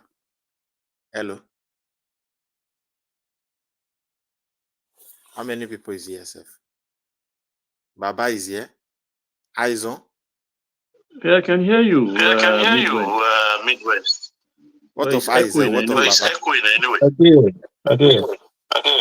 Okay. So, my brother, you see, all these institutions, we have rules. If you want to do something in any of our institutions, you see the way they function, you understand that definitely they are going to have problems. How the people is going to work, there is no rules that govern them. They do whatever they like, and they are all tribal-based people, and they do whatever. If their brother is the president, they do whatever they like, and they do it with impunity. So that is the real problem that we have in that country. We are not the ones saying anything negative about our country. They announce what they want to do on television or air, and the whole world is hearing them. And at the end, they are unable to fulfill it. Money is gone, no persecution, no accountability, nothing. And when Nigerians talk, you say, no, they are not advertising their country. No, the government should be serious. If the government want to be serious, you can't just create like NADAC and you don't put proper structure how they're going to function. And in fact, everything in Nigeria is completely informal. So I don't think you can put any institution there and expect it to work. It's completely informal. The companies they want to come regulate. The companies don't even have proper registration or standard form registration, world standard form registration, and you don't know the owner, you don't know their transaction, you don't know what they are doing. And the person that is coming to come authorize them, if you go to the office, they don't even have the standard equipment to measure the quality of product. So they go about with the authority you give to them. People give them money, they issue the certificate. So like, I know when one of my brother want to open a pure water business, how difficult it was for him to get a NAFDAC. He was forced to pay number. Up till now, you want to get NAFDAC approval. You meet people that doesn't even have equipment in their office. They don't even know what you want to produce. They are not specialists in that area. You are able to tell them what you want to use some product, and at the end, they will now issue license for you. They know how to deceive us that they are working. You don't train them. We did not tell people to come and help us. We did not bargain for them for other countries to help us to structure them to a point where they can function properly and do the needful for the country. So we throw the power to them, and they can always exercise their power by going about, and they don't even have that basic foundation to function as an institution, because the companies in Nigeria are not word-based system of registration. Take, for example, your governor is the one that will approve all the construction company in your state. They call them contractor. They don't have address. They don't have office. My brother. So let another person say their own. For me, I don't think that institution will work. So they are just there to employ their own family people and be collecting salary and government pumping billions to them. They don't do anything for the country. Our product, before it can meet up world standard product that the rest country can start by because NADAC number is there. We need to do a lot of job. Let us be honest. But Midwest, you know what's happening now? I think they happen. Mr. Echo. Can you hear me? Hello? You are better now. I hear you, Aizon. No, I said what a lot of businesses do is they go and identify an international organization like EcoSet. EcoSet is a French-based organization that gives organic certification to companies around the world. They have their West African headquarters in Burkina Faso, but their Nigerian branch is called NICET. So they give people organic certification. They go through the auditing process the same way they do it in Europe. But those people give you their stamp. Then you qualify globally. Any country you go to in the world, your product will be certified as organic. So there are a lot of Nigerian companies now. If you get a chance, go to nicet.com.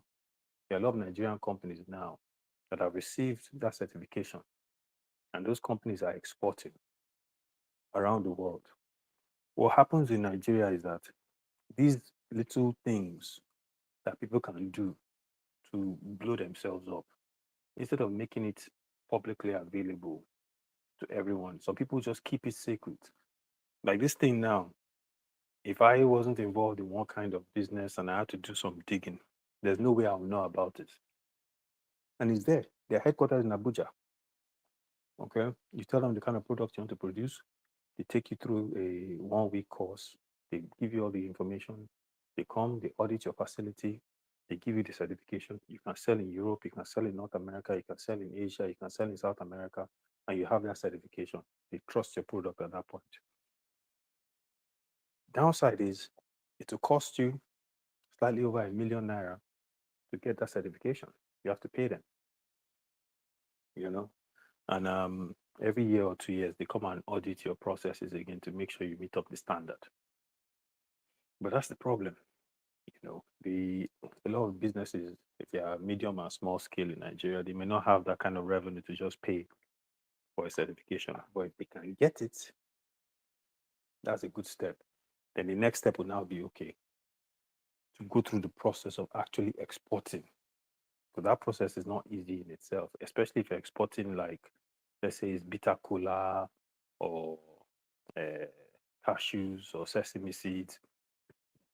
You now have to go through that process, get the product. If you're getting it from Kogi, if it's cashews now, you're getting it from Kogi. You have to bring it from Kogi all the way to Lagos. The whole supply chain, the truck that's picking up your product, how is getting it from Kogi to Lagos, the storage methodology, when it gets to Lagos, how you storing it in Lagos before it's shipped onto the container, what's the wait time in at the ports before it now exports. Hopefully customs won't waste your time. So those are the things that our government needs to look into, you know, to make it a lot easier for the average guy to export. If you go and find a buyer in Netherlands and they say, oh, they want to get 20 tons of something, you do all your hustle in Nigeria, you get the 20 tons, you now want to ship it to them. You have one chance to make an impression. If you mess up that shipment, you don't finish. They will never do business with you again. Nigeria has missed out of exporting 20 tons. And some of the issue you might run into might be at your port. Maybe someone wants you to pay money to ship your product and you haven't budgeted that money, or you don't have that money, or whatever the case may be. So those are the things that they can look into. Because everybody, they talk about, they want to export it. The real problem, another problem I would put there, my brother, those things, that thing you just mentioned, I will go and check it. You say, what is it called?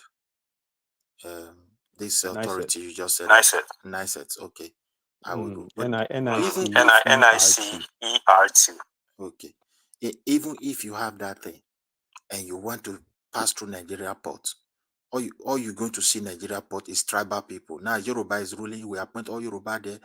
And when they discover you are not one of them, they start giving you, go here, go there. No, you must go Abuja to go and get this. You must go here, you must go there. See, the problem we have in Nigeria, I have to tell my people the truth. The South people, historically, even if they have problem, not a problem that cannot enable them to sit down and talk. Not a problem that cannot enable them to say, to discuss their interest and look for area where they can compromise. We have to do that. Wazobia have destroyed Nigeria. If any tribe is there, they are not going to face that country. They feel they are benefiting. After all, the resources that pilot the country is not from their region. So we need to see Nigeria the way it is. There is no need of wasting time. These people will not allow Nigeria to be okay. I was expecting Tinubu to restructure this country. Even if he appoint the best brain from the United States to come and govern that country with the structure on ground, before they know it, power will go out of their hand, and it will soon happen. Let them be playing with it. Everybody is coming to eat the shit because many things is at stake. He have the power now. He have the strength to confront many things. If he cannot restructure Nigeria, because that is the same problem Jonathan made. Whether he work well, it doesn't work. Well, that one is not a problem. He's supposed to have invested in the unity of South people. Is Jonathan one of the Wazobia? No, Jonathan did not invest in our unity. That is what pains me. If he has really invested, Wazobia is the problem.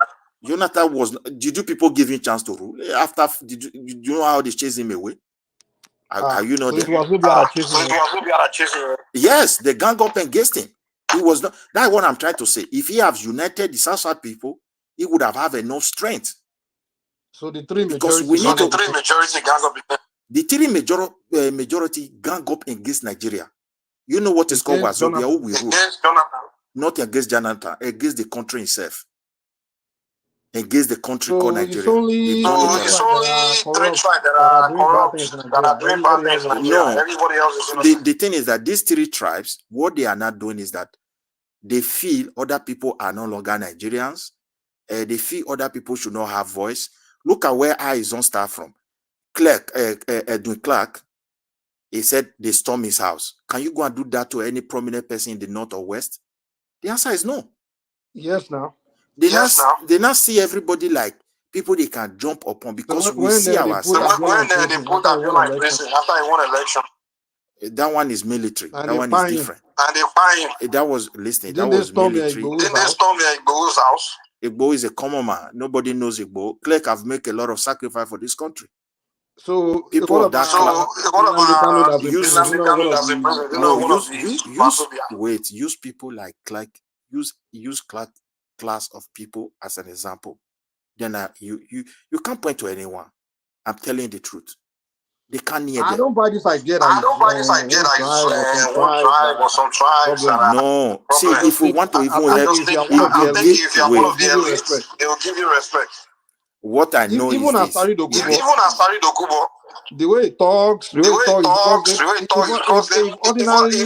ordinary Yoruba man or any other man talk about that, they will pick him up. The thing about Nigeria is if you are connected up there, no matter what tribe you come from, you have your way. They don't do. You know why? See the reason why they cannot pick Asari Dokubo. I will tell you why. Is something I've hand him a name within the Niger Delta area. He has worked with the government as well. But however, if they pick him up, wait now. If they pick him up, there is tendency for an escalation. They know that. So that is why they stay clear. So he's got power too. So he just got power too. You say whether he just get power. No, you're making it look like the only people they don't pick up, the only people that have power that can do whatever they like in Nigeria, and the rest of you, you just don't have any power or any. Mike, see where look at my point. Look at my point. To be honest, tribalism have ruined Nigeria, and people don't want to admit it. Let me give you an example. When Buhari came in, he went straight to the military. They retired a lot of people who are not of their own region. Tinubu came in, well-trained officers. He have to retire. It's tribalism. That's region. You say people from his region. Not people. He did not retire people from his region, from other region. And Tinubu on, when he came into power, he went straight to the military. He have to throw some people away. The question you should ask yourself: who selected these people? We can call that one. No. It's the system. I don't think that one was tribalism. All of them is tribalism. That was more regionalism. Wait, it is of a tribal issue, my brother. They want to feel secure. They want to secure his regime. He believe he have to do everything to secure his regime. So in that process, anything that look like a threat, they have to let them go. Now, after 4 years, if another person comes in, you will surprise many people will go. No country operate like that. If we don't trust ourselves, why can't we sit down? This is not the first time hearing it. People keep saying that. They keep saying three tribes are ruling Nigeria. If you can you mute yourself a little bit? I'm hearing myself. Okay, cool. You know, when people keep saying three tribes rule Nigeria, and when we look at all the presidents that have ruled Nigeria, especially from Gowon time, most of them are come from minority tribe now. Most of them, in fact, majority of them. Is he Gowon is a minority. Babangida is Lupe. Abacha is Kanuri. These are minority. Who else?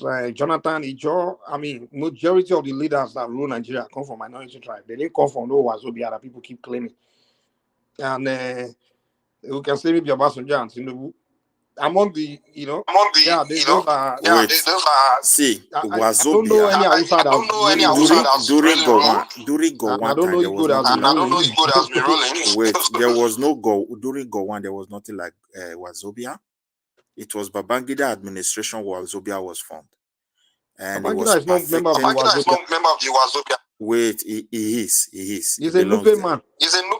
And wait, see the difference between. I don't know. Let me express this thing before you. Let me just say this one. Originally, the British have made the northern people to see themselves one. Make the West. No, they don't see themselves one. They see themselves. Have you lived in the north? Yeah, they have differences, but the differences is not wide enough for them not to see themselves as one. They don't see themselves as one, just like in the south. Even do you know in the north? Hold on, let me tell you this. In the north, can you mute yourself a little bit? I'm just saying myself. Okay, in the north, like you can come from Bini, and they will think you and the Igbos and you are just one people like that. You're all, they just that's the same thing. But if they actually come to the south to come and live, they realize that these people don't see themselves as one. You understand? Some of them did not think like that. They just think the South. Some of them even think the South is just one people that are united against them. They have mentality against them. And some of them think it's just two tribes in the South, just Igbo and Yoruba. It's the same thing. They look in the South thinking we are just this one. And the same way we look up north thinking they are just this one people like that. And when I went to the north, I was shocked when I began to discover like most of them can't even relate to each other. Some of them see themselves as eternal enemy. Some of them they don't relate like that. Gowon, for example, where you come from, Gowon, they are mainly Christians, you understand? And they don't relate to the far north. They can't even relate. And if we go to northeast, that Kanuri area, they can't relate with the people in the Kanu or that area. They can't relate very well. Don't we look at this Islam thing that they all work, but they still go to their respective ethnic group. They are very ethnic in the north, and they have a lot of ethnic group in the north. So it's not these people that see themselves as one, the way they always kind of condition was to see them. I used to think like that too. Until I went to the north, I realized how ignorant I was. I just thought the north, Hausa, you know. But then when I went to the north, I realized these people a lot of them can't relate. They don't even know each other's culture. Go ahead. To also express that, you know, one thing you have to understand, the Northerners from during the era of colonization, they said themselves as one. But actually is that this Gowon area, they were really having upper hand at the beginning. They were not divided people. Even in fact, most of these regional division you are saying, it is Nigeria as a country that is creating that problem, and they are extending it across the entire region. The Northerners were not too divided, but they may have they might have been having some differences. In the south, you are saying south, like Edo, Yoruba, or maybe even the Niger Delta. There might be some account of differences, but we're more or less together. But where I can say problem really lie is the southeast of today people and the rest people, they flow, but when they want to approach issue, the way these certain Easterners will, you know, come in, it widen the distrust. So that one is a fact. It's still going on today. But what I'm trying to say, if we want to fix Nigeria, the concept of people saying they are the Wazobia, if a Yoruba man rule, the power have to go to either the Igbo or the Hausa, it means they have excluded the country. So that one have to be Wait, say it again. Wazobia concept is the three tribes will be ruling on the basis of if the power go to no, but it's very unfortunate it didn't work that way. The chances was never given to the Igbo to occupy that place. The Yorubas as well are taking their own share, but how long will it last? I don't know. Before they will become like Igbo, because sometimes time do change. Do you want me to be honest? Do you want me to be honest with you? The Midwest. Be honest. Midwest. Be honest. But let me round my point. I want you to be honest. I don't want you to be round yeah. Now, in the South region of today, we have not been able to really put ourselves together because we are the one laying the golden egg. It's like people don't believe in us anymore. The army can rush into our space and start doing things the way they want. But in the north, they are very careful. In the west, they are very careful. In the east, they are not careful at all. That one is even the worst. And the south, particularly the riverine area, very deep area, some area, they do whatever they like. It cannot be so. We are not like people that have been captured and people feel they can decide our destiny. Now, Niger Delta's ministry has been removed. Whether it's functioning properly or not, I don't know whom they consult. Whether they consulted the people they created it for, I doubt. And that is not the way to govern people. At least if you want to even establish a ministry, there should be law that created that ministry. One person cannot just wake up and scrap it off in democracy. So there are a lot of things going on. For example, if that development is for Southwest, I don't think Tinubu will remove it. It will still be there, whether it's functioning or not. So the tribal aspect of life is getting bigger in Nigeria. Let them restructure Nigeria and let every region start taking care for their people. If it is rubber they want to plant, if it is cocoa they want to plant, at least they should have power to create their own ministries as well, so that we can come together and function as one. Not one person just taking decision for everybody. And that decision is like what we operate in Nigeria. It's as if there is no law that back them up. Imagine a president said, subsidy is gone. And that's all. So okay, today, so ministry has been scrapped. And that's all. What of the law that created those things? So is it executive power that just created everything? Even if executive power want to create something, I think if the president outside of the law, outside of the law, you can take it to court. But what I see is I don't. These things you're saying is news. So I haven't checked. I don't know the fact. But whatever I think president can do is whatever is within his power. Now, all these things about they trying to. One thing that doesn't help people is victim mentality, and some people they are supposed to be very powerful, but they find themselves in a weak position because of victim mentality. And I think, to be honest, I think a lot of certain people from certain part of Nigeria needs to, if they can drop their victim mentality, they begin to uh, really find themselves in powerful, in good position to be progressing and things like that. The idea that it's a tribe that's becoming more powerful and making becoming president. I think that's not true. That's fallacy. Let me be honest with you. If Tinubu didn't play like was not that guy that got himself invest, got deep, did his work, involved in politics deep as he did, strategic. In fact, let's say Tinubu, God forbid, let's say Tinubu died in 2022 or before election, those things, right? Let's remove Tinubu out of the picture. Now, there's no politician in the Southwest that would have defeated Wike, because Wike is the next powerful politician, because he's a man that's played strong politics. You understand? When we talk about everywhere politician in Nigeria, you understand? As long as they run under one of those two parties, PDP, APC, it's how you play politics that determine how far you will go in that country. How strong of a politician you are, you move. Hold on, there is noise. But anyway, so how you play politics, how you put yourself, how you relate to the people, how you connect is what determines who will become president or whatever. It's not your tribe, because if it's about tribe, then all these Prince Adewale, Showore, or even Mogalu, or even Kwankwaso, all those people, they will just automatically be winning the election. But who's running shit? Who's getting numbers? It's usually someone that's been playing strong politics and putting his money in, playing the game that wins. So this idea that is just Wazobia, you have to be Yoruba, Usa, See, my brother. You just gave yeah. Make I enter real quick.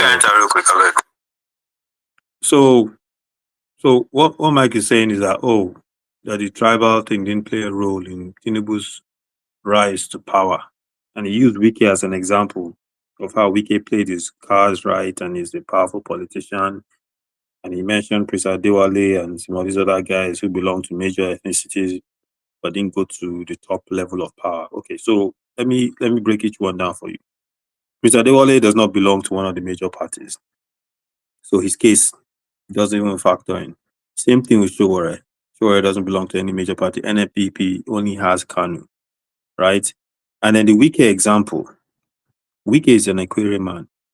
Now, if Wike was an Igbo man or even a Yoruba man and you didn't have a Tinubu, I will accept your argument.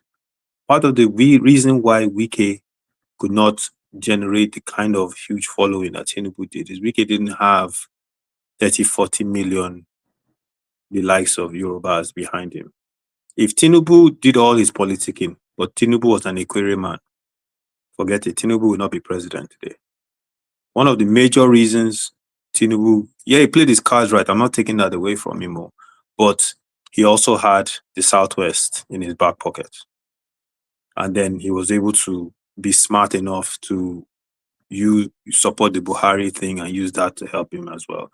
So the tribe thing does play a role. It does play a role. You can't say, it's just strictly on. Do you want me to be honest with you? I think you even strengthen my point when you say you ran under APC or PDP. You made my point. In Nigeria, when you go to most places, the people only recognize two political parties, APC and PDP. That's it. They recognize, because those two parties are create structures everywhere.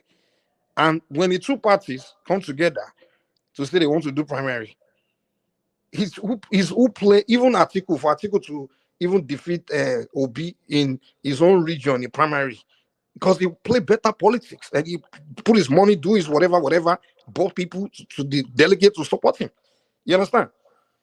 And that's hold on. Within the party, they have to do delegation to pick who will represent that party. They have to play that politics among themselves. So where you come from, what region, whatever big tribe, it doesn't matter. It's how you play. Hold on. Let me just land this. I'm echoing. Let me just get across. The point I'm trying to make is this: Nigeria, people vote even in what's it called, Osun State. Atiku won there. He defeated Tinubu there. Why? Because that's the PDP state. You understand? It's a PDP. That's what it is. Most of the states in the southwest are APC state. They just vote APC. That's how they roll. It's not because Tinubu is not even that guy that people like in the southwest like that, to be honest. It's only Lagos that they celebrating. He's the godfather of Lagos. But in the southwest, most of the other, they don't read. It's not. And in fact, the reason why he even did so great in the southwest again is because Obedient recruited a lot of Yorubas behind him. Because by doing that, their behavior just make people like me. If you go and look, even one man, we were always bashing Tinubu here. It was Obedience that recruited us to back him because they were just insulting everybody. We see Yoruba people automatically Agbadu. They don't even know whether it's what you want or not. The way they were campaigning during they just make people like, okay, we since you are insulting us, we support your opponents. So what we are saying is APC, PDP, anybody can get on that ticket. The moment Jonathan got run on that PDP in 2011, he won. He defeated Buhari. He defeated him because people were, you understand? See, So Mike, what I'm saying is, the point I'm making is, but let me just make this last statement and I'm done. The last statement, I'm done. If you put Prince Adewale in APC or Showore in APC or PDP, their number will go sky high. If Wike would have run on that PDP, he probably would have defeated, and let's say Obi didn't run, he probably would have defeated Tinubu in that election because the PDP governors we campaign for him in their states. He would have it. So what? Mike. Let me say this. The party piece we agree on. The piece I'm talking about is having a base as well to support. So in a lot of the northern states that, okay, Tinubu won a lot of northern states, but he also lost a lot of those northern states to Atiku. Because Atiku was able to rally some of those states behind their same northern agenda. Atiku is a Fulani man. Most of the northern states are run by Fulani governors. So in having that base, yes, I agree with you, the party is huge. The party will help. But having that base, which at the end of the day, in a Nigerian context, is tribal. Jonathan's case was different.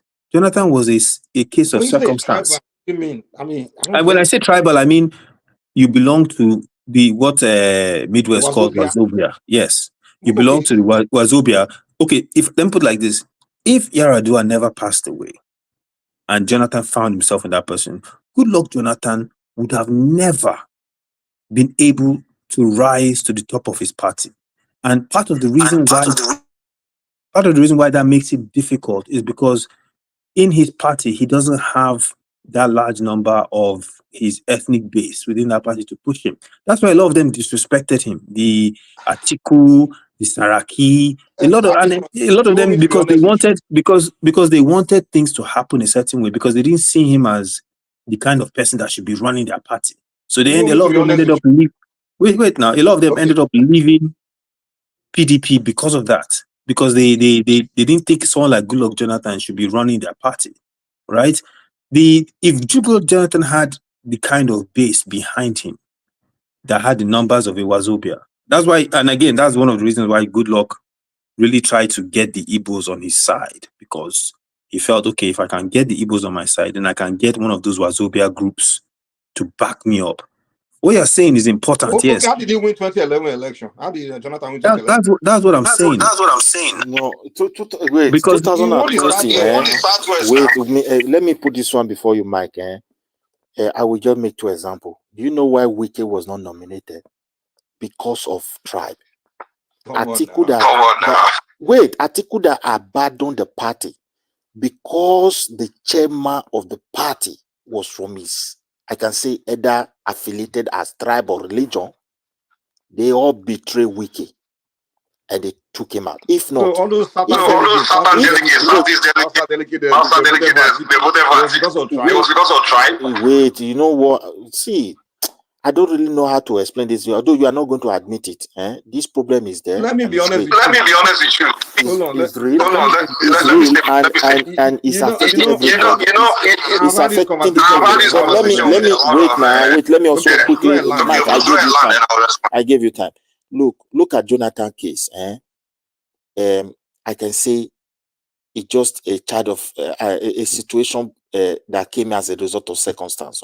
If not, Jonathan was opportune to rise to that level, to stand as because of his position being the deputy. You see it now. If not for that, there is no way for him. There is no way. I'm just telling you the truth. Okay. The rest people will never. Yeah, the larger tribe just believe Nigeria is for them, and they are the one to rule, and they have ruled the country. I'm telling you. Okay. All right. Okay. You keep saying a larger tribe, and all these northern guys, they are not from a larger tribe. Most of them, most of their politicians are not from a larger tribe. There's really no Hausa man that's been running the show among their northern politicians. Majority of them have come from, just one. Fulani. If Fulani are not major, Fulani are not up to 2 million in the north. But I'm saying, if you travel, listen, hold on now. If you travel to the north, honestly, you will not see a non Fulani. You will see more Hausas and many other tribes before you see Fulanis. Mike, I went to school in the north. I went to school in the north. That's what I'm saying to you.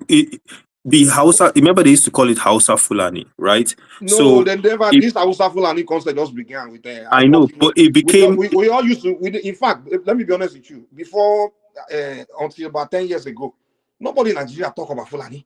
The word Fulani doesn't even come to our mouth. We call everybody Hausa. Hausa, yes. Hausa is what we know. Yes. Hausa, we call the whole northern Hausa. If the word Fulani wasn't even in many people's consciousness. But if you call the whole northern Hausa, if you're familiar with the north, you won't call them. During Edsmen, hold on now, during Edsmen, and then when Kanu put it, the iPod, they just put it there. Everybody started chatting Fulani. That's when people started knowing Fulani are people in Nigeria. Now, wow. Before we were not, even when I was in the north, I really ran into Fulani people. I ran into a lot of Lupe, a lot of Gwari, Hausa. Those ones the ones you see all the time. The Lord, they are the majority in the north.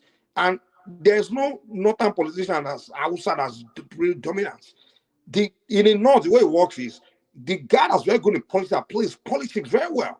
He push and campaign, link up with people, connect with people, and people he makes himself popular, and then people start to follow him. Start to gather followers. Politics is like, even Tinubu, he just played that politics. So one of the problems in the South, and very unfortunate, because I had this conversation with a lot of my South Africans, I'm like, I don't know who sold this victim mentality to your region, where even I will see in the politicians themselves, where they just timid and feel like somebody is above them. No one is above you. A lot of them you made it to that. Even Jonathan right now supposed to be running PDP. You become president, supposed to be the one. See, wait, Mike, The problem is we don't understand do that no, it's not like that. We don't have that. Mike, wait. Give me a second. This is the way politicians relate with each other. They look at another politician that's the people that's gaining ground with people somewhere, and they go and link with him like, guy, maybe popular in your place, so me too. Scratch my back, I scratch your back. You see how Tinubu went to Rivers. He will send his boys to go and meet Wike. He sent Badabi because he saw how Wike was becoming this popular guy in that area. He sent his people to go and meet him, Badabi all those guys, and he went to him to visit him. Why did he pick to go and visit Wike? Why didn't he choose to go and visit the Bayelsa governor or the Akwa Ibom governor or other governors there? But when you saw Wike as a guy that was playing strong politics and gathering followers, he had the charisma, he talks all the time, and he said things that people hail him. It was like, this guy here can gather voters. So he went to him to go and campaign, form alliance with him. That's playing politics. It's same thing will go to the north, find the key northern guy that's popping out there in the north that people are following. Mike, you also knew that Wike was upset with PDP, and Wike was not. Come on now, you're not telling the full story. Wait, hold on. The problem with a lot of South politicians is They don't play those games. They don't play those politics. They just sit back thinking, "Oh, I'm a victim. I'm a victim." You gotta play the politics. They do play the Wait, Mike. No, it's only Mike, we that keep playing that. let me come in, Mike. They don't play victim. The thing is this: the concept of the South man for many years is that one way or the other will get the rightful person, and it will make Nigeria good for everybody. So Every South man. Yeah, the South people, this is our belief. It can be anybody, but one day we might have that's a concept that has already been built in us as a people. But what I've come to realize is that it's not going to work because of this Wazobia mentality. There's no Wazobia mentality. It's there. Not. And when one particular region have the presidency, they feel it's like they are entitled to the country. The power belongs to them. They can influence everything. And they wake up overnight and start making laws. And they don't consult anybody. I use It nothing to do with the tribe they come from. It is. It doesn't. Hold on. You will not agree. It's got to do with the party they are in. Wait, if Jonathan were to be politics is numbers, man. No, you can't tell me that Tinubu. You can't tell me politics Tinubu is making in the South side. He's making on behalf of Yoruba. No, I did not say he's not reaching. Or is the Yoruba that's making? See the way it works. You know, you use this guy as an example. What is his name? Wike. So okay, he reached out to Wike, and Wike is a man that they trust. Okay, when Wike look at his position, he has no other choice to embrace that thing. But if a South man decide to reach out to you as a Yoruba, and that Yoruba man will look at another of his brother that is pulling weight, he will weigh down. If they reach out, that's what Jonathan. Jonathan was trying to reach out to the Northerners. And no, he said Yoruba. Give me an example when it happened in the Southwest. Give me. It has never happened. I just give you an example. Okay, now I can give you an example. Okay, wait, I can give you a counter example.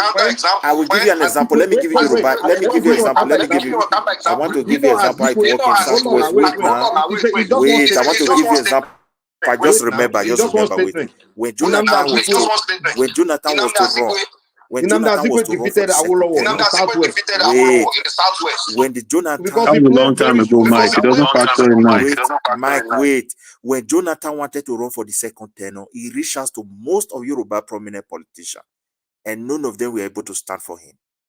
He reached out to the northern politicians, none of them, but they pretended that they would work for him. Even in the eastern, the real problem of the eastern region is that those ones, I don't know what they are playing, because anybody who try to rely on what is coming there, it may end up seeing itself on the ground, because either the youth will hijack the whole thing and start insulting everybody, or some elders will just come out and talk like child. Let me tell you what Jonathan did. Jonathan loaded his cabinet with Southeasterners. He marginalized the Southwest. That was a mistake. He marginalized the Southwest. He did now. He did marginalize the Southwest. He did, man. No, he didn't. We went over this one time on this program, Mike. He didn't marginalize Southwest. We looked over the ministers, because the argument they were making was like, oh, he named ministers and he didn't name enough Southwest ministers. And started going through a number of Southwest ministers that were on his cabinet. We were talking about key positions, like top. Key positions. The top 6, Yoruba were not there though. Top 6, so like what? He didn't play his politics well with the Southwest. That's one. And what do you call it? The first election, 2011. Yeah, people like people kind of played that good politics. People voted for him. That person voted for him. But then when he was ruling, he wasn't playing good politics. In fact, the guy, I made yourself, man. Midwest. Okay, you hear myself back. The second election, in fact, Jonathan was not even campaigning. The guy was honestly, it's almost like he didn't want that presidency, to be honest. That second term, it's almost like he didn't want it. No, they he were did. accusing him of something. The guy was not really defending things. They were accusing Mark, him. let me tell you They were the talking about mistake he massive made. corruption. The guy will not even deny it. No. Let me tell you It's the almost like mistake. he gave. I'm sorry, the guy gave it. Even me myself, I was a No. supporter of him, but I'm like, this Let me guy explain. defend Let what me they're explain accusing to you of. you. Now. He Let me didn't play explain his to you what. politics that second time. He Let didn't me play his explain politics. to you Let's what be the honest. mistake he made. I've discussed this even with some people in PDP that are top people in PDP. The mistake Jonathan made that second time. Remember, Jega, he appointed Jega as head of INEC, and he had never met him. He didn't even know him. He purposely picked an academic that had no political affiliation. Jonathan was trying to run Nigeria the way you would see an advanced democracy run. That was the biggest mistake he made. Thank you, Because my brother. This because is he how was we saying, reason. oh, The South people, that is what is in our brain. We have to that was change it. exactly. He didn't try and run it like a Nigerian politician. If he had, he would have won that election hands down. He tried to say, okay, I'll pick Jega. I've never met him. I don't know him. He's not affiliated with But you PDP. saying Jega rigged the election? Is that what you're saying? No. Jega ran the election the way it was supposed to have been run. But What was the problem? historically, no, what I'm saying to you is a Nigerian politician would not do that. A Nigerian What would they have politician will done? appoint a head of INEC that is not truly independent. So he's saying Jonathan should have rigged the election. Is that what you're saying? That's not what I'm saying, Mike. You're misinterpreting me. So I'm what else saying would that you have done? part What of the else reason INEC have to do? you are saying that he was running the country like he didn't want to win that election. I'm telling you, the way he was running the country, he was trying to run it like an advanced democracy. He was trying to be hands off. He was trying to. I mean, Jonathan at that time, they insulted his wife. They insulted him. They said he should be in Yeah, the I have to give coffin. him. I have Wait. to give it to him, though. Let me finish. They said they were going to form parallel government. Buhari said the dog and the baboon will be filled with blood on the streets. I mean, if you look at everything that happened during that time, if it happened, When he said, my brother, now let me land the plane. no, don't mix me up. When he said blood and baboon, it was not in 2015. No, it was 2011 when he said that. It was he not still said it. 2015. But he still said it. And under normal circumstances, under normal circumstances, if that was Buhari or even today's government, he would have been in prison. TSS would have picked him up. The difference is Jonathan did. I mean, they were protesting all the time. He didn't stop anywhere. Everybody was writing whatever they wanted. Everything. He just let it be. And then he picked a guy that was independent. Till today, I know top PDP people in Delta and Edo State that are still angry that he went and he ran that election. Wait. That he ran that election like that instead of trying to make sure that PDP secured. Till today, people still blame Jonathan for PDP losing its power in Nigeria.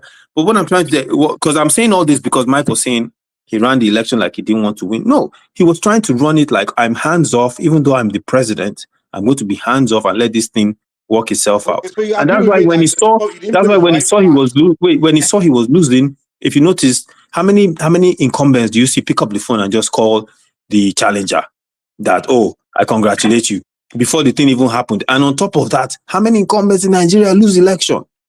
Let's not talk like we don't know our country. He lost the election because so he so was you hands agree off. with me? That's nothing to do with Wazobia. It's got to do with the way he plays politics. He No, plays. but I'm saying, but what, Mike, if you are talking about the Wazobia thing, if you look at what happened in PDP, about the amount of people that turned their backs on him in PDP, that challenged him directly and walked out of the party, is because they knew Jonathan did not have that kind of base that you would typically have if he was from the Southwest or if he was from the North. This is a fact in Nigeria. But Well, I we don't know can why we're agree, talking. at least, Yeah. we can agree against Midwest that the Wazobia, among the Wazobia, is only one that's really winning in that politics, because the Bia hasn't won anything since 1962 or whatever. And the Midwest, the Zo has not ever even been president. So there's only one that's been winning and has been playing against the rest of the minorities. But So the Zo everyone has been also ruling. includes Hold on now. Fulanese. Let's not say The Fulanis Hausa are is the not lingua Hausa. franca in the north. Mike, let's not lose track of that. No. The fact of the matter is this: if we talk about Wazobia, let's put it literally. The Bia and the Zo have not been winning nothing. It's Wa and all the minorities that have been running Nigeria. So Yes, no one's Bia running. I mean, if I'm Igbo, I'll be so insulted because these Bia haven't been running. Those ones, they've been failing in politics. Apart from Jonathan, no other minority has run Nigeria since the 1999, since the republic that we're in today. That's a fact. What is the what is Yoruba that are playing their best politics winning? I guess they're playing their cards. It's Yoruba and the North, really. Well, since 1999, the Yoruba and Ijaw. Well, and then there's no North. Let's stop this. Hold on. Yeah, but the Ijaw was a fluke. It was a big stroke of luck. Look at it. It was only even Go ahead, Simba. Go ahead. Yeah. During this dispensation, it was only even Buhari that we can say came from the North now. Yeah, he did 8 years now. Obasanjo just took over the first time. Then Jonathan Yaradua was from the North. Wasn't Yaradua from the North? But they are not. No, Jonathan did 6 years. Yeah, because Yaradua died. Abi? But it wasn't supposed to be Jonathan. Jonathan getting there is not by accident. No, but Jonathan was vice. He was Yaradua's president. That's why the North was upset. What I'm saying, because they expected him to hand over back to them. Anybody who knows politics very well will know that if anything, because even the people that actually selected or nominated Yaradua knew that he was sick. So for them to put Jonathan there, it means it's a strategic position. And for us to say, for us to now come and say it's by accident, it's not by accident. No. So you can't say it was by design, because at the end of the day, you can make the case that Buhari was sick. Some people said Tinubu was sick. So are you telling me that? No. You can't make that conclusion now. That's heavy speculation. Don't ignore the fact that Buhari ran 4 times before he finally won. So this idea that they're just handing it to somebody because it's from there, no, this thing doesn't exist. Tinubu was a master politician that like said, okay, me to want to be president too, and I got with Buhari and said, guy, listen, okay, let's strategize, and then say you got this many numbers where you're from, and you know this and that. Let's play politics together. I'll give you numbers where I come from. You can win, and then he won, and then Tinubu came and he said, guy, return my favor, and he won. So what I'm saying is, a Southside guy could have played the same card. Like someone like Wike could go link up with one northern guy that's powerful right now and link us a guy. I will be president in 9 years.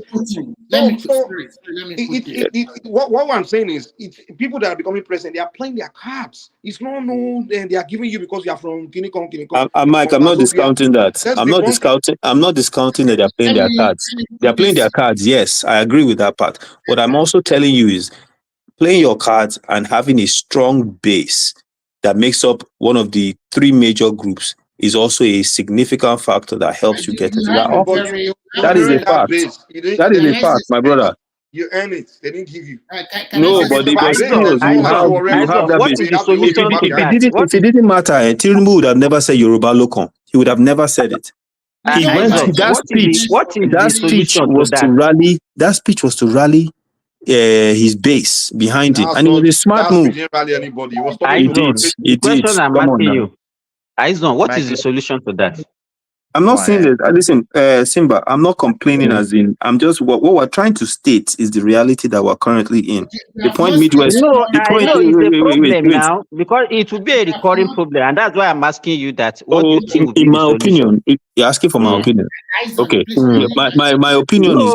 Remy, please let him answer that my question, please. In my opinion is that, and most people agree with this in Nigeria, is that you make the fight for the presidency as insignificant as possible. We go back to the federating units and give the federating units more power, whether it's regional or whatever the case may be.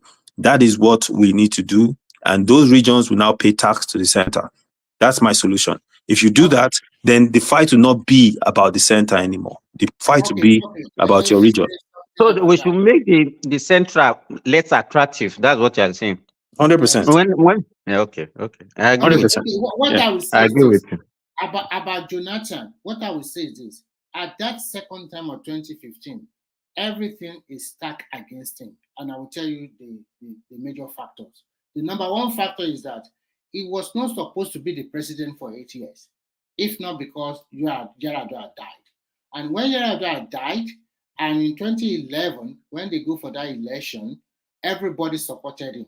The Southwest also supported him. Everybody, because they think that He was maltreated after Yar'Adua died, and everybody supported him. So the Hausa people also supported him, hoping that in 2015 he will step down and let the Northerners have it.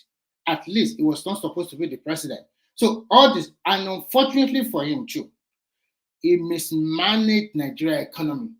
It was a time of plenty. It was a time where he made a lot of stuff on the ground, a lot of money, and he mismanaged it. And somehow he also played politics of division. He put in a lot of people from the southeast, along with some people in the south, and neglected the key position from the south. He didn't give us in the southwest, but we didn't complain. So now all the stuff, everything is against him at that election. No matter what politics is going to play, he's going to lose. Everybody knows the truth, unless we are deceiving ourselves. Now, you are talking about having a base. A base is very important, because if you have a strong base, it will surely help you to get most of the vote. That's what helped Obi, because everybody in the southeast voted Obi.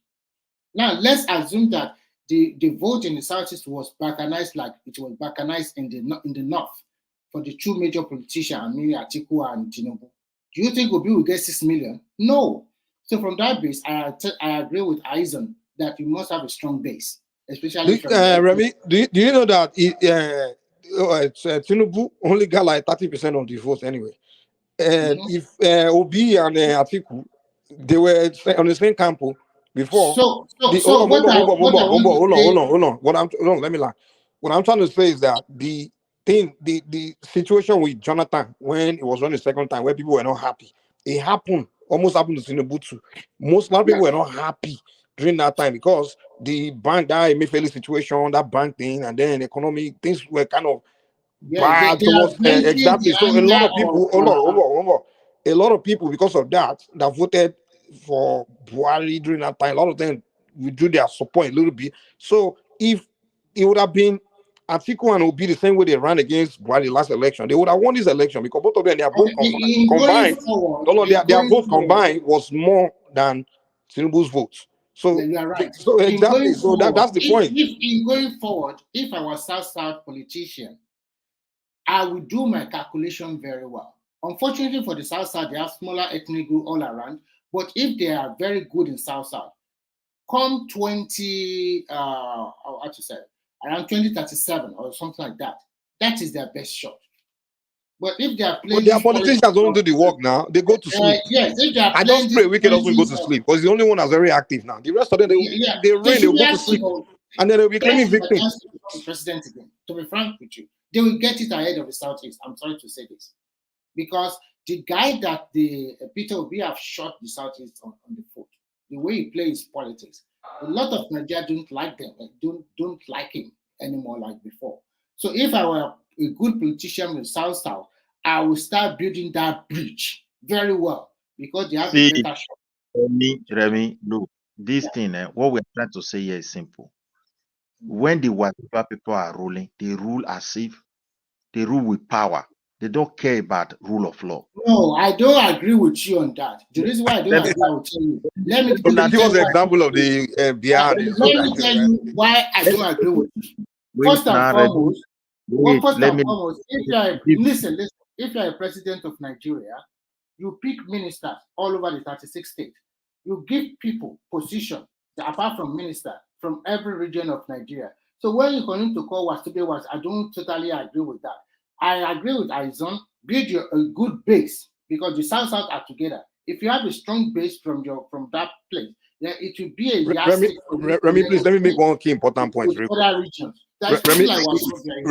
Midwest. You see how Wike formed this alliance with Tinubu, right? This strong alliance, political alliance, right? Where he's playing that politics. Do you know that if Tinubu decide not to run, right, in any next election, maybe after it's done, and Wike wants to run for president, and it goes to Tinubu like, listen, I need the Southwest votes, right? Do you know that Wike will win that Southwest votes and win the same way Jonathan won that 2011? He can win and become president. And people, you get what I'm saying? Because now he played that politics. But Wike is a guy that just sitting back, he's not forming alliance, He's sitting back, and then one northern guy is with Southwest guy. Oh, it's Wazobia. But the guy's playing that politics. He formed alliance with a very heavyweight guy in the Southwest. So that's him securing Southwestern vote in the future if he wants to run for president. Because now he has formed alliance, so they keep strong guys from the Southwest. Like, okay, Tinubu, give me Southwest. They say with Buhari, say Tinubu, give me Southwest. Buhari and Tinubu, Buhari and Tinubu were they didn't know each other before. They don't even have anything in common. But they both saw each other like, guy, you have that lot of number there. You two, you have number here. So let's form alliance. That's what Wike is doing right now. So if Wike run against a northerner in the future, he can win southeast, southwest, a little bit of middle belt, and that's it. Mike, Wike will never be president. Mark my words. I said I know you it. don't like it because he's a query, but No, but Mike, I'm just saying. President. That's my guy, man. No, I don't think. Wike will not win southeast. I don't think the Northerners will vote for him. Run against a northerner, you win southeast. He won't. The North won't vote for him, and he will lose. He will lose southeast. I'm telling you. He will win. He run against a northerner. He will win southeast. First, the North can put Wike as vice president if PDP collapse and Wike go to APC. It's a VP material. I want to quickly say this. Wike, I see him like an opportunity for the South indeed. He has made a mistake. The current governor of Rivers State, Fubara, I can say Godson to him, along the line, their arrangement or their political thinking, both of them did not align anymore. So now that one has caught his balance to some certain degree negatively. So cut off his balance as well. So, and what I'm trying to say is this: when I always refer to Wazobia, look, when power was with Jonathan, all he was taking is how to develop the country through like a kind of law-based or rule-based system. He can't wake up and say, we don't need Niger data. He can't wake up, we don't need this. We can't, no, or subsidy is removed, it's gone. No, there must be a due process to all those things.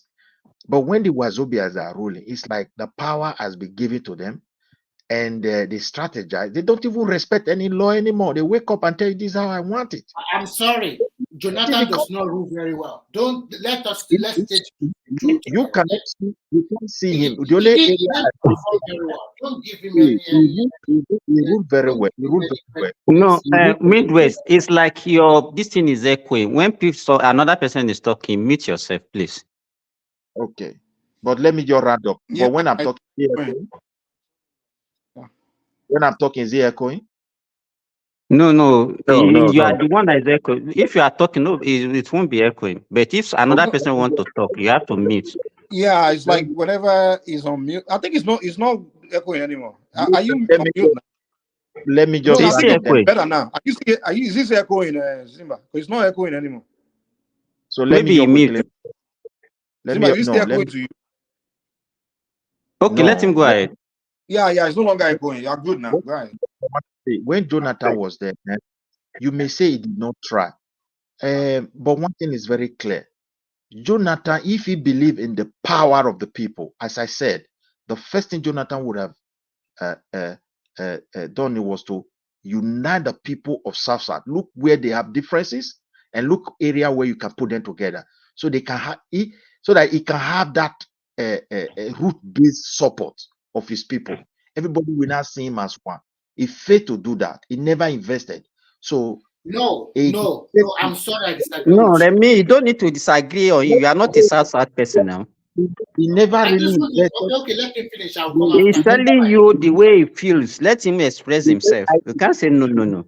He never invested so much on it. So that created a very big vacuum. And he started extending his hand to these Wazobia people. And at the end, they all betrayed him. And another mistake is that he allowed people to separate him from Obasanjo. That was a very big error. And those two things placed together. Because the way the country is going, I feel when you have a Yoruba, now Yoruba self, the only man we have there now is Tinubu. I pray because when I look at the rest politicians, their game is not quite clear to me whether they are ready. Because if this power go to North with all this kind of politician we have in the South, I don't know when it's going to come back. We may be thinking we are strong, we are winning. If we meet this opportunity, Nigeria is not restructured. Everybody is going to indicate whether we like it or not. We can agree that the northern politicians are the best politicians in Nigeria, honestly. Because if it takes Tinubu out of the picture, the northerner would have been president right now, honestly. Because they play their game well. And we have nothing to do about it. If okay, let's assume Atiku won that election. We will not be talking about rotation now. And it will be our president and nothing He will would have happen. won that election now. If Obi didn't run, if Obi would have agreed with vice president, he would have won that. In fact, if Obi didn't run, he would have won that election because he would have won that Southeast, and that's all he needed to defeat Tinubu. And you will be sitting here saying, "Oh, Northerners are really not." So luckily, Tinubu plays politics because that Southwest we didn't have anybody else. Now, Tinubu, look, the guy was the only politician in the Southwest that really played that card because every other politician in that Southwest didn't stand a chance against Atiku. So that's what I keep like we South. I don't even know where Midway got this one that when Wazobias are ruling, they don't rule with rule of law. They don't rule with. I'm telling you, the Atiku would have been the next president. And right after Buhari, we'll be crying. All of us will start be crying. You will be crying. Exactly.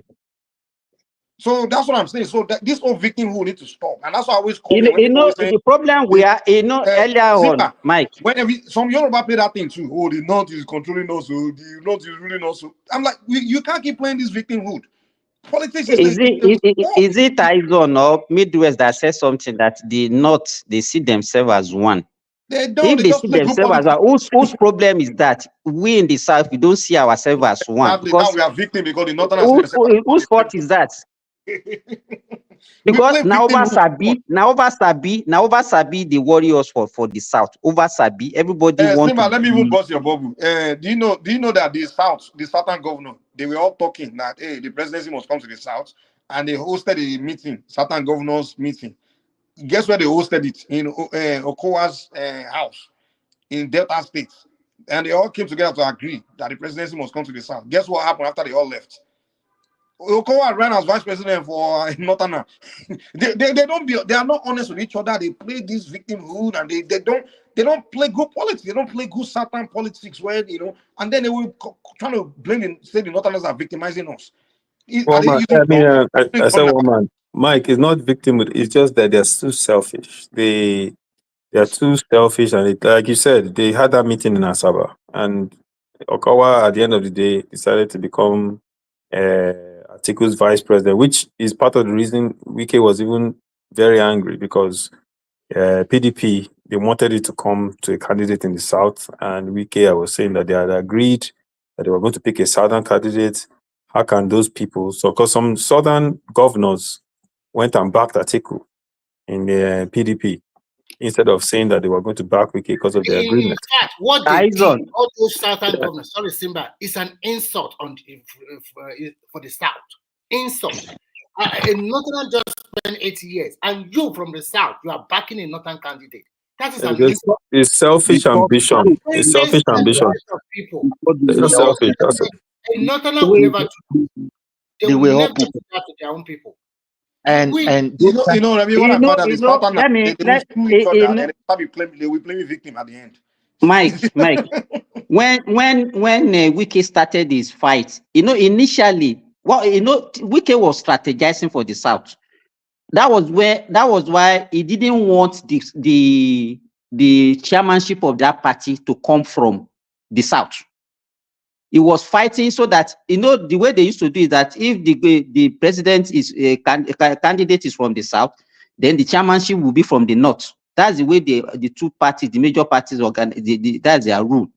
He was fighting that the chairmanship should go to the North, so that when the time comes for the candidature of that party to come from the South, there won't be any reason why they will say no, that you have the chairmanship, then the candidate should be from the North.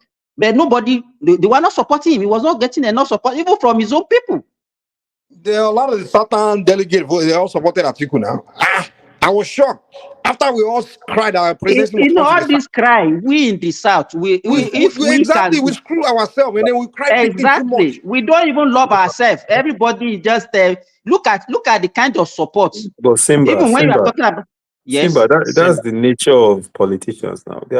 These are selfish people. It's not only politicians, Izon. Even we the masses, we don't like ourselves. The Satana politician, look, if for example we're having like 4-5 South politicians that have the dream or who understand the politics of Nigeria like Wike would have had that problem. We have people But like even Oba. Wike now, you can see the hatred that even the South people have for Wike now. No, the problem is this. Not that the South, no, we love him, but the only problem it's not true. Don't say that. It's not true. Even Aizon here doesn't like Wike. No, look at his Remy, what I noticed about the South is more common with the Southeast and South people. Like once they have one, they put all it's like they like putting all their egg in one basket. Like let's say they have disagreement with somebody, they take it all the way to the extreme with that person. They can't say, "Oh, okay, this guy, I don't like him a little bit for this reason, but hey, I still let me not give him complete. Let me put all my support away from him." They will turn you to enemies, start attacking you, attacking the person. I'm like, God, you can't be 100% in alignment with somebody now. This same Wike 2014, 2015, when he was dealing, when he dealt with Rotimi Amici, everybody loved him. Everybody in the South one loved thing him. they'll disagree with, they go all the way, turn into a complete enemy that they want. Yeah, I'm like, no, in the future, you might need him to run against the Northern or something now. Let me explain You the don't have thing to hate him all the way. Simba, they loved him. They loved him then because Amici was trying to act as a godfather, and in that region, they don't like godfatherism at all. In fact, they hate it so much. So when he was fighting back on Amici, everybody came to support him because they said the state doesn't belong to Amici, and they supported him fully, including Patient Jonathan, who's from Rivers State, and the presidency at the time. So that's how Wike became governor. And then Wike was saying that when he became governor, he said when his time is done, he will walk away. It's recorded. He said, the state doesn't belong to me. Aizon, before you Wait, continue, Remy, wait now. Let me just explain the situation. Let me explain the situation. So people does not like let me explain the situation. Let me explain it. So he made that decision, and then when his time came, and keep in mind this whole PDP thing, how he got power in PDP, it was money from Rivers State. He used to supply the whole party. He took money from Rivers State to supply the whole party. So when time came, he handed over, he gave it to Fubara. People hailed him at first that, okay, he gave it to this guy, this and that. Then it is what he started doing after, because he still has ambitions to be president. So he still wants to use Rivers State money to become president. If we need that, and you know that is working, what is the problem with that? Tinubu uses Lagos to launch himself. They can even disagree, but they don't have to now turn into enemy. Why do you? To me, if you that is lack of ambition. Why can't you give him all the support and see? If you continue that way, you can't come back and be blaming any other person for your woes. Because he's the only acceptable. Let me tell you, he's the only acceptable politician from that region across the whole country. Exactly. And you are against him. And they are the one putting him down. The most powerful politician they have that can help them. Let me put this. Wike will never be president. It's also a big so you rather hold on. So you rather have a Northern be president than Wike. Look, Wike does not have the goods to get all the votes needed around the country. You don't wish him. See, that's the problem. So the thing is, you already wishing him not to be president because you disagree with whatever. No, he's not the best candidate now. And then when the Northern become president, you say, "Oh, we are victims. They don't want we Sasa to become president." Your own guy that's playing strong politics. You won't support him because you disagree with him on something. But at the end of the day. Mike, wait. First and foremost, godfatherism is very paramount in South. Are you people hearing? Well, give me. I'll give you examples where it has failed. I'll give you 4 examples where it has failed. Yeah, I will give you. Delta State, for example, Ibori has held that state since 1999 to today. That's my state. I can explain that one to you, no problem. I should give you one example. I have given you. But that is the only state. Let's move on. Delta is the only state. And before Wike, Odili is a godfather. Odili is not a godfather. Amechi moved away from Odili. Even Akpabio is the godfather in the Akpabio lost his own godson too. Akpabio lost his godson too. Hello, I'm telling you. Are you guys hearing me? Even in Bayelsa, Dixon left. He tried to control. Aizon. Yeah. Are you hearing me? Are you both hearing me at all? Yeah, you go ahead. See, what I want to say is this. anybody, there's no place where you don't have godfather. But before you pick a son, let that son understand your dream, your vision in terms of Nigeria politics. The reason why he picked Fubara, I don't know. Not that Fubara is not good. The fight between Fubara and Wike is like the same fight that was happening in Edo State between Obaseki and Oshomole. And at the end, the people suffer for nothing. And the so-called I want to develop, I don't want to serve person, you will not see anything, because both of them now they are going to spend that money, whether you like it or not. And at the end, what would have lifted that region, we will not lose it all. Before we can have a politician among us, my brother, that will look like Wike in the South, it's going to take time. All these soft politicians within South, they can't help us, even when they are good. Like Jonathan intention is to build a country that will be functioning for all Nigeria with the structure on ground. We have to get the power first before we can talk of anything. To be able to stand tall. Because the way it is, I don't even know where you got that impression that he was working for the whole country. My own impression is, look, the man was trying to work with Rubes, considering left, considering right. My brother, when the Yoruba man when have the power, they don't consult anybody, they just wake up and tell you this is what we want. At Tinubu today, just reshuffle, Niger Delta military gone. This is how they rule with their power. Jonathan will never do that.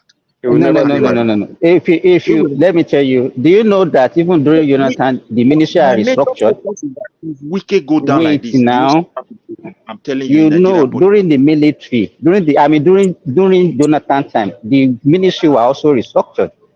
In fact, it was not scrapped. Let me tell you, it's not about he merged ministries, he created another ones. That's what I'm saying. Yeah. So what is the difference now? The difference is simple. The difference is NDDC, I'll be really honest. I think it's a waste of money, man. No. The difference is this ministry was an agreement between the federal government and all the stakeholders in Niger Delta. Yar'Adua's government sat down. President Yar'Adua himself sat down with all the stakeholders. They agreed.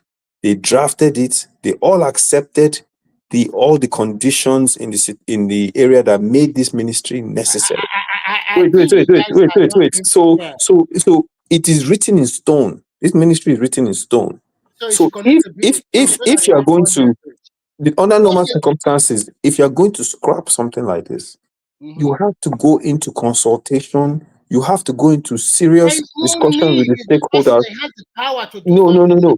You just when you scrap it, when you scrap it, given that this region is the only region in Nigeria that is experiencing this level of damage, just so the rest of the country can have all revenue. That's the fact. So imagine you create something like this, and let me put it like this to you: if the same damage was being done in Zamfara, and you created a ministry through an agreement with the federal government to address those problems, then there is no way on God's green earth that Tinubu will scrap that ministry. I think you are wrong. No way on this planet. Let me give you a response. Okay. From the Niger Delta alone, when Jonathan came in, before Jonathan came in, that place have a big unrest, crisis, everything. And when he came in, because he's the vice president, Yar'Adua accepted that they should create a Niger Delta ministry. That is one. You have been getting your 13% derivation. That is two. And then secondly, they take a lot of people from the south. They take them to Indonesia, to Pakistan, to India, to go and learn a lot of skills about how to work in the oil refinery, about drilling, about underwater drilling, so many stuff. I met them on the plane. There are more than 200 on that plane. Remy, I am familiar with all those programs. Yeah, we are telling me it's not news. I know all those things like the back of my hand. Let me finish. Let me finish. Apart from Niger Delta, all the other region of Nigeria, they are also suffering from one problem or the other. Can we now say because the Southeast people are agitating for, okay, we are marginalized, should we now create another ministry for Southeast? But let me ask you this. So let me ask you this. Let me ask you. All the development commissions that they are creating, where is the money coming from to fix them? I will finish All these other development commissions that they're creating, the money for FARC. The money is coming from the soil. It's not coming from anybody's pocket. Wait. The money from God. FARC. The money from FARC, where did that money come from? All your states that get FARC money, where did they get the money for their FARC from? The gas pipeline. Wait. The gas pipeline. Now put the resources for grant. Wait. The gas pipeline that Tinubu wants to build from Niger Delta all the way through the Sahara. Where is that gas going to come from? Let me talk. It's coming from the soil now. Majority is coming from Niger Delta, and that is why. And in Niger Delta today, there is no drinking water. In fact, people that used to fish their whole lives, their great grandparents fished. That's their whole structure. Today, they don't have a source of living because Nigeria wants to drink oil. So what I'm telling you is that ministry was necessary. And government. So the ministry has been there for how many years now? So why didn't they bring drinking water? Mike, the Ministry of Agriculture has been there. We still don't have food in Nigeria. What's your point? All the ministries are all the ministries. So all the ministries are not working. So let's scrap all the ministries if that's the case. Aizon, Tinubu wants to build a coastal highway across Niger Delta. He needs money to do it. There's things he wants to do. Now you have all these NDDC money, all this money going there. People are just stealing. They are not building anything. So he said, "Hey, I want to build coastal highway. Let me just take that money and use it to build coastal highway." At the expense of what? At the expense of people having development in the area. If something is broken, you fix the corruption. If something is broken, you fix the corruption inside it. You don't scrap it. If you're going to start scrapping ministries, the thing is, you can't fix humanitarian ministry. Are corrupt, so we should scrap exactly. So, but that's what I'm saying. If you're going to use that as a justification, to fix Nigerians now. If you're going to use that as a justification, you should scrap. You should scrap all the ministries. He wants to build something. He needs money to build it. But the money can't come from just one ministry. What about Ministry of Blue Ocean or whatever that nonsense is? What does that one do? You have Ministry of Agriculture. Our people don't have food to eat. You have Ministry of Education. Most Nigerian students are out of education. I mean, just look at if there's a reason, the reason doesn't fit. Let me tell you something. You see what I'm saying? So the point I'm making is that it was an agreement. This you can't make an agreement. One voice. Remy, you can't make an agreement with a people set in stone. This is a written agreement. The president of the Joint National Congress was on a rise today talking about how they sat down with Yar'Adua to draft this agreement. So for Tinubu to come out and just scrap it. In fact, I won't be surprised over the next couple of weeks to month if if they take the federal government to court over this, because they are reneging on an agreement that they reached to solve the agitation and the environmental degradation and the issues. I agree. Listen, Remy, I agree with you. There's a lot of corruption in NDDC. There's a lot of corruption in Niger Delta Ministry. But what I'm saying is you fix the corruption. Because you are playing politics of entitlement. I'm not playing politics of entitlement. No, listen. Remy, listen. Get on a plane with me. Listen, wait. You can't be saying that. No. Give him a chance to talk too. Now, give him a chance to say something. I'll give him a chance to talk. Go ahead. First and foremost, before we found oil in Nigeria, we used to have this pyramid from the north. The west have their cocoa, and the east have their plant oil. The money they used to build the first refinery, they got it from them. Today, all those that we used to find in the north, in the west, and the east is gone. No more cocoa plantation like before. No more that pyramid anymore, because everybody now fixated on your oil. I understand you because you are from that place. You think, okay, there's a lot of shenanigans going on there. They are shortchanging us. But when you talk, you also have to talk about your own people. They are very, very, they are the one, together with the rest of Nigeria, that they shortchange your people a lot.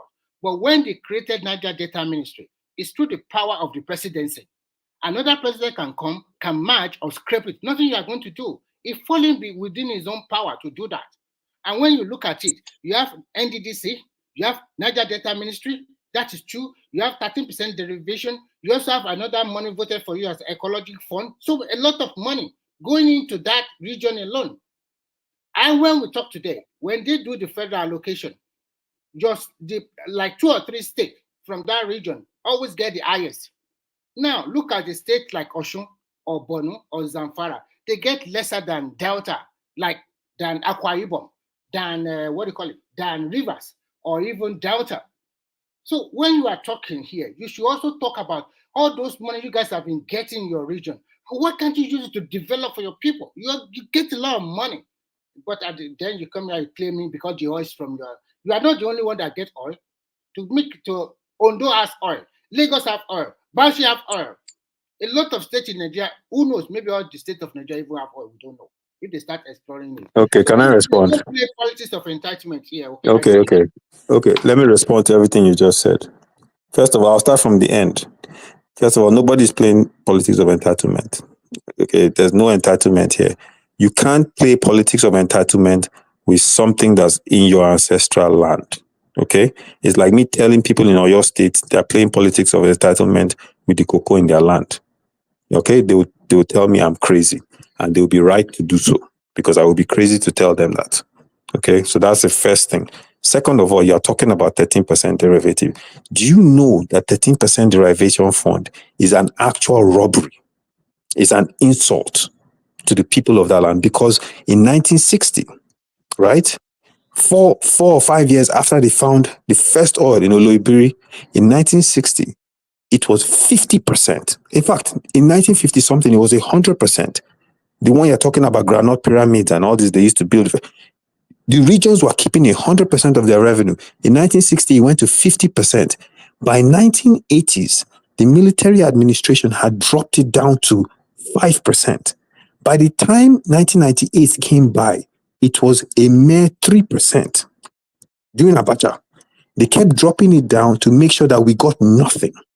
You understand what I'm saying? So when you talk about entitlement and you talk about 13% derivation, how do you But when justify that? Obasanjo came and now Wait. increasing Let for me you, respond. then Let did me you thank respond, him? please. No. Let me respond. When you talk about that and knowing very well that it should have been 50% to the region, right? It was 3%. And keep in mind, the 3% didn't go up to 13% because we just sat down and played entitlement and played victim. There were protests, there were agitation. People literally died for that thing to go up to 13. And even the 13, the Who made federal it government 13? keeps wait. Was it not Obasanjo? Yeah. No, I'm not. But It's they not. didn't say Yorubas are betrayal back then. No. They didn't even thank him. They didn't thank you. They didn't say Yoruba give us something. Mike, in all this, I haven't mentioned one I didn't ethnicity say or you are tribe. just saying Asari and all these people talking all these things. No. But I'm talking in general now because I'm responding to Remy what he said. Okay, so if this whole argument about you get 13%, you have Niger Delta Ministry, you have this, and you're saying that there's oil in Bauchi, there's oil in Ondo, there's oil in Borno, the Chad Basin, Kogi people went to Abuja recently. You know what? For God's sakes, please, they should go and drill oil in all those places and leave us alone so we can have our ancestral land back. Can I We can ask have, you a question? wait, let me finish, please. We can have the water that we used to swim in and drink back. And you guys can go to Kogi and Borno and Bauchi and go and drill your oil there and see how that works out for you. But as far as we are concerned, what should be happening is our region should control 100% of all those resources. This gas pipeline they're saying they want to build to, what do you call it, wherever that's going, that's not offshore, that's onshore. That's coming from our land. The gas that is currently taken out of the gas. Wait.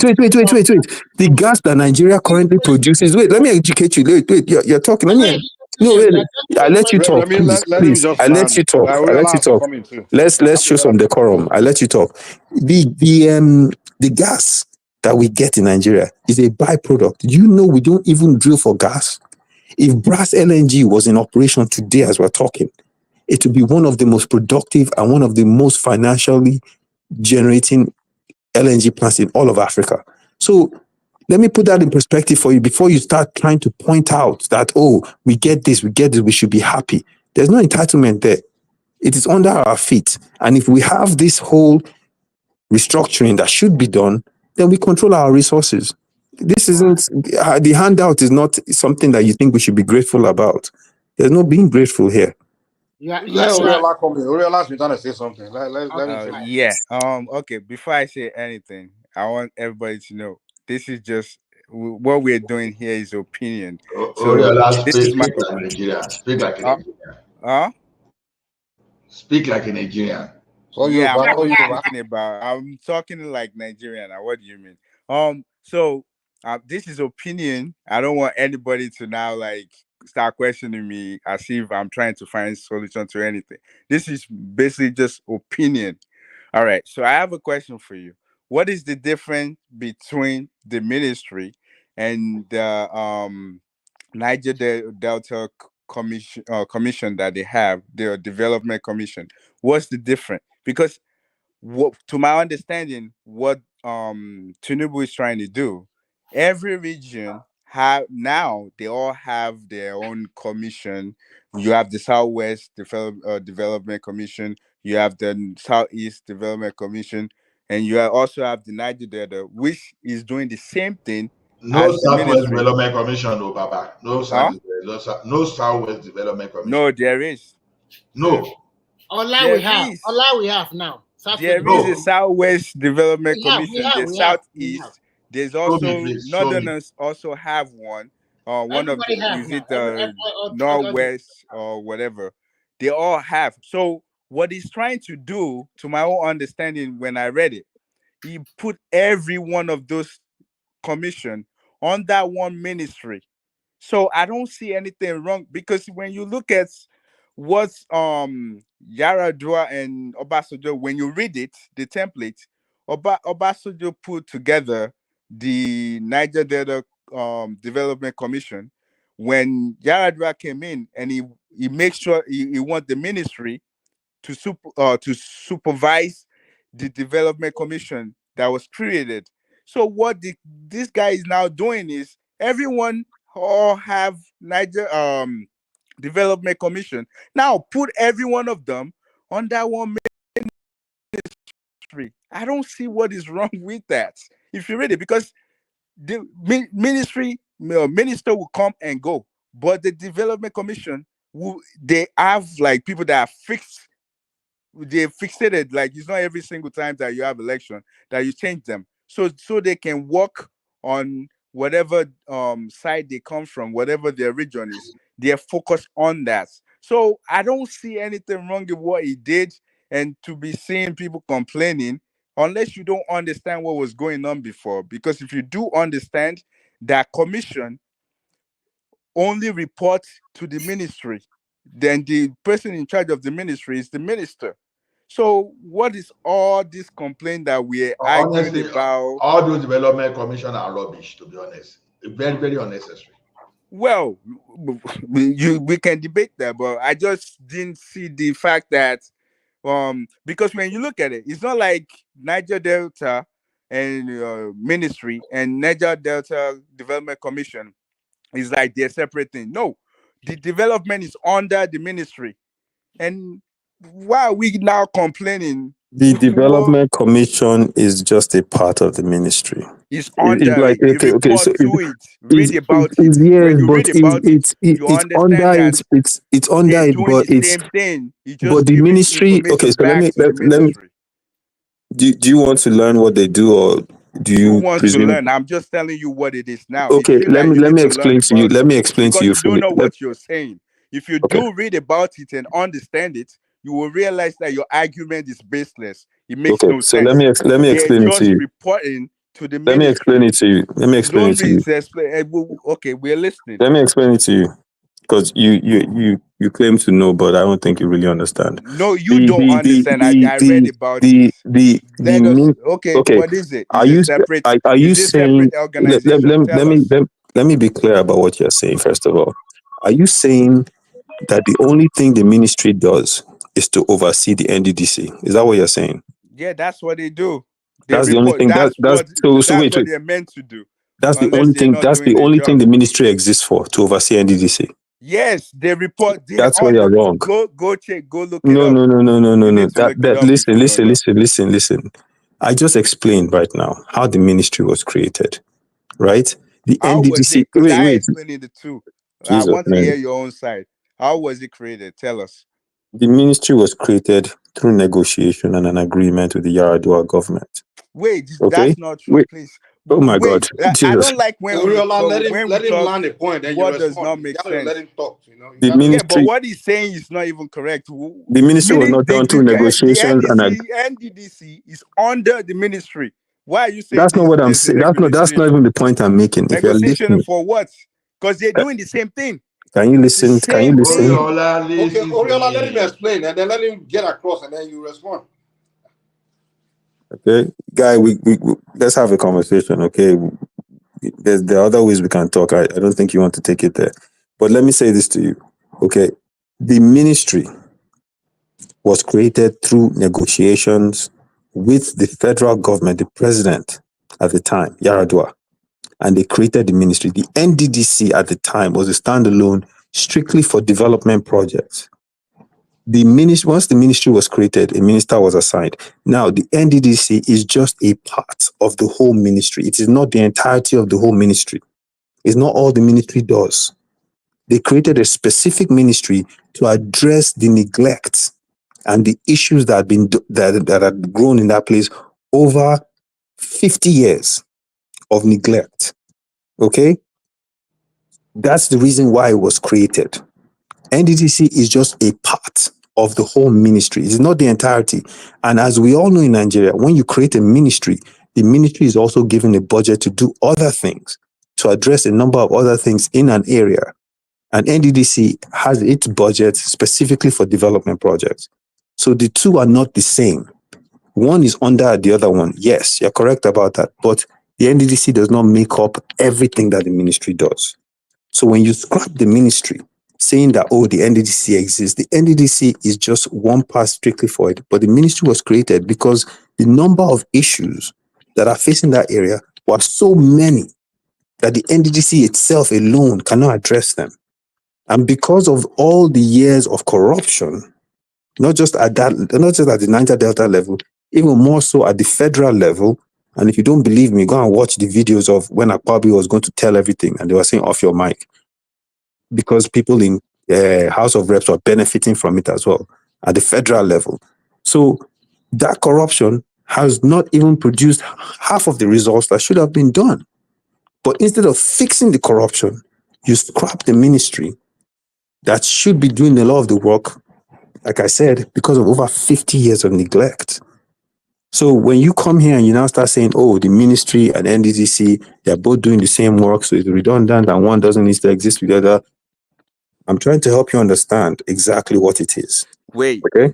Was the ministry scrapped? No. The ministry was scrapped now. It wasn't. Okay. Is Wasn't there a all ministry the of Niger Delta? No, the end. So it was you have scrapped.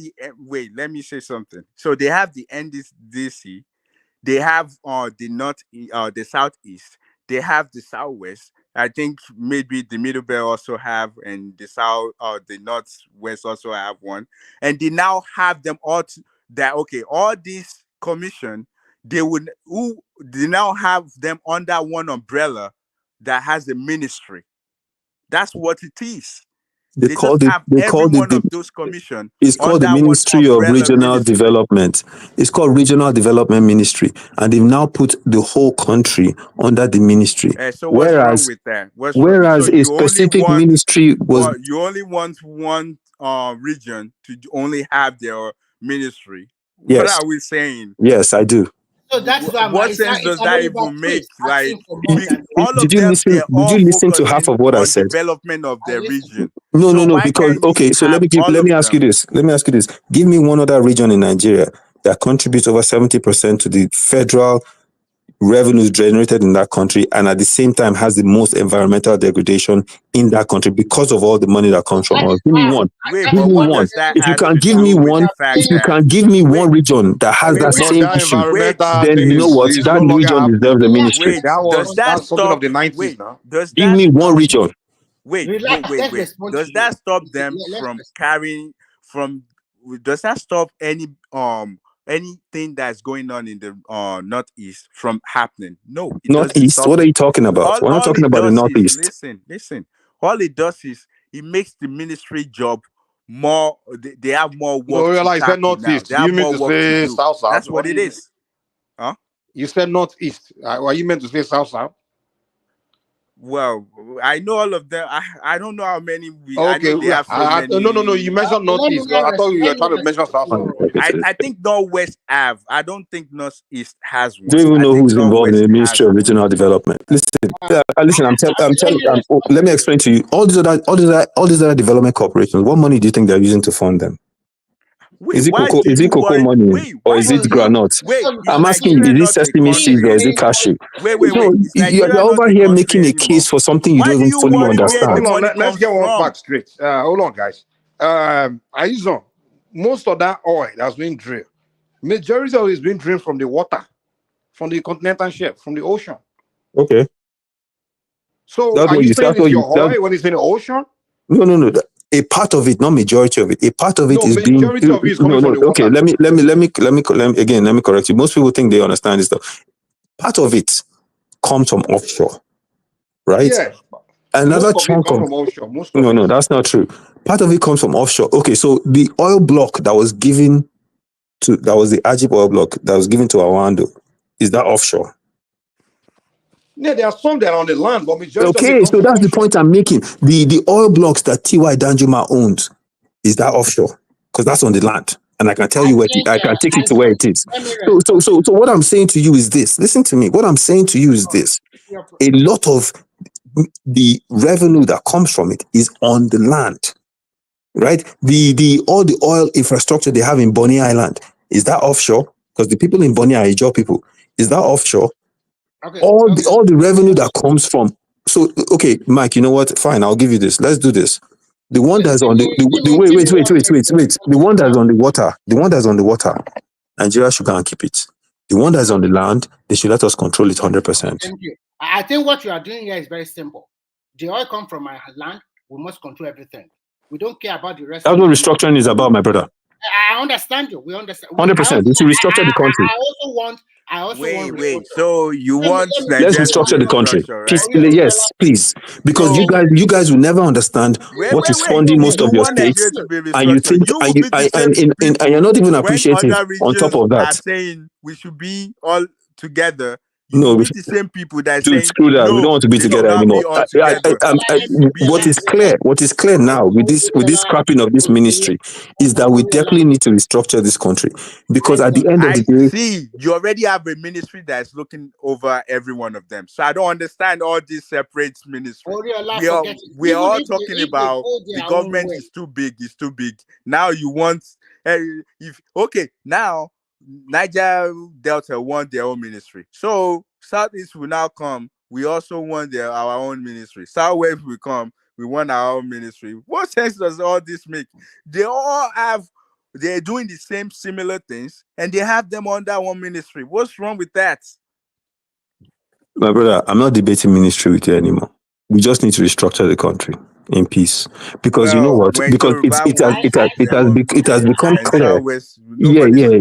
There's no other way. I Because agree. I totally agree with you that Nigeria should be restructured, whether yes, along state line or along regional line. I don't care. we definitely need to. You don't Because care. But I don't like the politics of entitlement you are playing, because the oil come from our land and then we must give this. Of course, 100%. I make a case. But the Nigerian constitution said the resources in the ground belong to the federal government. So if that's what the constitution said, what you should be fighting for is how to change the constitution. Exactly. That's why we need to restructure. Exactly. So you cannot blame president. You cannot say president is taking something from you when he doesn't. According to his job, nothing in his job say, hey, this thing belongs to this tribe or that tribe. They say this thing belongs to the Abuja. So if we want to hang anybody for that situation, whoever created that law is who we have to go after. So yeah, but why aren't you applying that to gold? How come you're not getting gold revenue? That's what I'm about to say. So I don't understand why we only focus on oil.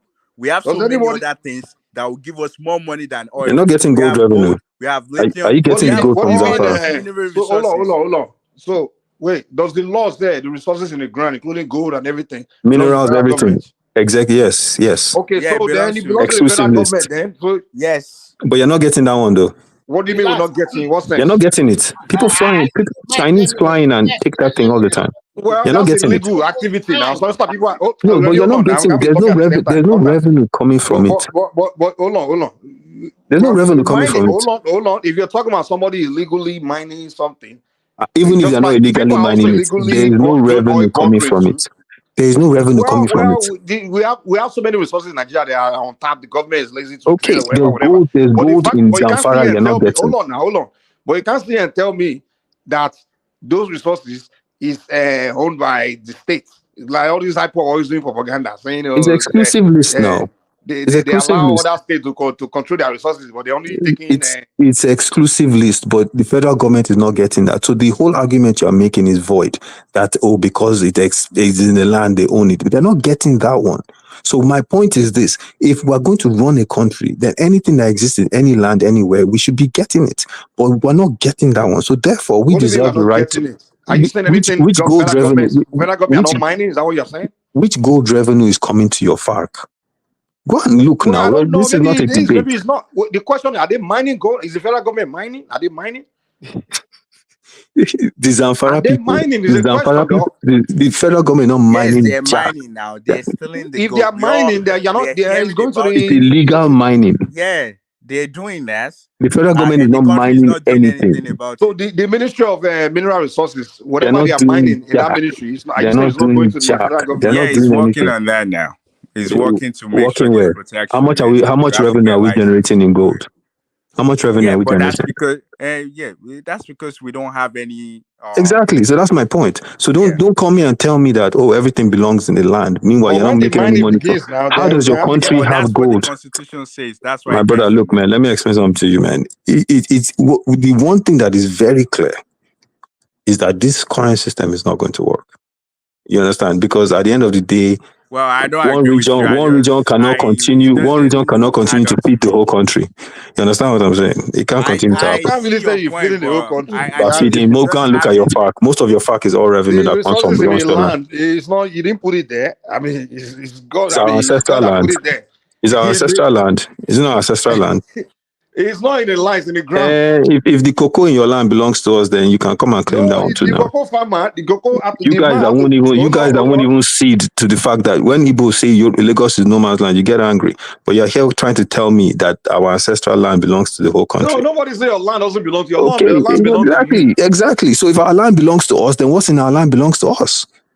And if you want to argue that point, then in that case, the Igbos are right when they say Lagos is no man's country. Wait, do you agree that Nigerian? It's true now, Abi. Wait. Do You you can't agree that come and we tell me have that, and two at the same time, regions? I'm not saying Joe is not in Joe man's land. That's not what I'm saying. it's your man's land. So if it's your man's land, everything inside the land the belongs to oil, your man. the oil in Lagos, the federal government are taking it to. I'm not. That's a different argument. So am I crying about that?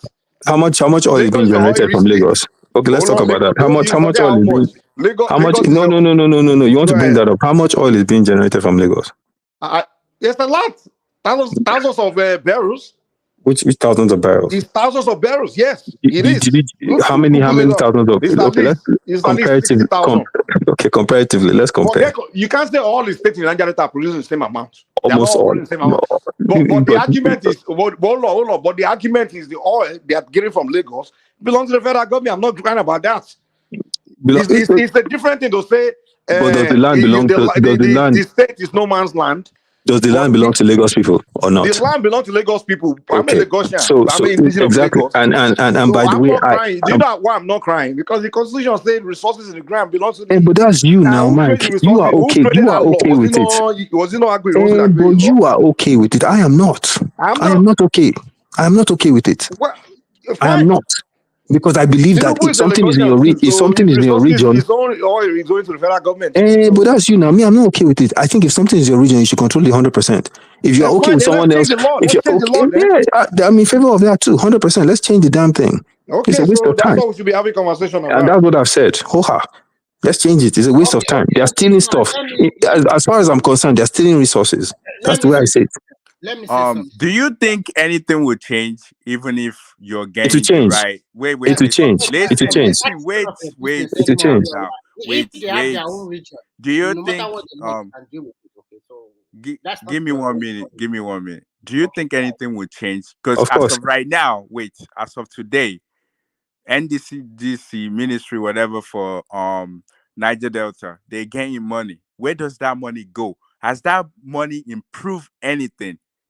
Even if, I mean, I understand you want them to get 100%, but even without the 100%, what they're getting right now, does it make any changes at all? Don't you think people are just pocketing the money? What difference has the money they're collecting? What government infrastructure in Nigeria are they not pocketing money? What are you talking about? No, okay, I'm talking If you want to make that, argument, you might as well just scrap the whole government of the country. Wait, you just told us now that you want everything 100%, and I'm Yes, asking 100%. you that. Wait, and I'm asking you that the little they're getting right now, what have they done with it? It doesn't matter. It doesn't matter. Matters. No, it doesn't, because every government institution in Nigeria steals money. 100% now, I'm definitely sure that it's all going to go to waste. Your federal government controls 100% of all the revenues on the exclusive list. No. What does your federal government? Wait, what does your federal government do with all the money? Wait, give me 1 second. Give me 1 What does your federal government do with all the money? Okay, let me ask this question. Don't they steal the money of your federal government? One voice. That's a silly argument.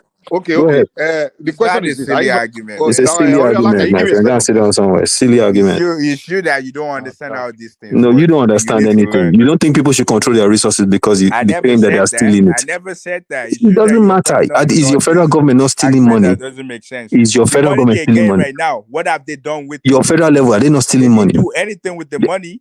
So it doesn't matter. People are pocketing the money. It doesn't matter. It is still our money. When you get the 100%, if they're stealing the money, but that's not for you to decide. It's not your money. It's not your land. Is it your land? I understand. Is it your land? What state are you from? Nigerian Constitution. What state are you from? The land belongs to Nigeria. What state are you from? One voice. I'm going to put you on. You guys don't allow other people to talk. It's only two of you. Calm down now.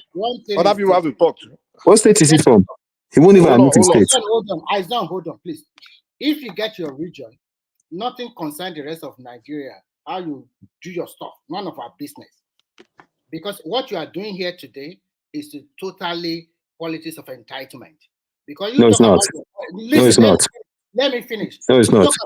Let me finish. You talk about your entitlement, but you never talk about services that other region created.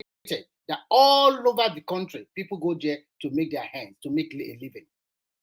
It's not that people, if you go to Lagos or your Kaduna, you see all your people also there making living there. Because they can't make a living in their own land, that's why.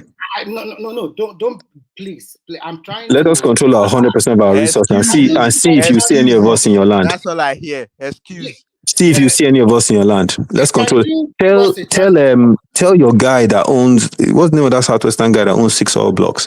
Tell him to relinquish those. And by the way, those oil blocks he owns are all on land. They're not in the water. Okay, Adenuga. Is it not Adenuga? Yes, Adenuga. He owns like 6 oil wells. Go and tell him to give them up. Okay, exactly. And the Igbos will continue to own Lagos State. They have to buy the oil. They will continue to own Lagos State. It's their land. Who will continue to own Lagos State? Igbos. The government give it out as a contract. Yeah, no, it's true now. If Adenuga is holding for Yoruba people, then Igbos will continue to. Lagos is no man's land. So are Yoruba only on a block in Igbo land? I don't know why you always speak for Igbos. I don't even understand. No, because you're over here making a statement, and I'm trying to show you exactly how ridiculous your statement is. Just I come and hold something or something. Your statement is ridiculous. If you feel that Adenuga is holding all blocks for Yoruba people, then at the end of the day, Igbos own Lagos State. Yes, they do. Yes, they do, and they will continue to own it. They do. Yes. They own the United States as well. Yes, they will continue to own it. They will continue to own it. Yeah. Don't worry. It's just a matter of time. They'll soon become governor there too now. Just watch. Yes, they do. And then very soon we'll start to. And I'm pretty sure you guys won't be able to go to you won't be able to go to your thing anymore. You won't be able to come down there anymore. Give me time. To hold your heart too now. And we'll go back now. Shebi will show you. Shebi we held this country hostage one time. You see what will happen again. Good luck. Tinubu now. You think we are Yaradua? We holding something hostage. Tinubu will leave now. He will leave.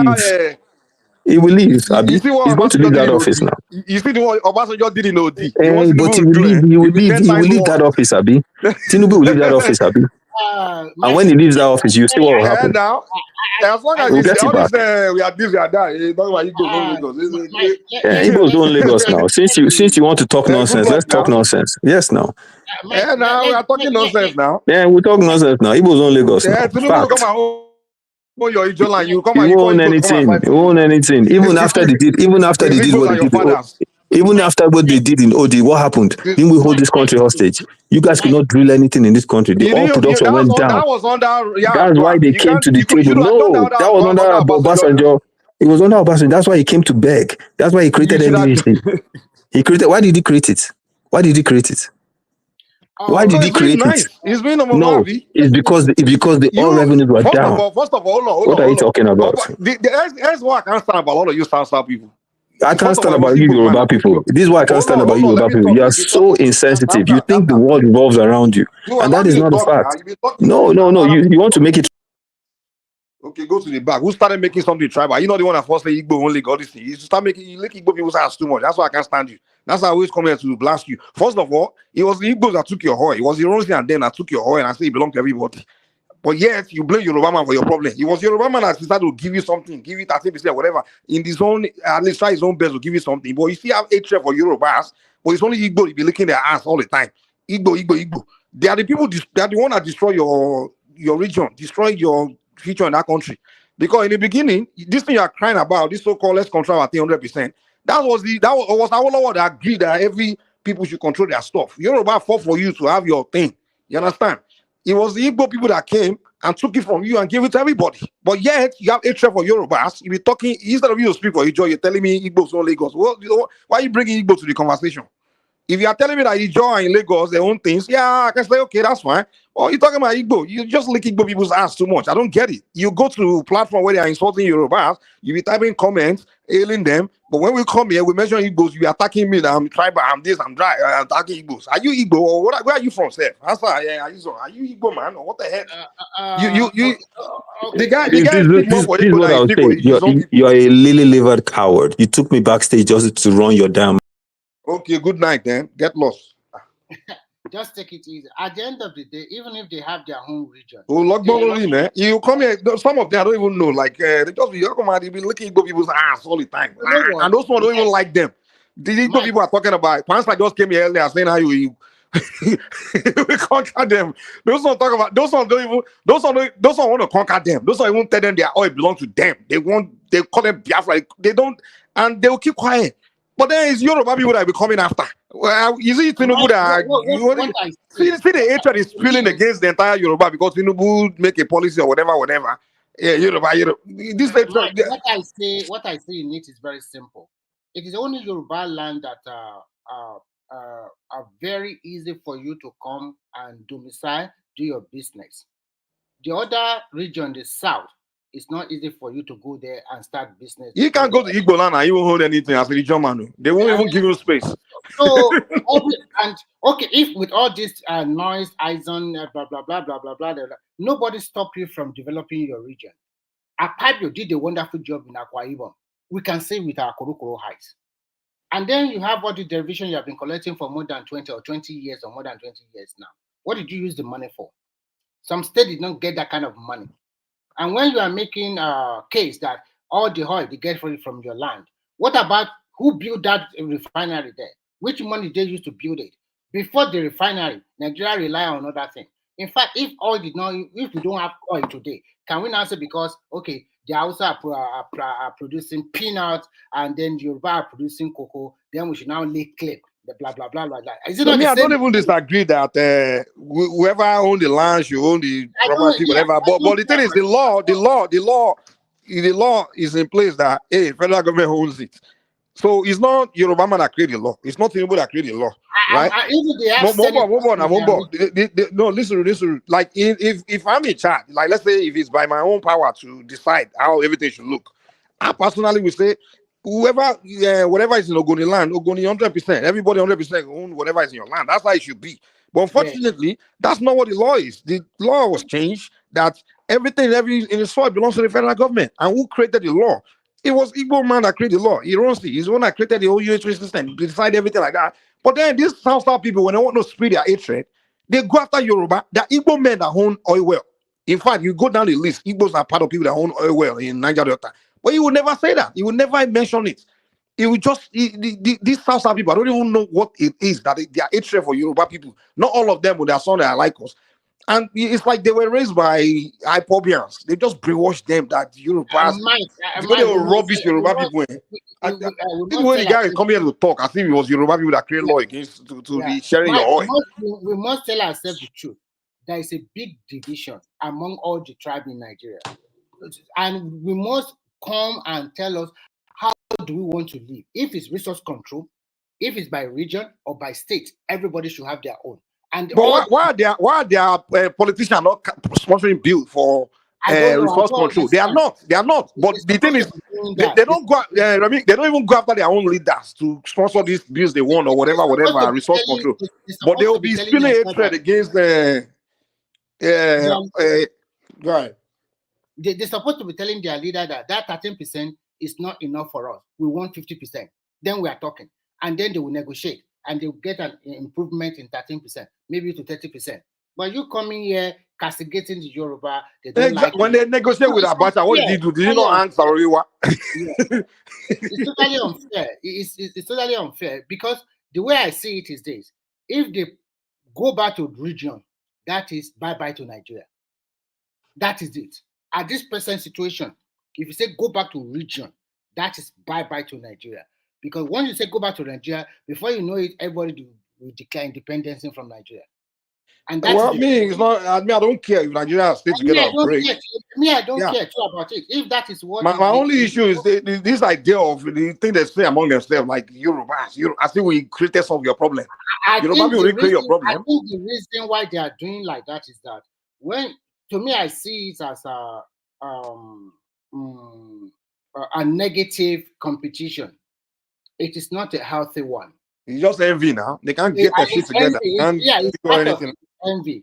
Yeah, that is it. It's part of envy. So, like everybody is on the playing field. The last election, everybody put their men. They'll be voting. They're all voting for Yami. They voted for them, and after the election, why are they fighting another? No, mind they didn't vote for Tinubu. They're all voting for. That's what they do now. They'll be voting for wrong people. And they voted for B, and after the election, they started fighting against one another. I don't know why. But to cut the long story short, I also want total resource control. I want it, even by state. State control your resources. The way they were all campaigning for Obi, even the Southeastern and whatever campaigning that. I even watched their Southside channels. Even the IPOB I will call in. I be telling them like, we don't want presidency, we want Biafra. And they'll be fighting those ones that no, he was the president. People that don't want to be part of, they don't want presidency. Someone like Tinubu that's serious, they want to be president, instead of you to support that one. So and then work with him to give you something. Some Yorubas supported Obi and they campaigned for him. Nobody beat them up, nobody arrested them. On election day, they voted for him. And that is why the reason why he was able to win Lagos. Because some people changed their voting from Anambra Enugu to Lagos. And they voted for Obi. And you know what Remy, when Jonathan was the president, they didn't go to him to tell him to create 100% resources. They didn't tell him. I don't know why they did. They didn't even ask him. Hold on, wait. They didn't even, when Obasanjo was there, they went to him to ask him to give them something. He gave them something. When Jonathan became president, they never went to him to say, give us 100% resources. They kept quiet. Their own man, no. Now, Tinubu is there now. They're not telling Tinubu to give them 100. Are you Tinubu is continuing. When your brother was there, why didn't you tell him to create your 100, give you 100% resources? Why didn't you ask him? They didn't ask him. But when the Yoruba man come, that's when they want to speak their bigotry. Oh, Yoruba is controlling them. Oh, Yoruba. Which Yoruba? Is it Yoruba man that created law? Was it not law not there before Tinubu became president? The man became president. And if you didn't want to go after Tinubu, go after him. What is this? Yoruba people. All these people, man, are just so annoying, man. It's because we keep Yorubas keep quiet now. They think we have some cowards, those are people. So they can just be coming after. They will never go after Igbo people. They will see Igbo people. This guy is not here. You see Igbo people start pissing his friends. They just be licking their ass all the time. So at the end of the day, that restructure will come, whether we like it or not. And then all Nigerians will sit down that, okay, resources that we get from the state, how do we share it? Everybody will agree. Whether they have gold, whether they have oil, whether they have whatever resources in your land, And if we are tired of living together, we can as well go our own way peacefully. There's not a big deal about it. If they want to go, instead of that to be, you know what's even annoying? And when the Yorubas are saying, well, Yoruba nation, when the Igbos are saying Biafra, these all these people that be crying on Nigeria. They're the one that will be fighting. You see them insulting Igbo, insulting Yoruba people saying they want their own country, they want to break away, right? Instead of that to join, see the same Igbo people is kissing their ass. Instead of him to join them for Biafra, he said no, he doesn't want to do Biafra with them. So what the hell do you want? I think at the end of the day, it's glaring now that it seems that this working together as a country is not working, unless we are just shining away from the truth. That country at the end of the day, Yoruba, we play our own cards, right? And we get whatever we can. You know, we're not forcing anyone to be. No, Yoruba people didn't force anybody to be one Nigeria. Anytime anyone is ready to leave Nigeria, we are ready. If you want to leave, if you come out. We all break the country, but don't come and be talking to us as if we are the one holding you in Nigeria, or we put you in Nigeria. During the Third Republic, Shagari was the president, Ekweme was the VP, and all those years that we never complain, we don't care. And when they are aborted, we have a lot of military leaders. And after we go back to the 1999, Obasanjo was there, and the VP was this Atiku. And if my memory serves me right, they performed very well. I mean, Obasanjo chose a lot of leaders from the South and Southeast to be leaders from 1999 to 2007. Duba brothers, Jinguge, we don't know them. Yoruba, Obasanjo never patronized Yoruba in the first 4 years. It was in the second the second time that he patronized us by selling a cado to all these governors. And he brought in this guy, Bolaige. And what happened to Bolaige at the end of the day? So we have paid our price. We lost a lot of important people. Bolaige died. MK Abiola also died because of this struggle. And all throughout 6 years of Jonathan, Yoruba did not play a pivotal role in his administration. That's the truth. Exactly. Jonathan was there doing his... I will never complain. Even Jonathan too, he was appointing Igbo people everywhere, licking Igbo people's ass, doing everything. Yoruba people didn't complain, no. You didn't go to him to tell him to give 100% of their resources. The moment Yoruba man become president, anti-Yoruba the guy tried for them very well. I'm telling you, he tried for them very well. Jonathan, he tried for the South people very well when he was the president. He Jonathan, put a lot of their guys. They are getting contract. He was sending them overseas. Some of them are going for master degree, doctorate degree. He tried, man, but still. But they didn't ask him to give them all their oil, huh? Mike, he mentioned that their place is being, of course, all these Chevron all did a terrible job, but they themselves, they also did a terrible job in their region. They have a lot of many illegal refineries destroying their environment. I think somebody. Can I just say something? Go ahead. Anyway, I've been listening to you guys. Anyway, I'm from Delta States, from the same Niger Delta region. You know, one of the problem we have is even in terms of governance, when they give you appointments, instead of you doing what you need to do, you will not do what you need to do. Immediately you leave office, then you will start complaining about the next person that will come. Just imagine, maybe, for example, now they make you commissioner. Maybe the road to your street or the road to your place, you refuse to tie it. When you leave office, you will start shouting that your predecessor is not doing anything when you refuse to do the same thing. So that is exactly what Aizo is doing. Okay, when Jonathan was there as the president, was Jonathan able to complete the East-West Road? What did Jonathan do? Okay, all through the years of establishment of NDDC, what meaningful development can we talk about? Even the Ministry of the Niger Delta, what meaningful development can we talk about? Some of these guys, they just come online. They will just be pretending to be preaching one Nigeria, but they are speaking based on selfish interests. It's very painful to me I am somebody I never supported when they were fighting for 25% oil derivation. I never supported it. When they were doing all those agitation, because I told them that at the end of the day, it's food for the boys. When they granted amnesty, my local government fought. Boys, we lost life in that fight for the Niger Delta struggle. But when the food was ready to be shared, that was when they knew that we are Ijos, we are Urobo, are not this thing. So we should stop deceiving ourselves in Nigeria. Everybody is fighting for their own pocket. Everybody is fighting for domination. Even if they split the country today, the Ijo will want to dominate the lesser group. This other group will want to dominate the lesser group. So the moment Nigeria break today, they will keep on fighting. They will never witness anything development. When Aizo was speaking, everything he was speaking about, did he talk about the development of the region? No, it was just because of this. So because you are the one you are the one laying the golden egg, so you can squander the resources, another person cannot squander the resources. It doesn't make sense now. We should stop deceiving ourselves by coming out to be preaching we want a better Nigeria, and we are just pretending. It doesn't make sense to me. So, I like Musa, I want to ask a very good question. Look at all the states in the South. A good example is Akwa Ibom. Of course, everybody will eat from whatever, but we can see that this is a state web plan and they use resources very well.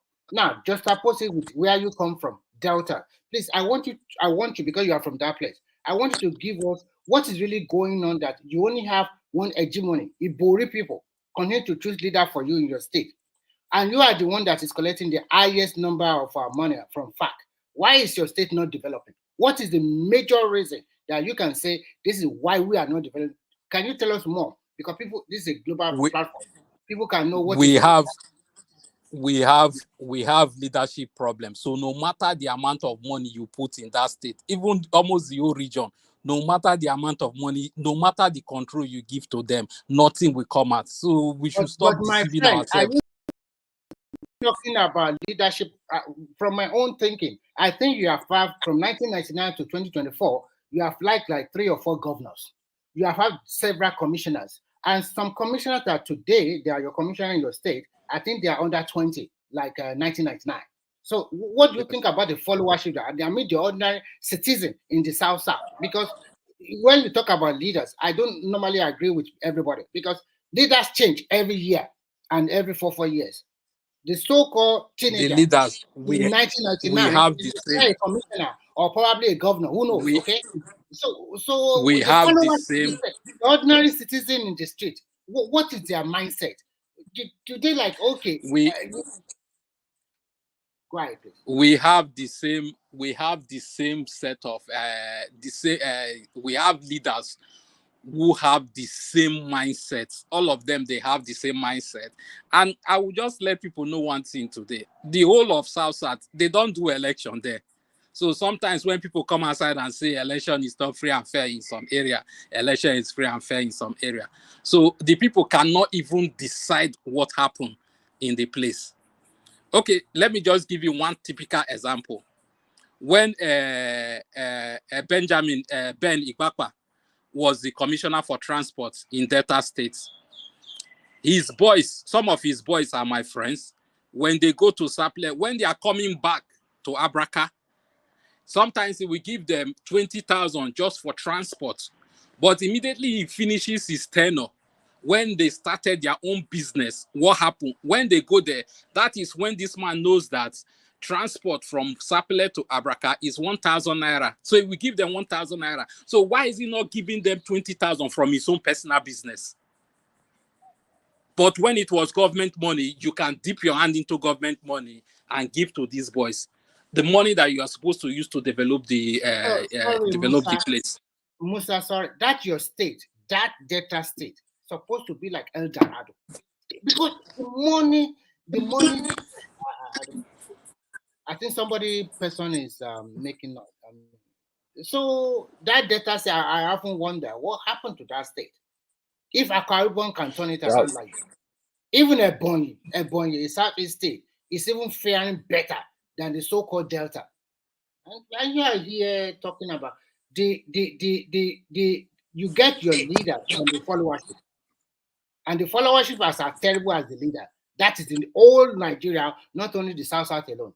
So when the followership, the ordinary citizen could complain that no, our leaders are bad, they are hypocritical, they are not saying the truth. Because once they get there, they are even worse than the present leader.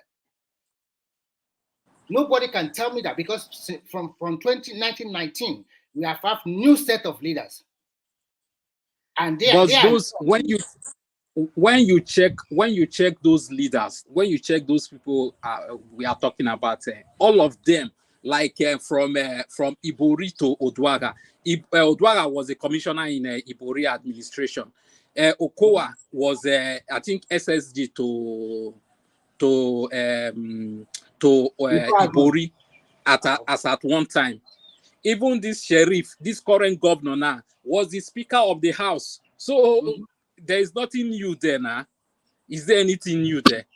So that's what we're saying. And before you even know it, there's a lot of followership that they are already preparing them to take over from them. And the people from that state, they are docile. They kept quiet, and they would be telling you all the problem, go to the presidency. Why not carry all your effort to your state and make your state ready? The problem is not only Delta now. It's all over Nigeria, the same thing. I said it already. I say it's all yeah. What I'm trying to say is that until all the we are people just using Delta as a case study. We are just using until all the people in each state start to handle their governor very well, because they are getting a lot of money, whether inflation or no inflation. But when the people from each state continue to fold their arm, if I don't have a child, it's the President Tinubu. If there's no food on my table, it's the President Tinubu. If everything happens, if there's a flood, it's President Tinubu. For God's sake, I don't understand this kind of mindset. We all live in Rebbe, you see, where you people should have asked that guy, what is his name? That the one that was ranting here, that he said he want to control the resources. I think he said it from his jaw. You could have asked him, his brother was a governor, Jonathan. Why they not tell him to give them the resources and change the constitution? Now, why that is the question you have asked him. If he's around again, he can come to the platform. No, that is the question you people should have asked him, that your brother was, you say you are a job man, you want to control the resources. Why don't you lay protest to Abuja when your Jonathan was a president and change the constitution? We want the resources to be controlled 100%. You know, all these people, you know their problem. Most of them are from the Sassan. The problem they have, all this hypobia, Biafran. Some of them they are half hypo, half Ijon. They are not fully. They have sold this propaganda into their head that Yoruba is their problem, Hausa is their problem. They are buying into it, into their plot. That is why anytime they want to attack, they are just, if you see them, they only pay allegiance to the hypobia side. You see the majority of them are still hypobia, but they will come and form their from this one I want to be Nigeria. No, that plot, that character is in there. That is the way they behave. I've known the guy for so long. He's always speaking on behalf of Igbos. Even tonight, we talk about South. Do you say anything about this? I said you with this conversation. You are talking about all year. Then the next thing you go to Igbo get Lagos. Niger man. Yeah. Niger man. Yeah. You know, when your person is in power, then there is food for the boys, so you don't speak. So that is some of their problem.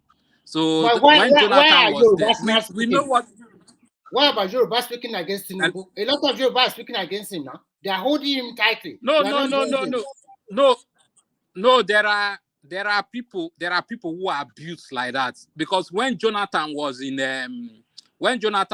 power, the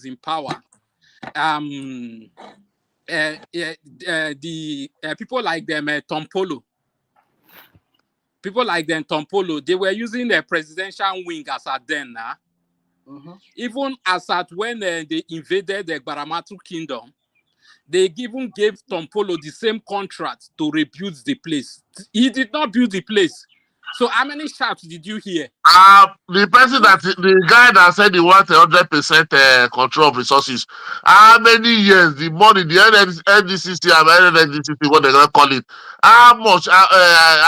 Since how much when they brought all this data 6 point something trillion, and when they do the Buhari, what is there anything to show for it in those Niger data? Is there anything? If you want your resource control, is it this platform you want to come and say it? Lay protest to your House of Assembly, go to Abuja, go and shut the creek down. As you don't mind them. He said when they go media, people when they go sponsor But view. They best time, go somewhere, they go attack Yoruba. No, People. because that hatred they have for the Yoruba is already there. They are finding a way to spill it out. That is what they want to talk. They will just come with one corner, bubble one story that doesn't go. The best time. But Jonathan would have been the best person to have given resource control now. Wait, but why does it have to wait? Why does it have to be Jonathan? I mean, it doesn't matter who is the president. No. He's the president of Nigeria. But when the guy we don't care what region the person is from. You should be able to speak to anyone. Oriola is asking. He's saying Yoruba people say Tinubu is Yoruba. He say he wants 100% of his resources, but we're not telling him that when your brother from your region when you be president, why didn't you ask him to give you 100% of your resources? Because Jonathan will understand what he's saying more than the Tinubu. Because Jonathan is living there. Jonathan will understand more. When Again, it's not making it look like it's Yoruba people that are just controlling the resources. That is only like you deliberately. He make about Yoruba tribe. He's not even saying Tinubu again. He turned it to a tribal thing. At least if he's saying Tinubu, you can debate that, like, okay, maybe the president. But he now make it look like, oh, Yoruba people are just marginalizing these people. They are the one. I think they deliberately, they all try deliberately start going against your tribe or something. I'm like, guy, it's not that too. It's the Nigerian law that make it like that they share it. And then now turn it to Igbo only. Say, come, first of all, this Igbo you're always defending. And then even create the whole idea saying that everybody share your own. The Igbo is saying they say they want to wipe them out. They want to throw them to the sea. The same people is defending. Always defend them. Always speak on their behalf. They say they want to throw them. They will wipe them out if they get their behalf. They will throw them into the sea. Go and look video everywhere. It's not coming here. They want to be like this. They want to form like they love Igbo. But when it comes to election, when Igbo come and they will not vote for Igbo. When they will come and be look as a sympathizer to the airport, to the Igbo. When it comes to election, they will not vote for Igbo man. This is I will see the guy. I'll see him on all these Igbo platform when they attack Yoruba people. The guy go they follow them, they chat, they laugh, they support, they listen, they talk. And then me and one Igbo man, they argue, we begin a fight for you. They can't start to attack me, they fight with the Igbo man, they attack me. I say, That's what they be. That is mostly that our Niger data. Those people that be there, those people that are president, that's who they like. Like the Igbo, Stockholm syndrome. This name is John. Now, John Manu. Where we say Adaka bro. Now, John Manu. Where the sentence are to death within 2 weeks. But they are brought away plan coup. They're not sentenced to death, and they celebrate. And Yoruba with their problem. I think what Yoruba don't do for Nigeria. It's the history of Nigeria. When the Yoruba man go to your place to marginalize you or to say, get your. I mean, I don't even understand the hatred. When I see that hatred, where it come from. Not this is what he's asking. He's asking you how many bad Lagos produce. How many bad? You are saying in that same Lagos. You are condemning the Lagos. Why you don't go in jungle to stay? If you go Nigeria, you go say I'm in Lagos, I'm in Abuja. Why don't you go and stay in your creek? Yeah, but that's life now. When you're doing good, you're always going to have people that don't like you. So that's how I see it. Like, do you know what I find very uninteresting about that region? When I look at that Akwa Ibom never get more money than Delta. And Delta continue to get a lot of money. And nothing. Look at their state capital. Look at all the people there. And they have a lot of oil facilities there. And it's nothing to show. They just pocket the money among themselves. A lot of corruption for 20 years. Yeah, but that's the problem.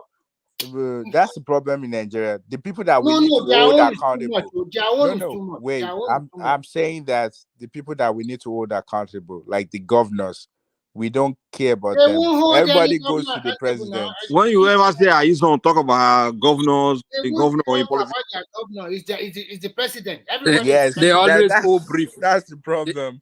they always hold brief for the governors now. They always hold brief for them.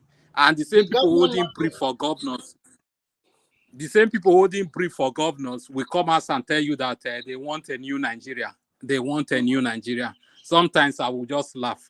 What do you mean you want new Nigeria and you will be holding brief for corrupt governors?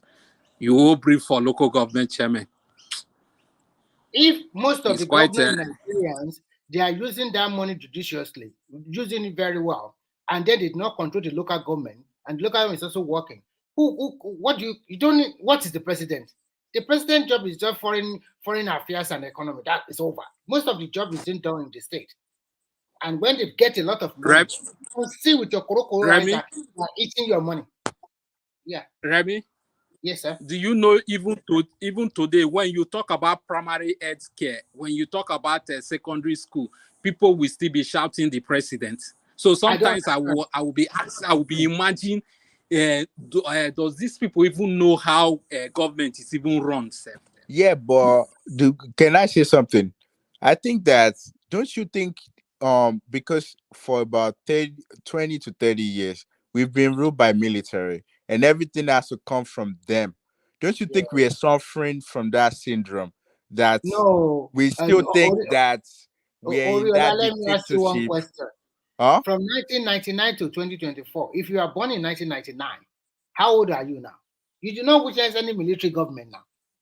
Yeah, It's all you did democracy. not, but all the information passed down to you by your parents or people ahead of you is that the center always in charge, because we cannot like I deviate think from the if fact you are that that type that go to school, then you do not go to school at all. what Because okay, sometimes what school do you really learn that everything is not about the center, like in Nigeria, for example? I read by myself. I research by myself. I said you are lazy because I Well, discovered that some of our youth, they are lazy. They don't want to read. They're only interested in. I'm sorry, not all of them. They are only interested in to get money very fast, and they are not interested in to know the history of the country. And the government does not also do good things. They remove history from the curriculum, which is not good. So, yeah, so many things. But for me, I do everything by myself. I mean, in terms of researching and reading more to know about the world. Not my parents will not tell me what is happening in China, what is happening in America, what is happening in UK. They don't have that much time. I have to do it by myself now. wait, if to say you never left Nigeria, do you think your No. perspective Before would I even be let me tell you something. Do you know that when I was in the secondary school in Nigeria, I used my own personal money, my pocket money for food. I used to buy paper from the day I entered secondary school throughout the day I finished. My favorite paper that time is I would buy Concord. I buy the Guardian. When I was looking for a job, my first job, I got it from the Guardian vacancy slot. So the point is that information is the key. But if you are sometimes not everything you have been taught in school that will help you. You have to also look for a way by yourself. If I did not read all of those things, I will know about Nigerian politics. I will know nothing.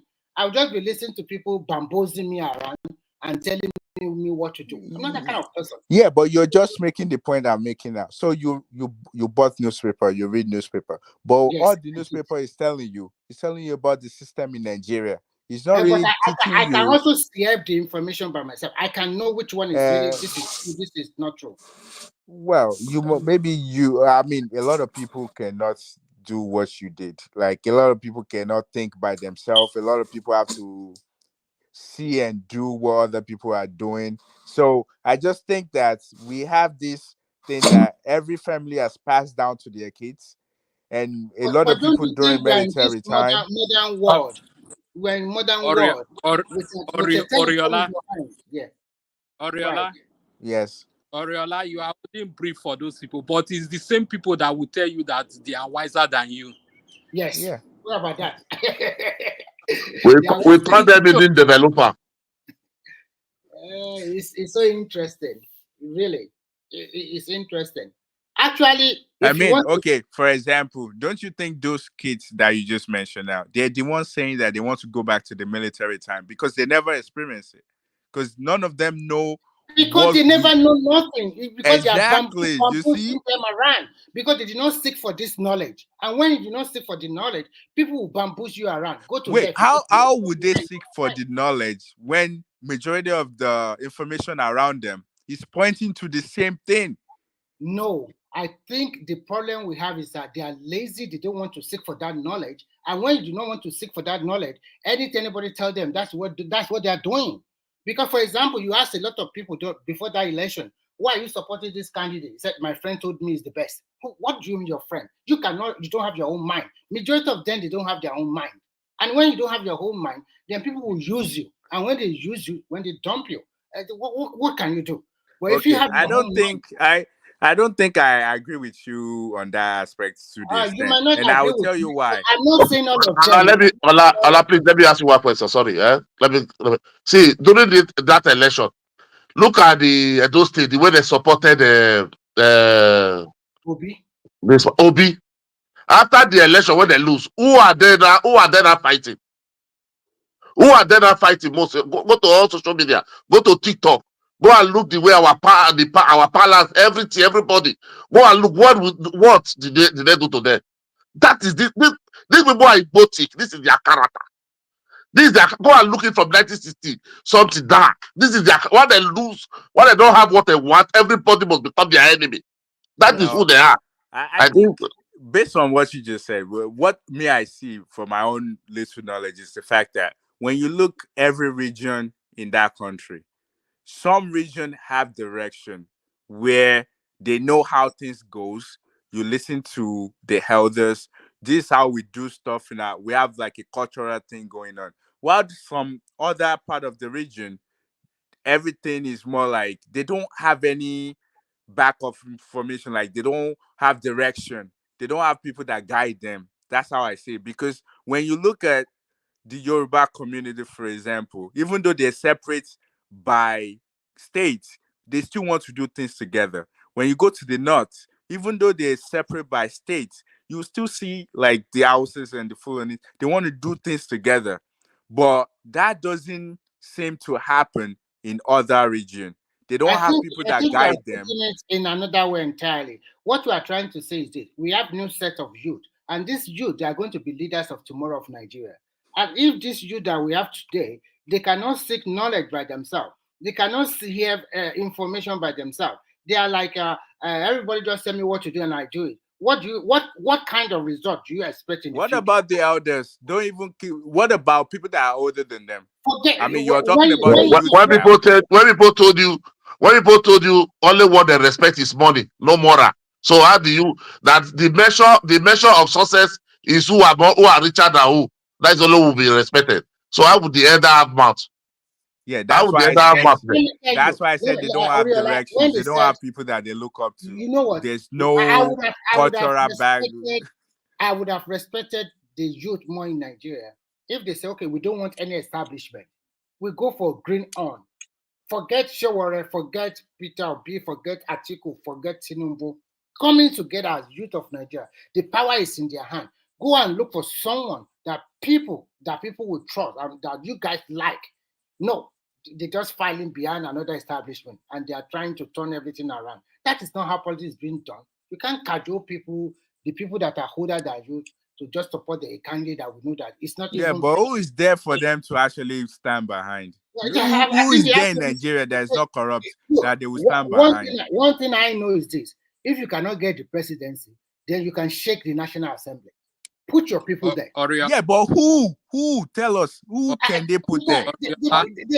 They can vote for the right candidate. Okay, let them go ahead. Among candidates, I was telling them that because you people, you don't know what you are doing. Even I would even prefer them to even go for either if it's Kingsley Mogalu, Prince Adebayo, those people who does not have anything to do with Nigeria, who have not done anything with Nigerian politics. But instead, they don't find them respectable, man. They don't find Mogalu respectable. He's so tribalistic. Somebody is telling you that investing on Lagos on your own peri. Now invest on Lagos. That will become a president. But that's his wife. That's his wife. It wasn't him. That is the person that wants to become a president. He has not held any government, any political office before now. So those are the kind of people I was expecting them, since they say they want to change the status quo. But at the end of the day, you are going to give us one of the old cargos that is this thing. Then you are trying to bully everybody. Sorry, Musa. Sorry, Musa. Izon, you are there. You have the link. Click on the link because they want you back in the platform. I think Mike will bring you in. Nobody is wanting back. If you want to come, you come. Nobody wants him back. Yeah, if you want to come in, you can come in. So stop saying the blah blah blah there. Okay, you know how to come in. Click on the link and come to the file. Let's see whether Mike will not bring you in. You can go ahead, Musa. Sorry.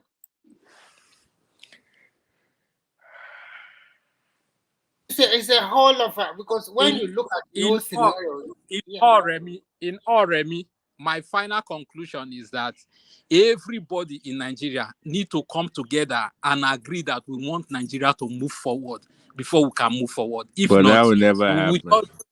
If not, we will just be deceiving ourselves. People cannot come together. You know that one is not. It's not an easy. But what you are preaching, I like it. Patriotism. Yeah, but it will never happen. Patriotism, which is good. That is then one we thing. will just be deceiving ourselves. At least. No, maybe they will go back to regional government. That will be best, because that coming together will never possible. Who will be the head? This one want to be president. This one want to be president. This one want to be president.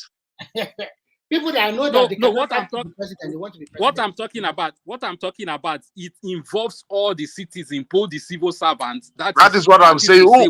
Nigeria, somebody will say, no, let me be, I must be the head. If it's not for me, everything will scatter. That is the problem. Selfishness, everybody. Everybody is so selfish. Let's 20 of us organize here now. Okay, let me be the head. We say, no, I'm not qualified as you. No, I can this one. No, you don't understand. So Nigeria cannot work in that way. And if you don't have it, you scatter it. I think the best thing for Nigeria to do what we call state resource control. And when honestly, that is just the best solution. Nobody go to Abuja to collect money anymore. People will not be interested. Just pay some tax to the federal. They will not be interested in policy anymore because it's a hell lot of work. If you are going to use the resources in your state to pay civil servants to also improve the state, nobody will be interested to become governor anymore. It will be a hell lot of a job because you are okay. Let me just let me say this thing now, because I was asking one of my friends that we have 6 states in the Niger Delta region. Why is it so difficult that these 6 state governors cannot come together and build a refinery in that region to even service that region? I think the major problem is because of so many small ethnic group. And all this small ethnic group, everybody is proving to be Superman. I must be the leader. They never come together and work together, for God's sake. Just look, Musa, sorry, Remy. Look at these states in the Niger Delta. They will tell you the Asian never ruled. The Benin have never ruled. Since 19, the Edo North have never ruled. Go to other state. The Delta North have never ruled. This one. That one. Bayelsa is presumably Ijaw people. Just 8 local government will see. So that's why you want to say they should come together. People cannot even come together. Have transport that will go through the Niger Delta. That's 6 states. Now, okay, let's have a interstate transport. They don't even have. Let's have a rail. That is a local rail that will go through all the whole states. They never have done. That's what to build a refinery. I'm not forget those people. It's just so painful that if the region that they don't have any plan, as in maybe this is what we want to achieve as a region. Sometimes when I see them, when they go to government forum meeting, a governor's forum meeting, I will be asking myself, what are these guys discussing? You are not even. They are discussing how to loot local government fund now. God forbid, but yeah, but does any region have any plan on how to improve their region? None of them. Well, go to Akwa Ibom and see what is. When I go to Akwa Ibom, it's like I thought I was in UK or America. No, you said region. I'm not talking about states. I just saw the video online. I'm talking about region collectively. So no matter what you tell me about the Southwest, I think they have a plan. This What old plan? they What want. plan? What Eh? plan? What I plan saw do it you? on this thing. The one they were What talking. plan? What plan No, do they forget have? that one. No, who is Igboho in Yoruba land? Just forget it. No, not what I'm saying. The Southwest government. No. What plan does Southwest have? No, there's a plan. They want to have this Odua. They have Odua industry, Odua, many things. They were naming it now. How they open up. Are you sure? They've been talking about that for years. No, You think they can work together? no, later this last month. I You saw it. They think they come can back work again. together? Yeah, they want to work together. Yeah, You all of them. think they will? I They are don't working believe together that to they have will a work kind together. of fast train among all the six states, and they're also working together to talk about electricity. To have one electricity that will provide electricity for all the 6 states. Even they want to have a flight. The Odua. We only be That going would to be the nice if they can work together. only But I the doubt OC it. states. It will be local. Only the OC states. Odua. They were seeing the plan. They were laying the plan. Let's recently. I think that last I month. think Last month. they have given them development commissioner, and they will give them 50%. And they'll give them 15% from their what do you call it? The revenue. They are fat. Let's see what they will use with the money. At least we have seen one Niger Delta use the money for 20 years. They will still continue to get it. So at least let's see whether they too they will do like NDDC. They siphon the money. You will now see the difference between the Yoruba people, whether they are the same thing like also the South people. We are going to see. We are going to see how they are going to continue to line But the South people, they're not as the same as the Yoruba people. Like when you look at the Southwest, everybody speak one dialect, everybody speak Yoruba. But when you look at the South, Yoruba people like and criticize it, they don't care. Okay? When you look at the South, they all have different culture and they speak different language. So you can't compare. It's different.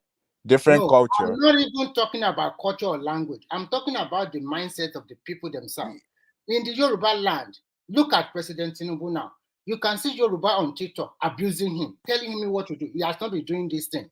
Well, that's what we are talking about. Yoruba are known. They don't care whether you are their leader. If you are not doing the right thing, they will speak against you.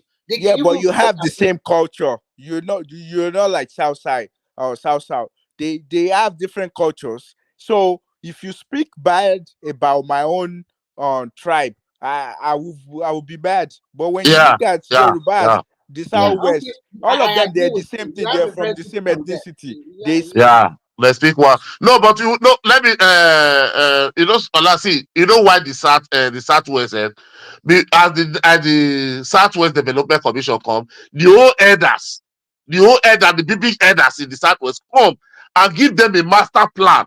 You have a master plan before the money is coming. Not that the money is coming, you don't have a plan. That is why the house is different. You understand? That's why I have hope. These people. I understand, and I mentioned that earlier as well. That we have a tradition. We because we are from the same culture. Like when you see Tinubu run for president, like they said during their congregation, they were saying that the elders told him to run and do this. Well, even all this godfather thing, I think it's just different word that we use. It's more like a mentor thing. Like when you look some region like Southwest, we believe in elders to be the lead. Even though you want to speak, you will still speak, but you give the respect to the elders.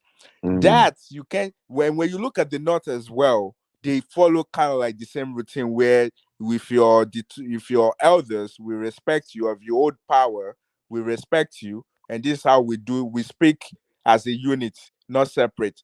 But you can that I don't think that's the same when it comes to the South and the Southeast. I don't think it works that way. After the Nauru, no more elder in the South again. If you look at the Southwest now, they are already started bringing nurturing their future leader. Exactly. People like Sawolu, people like Fashola, people like even Diambode, even people like Makinde, they are already started nurturing them already.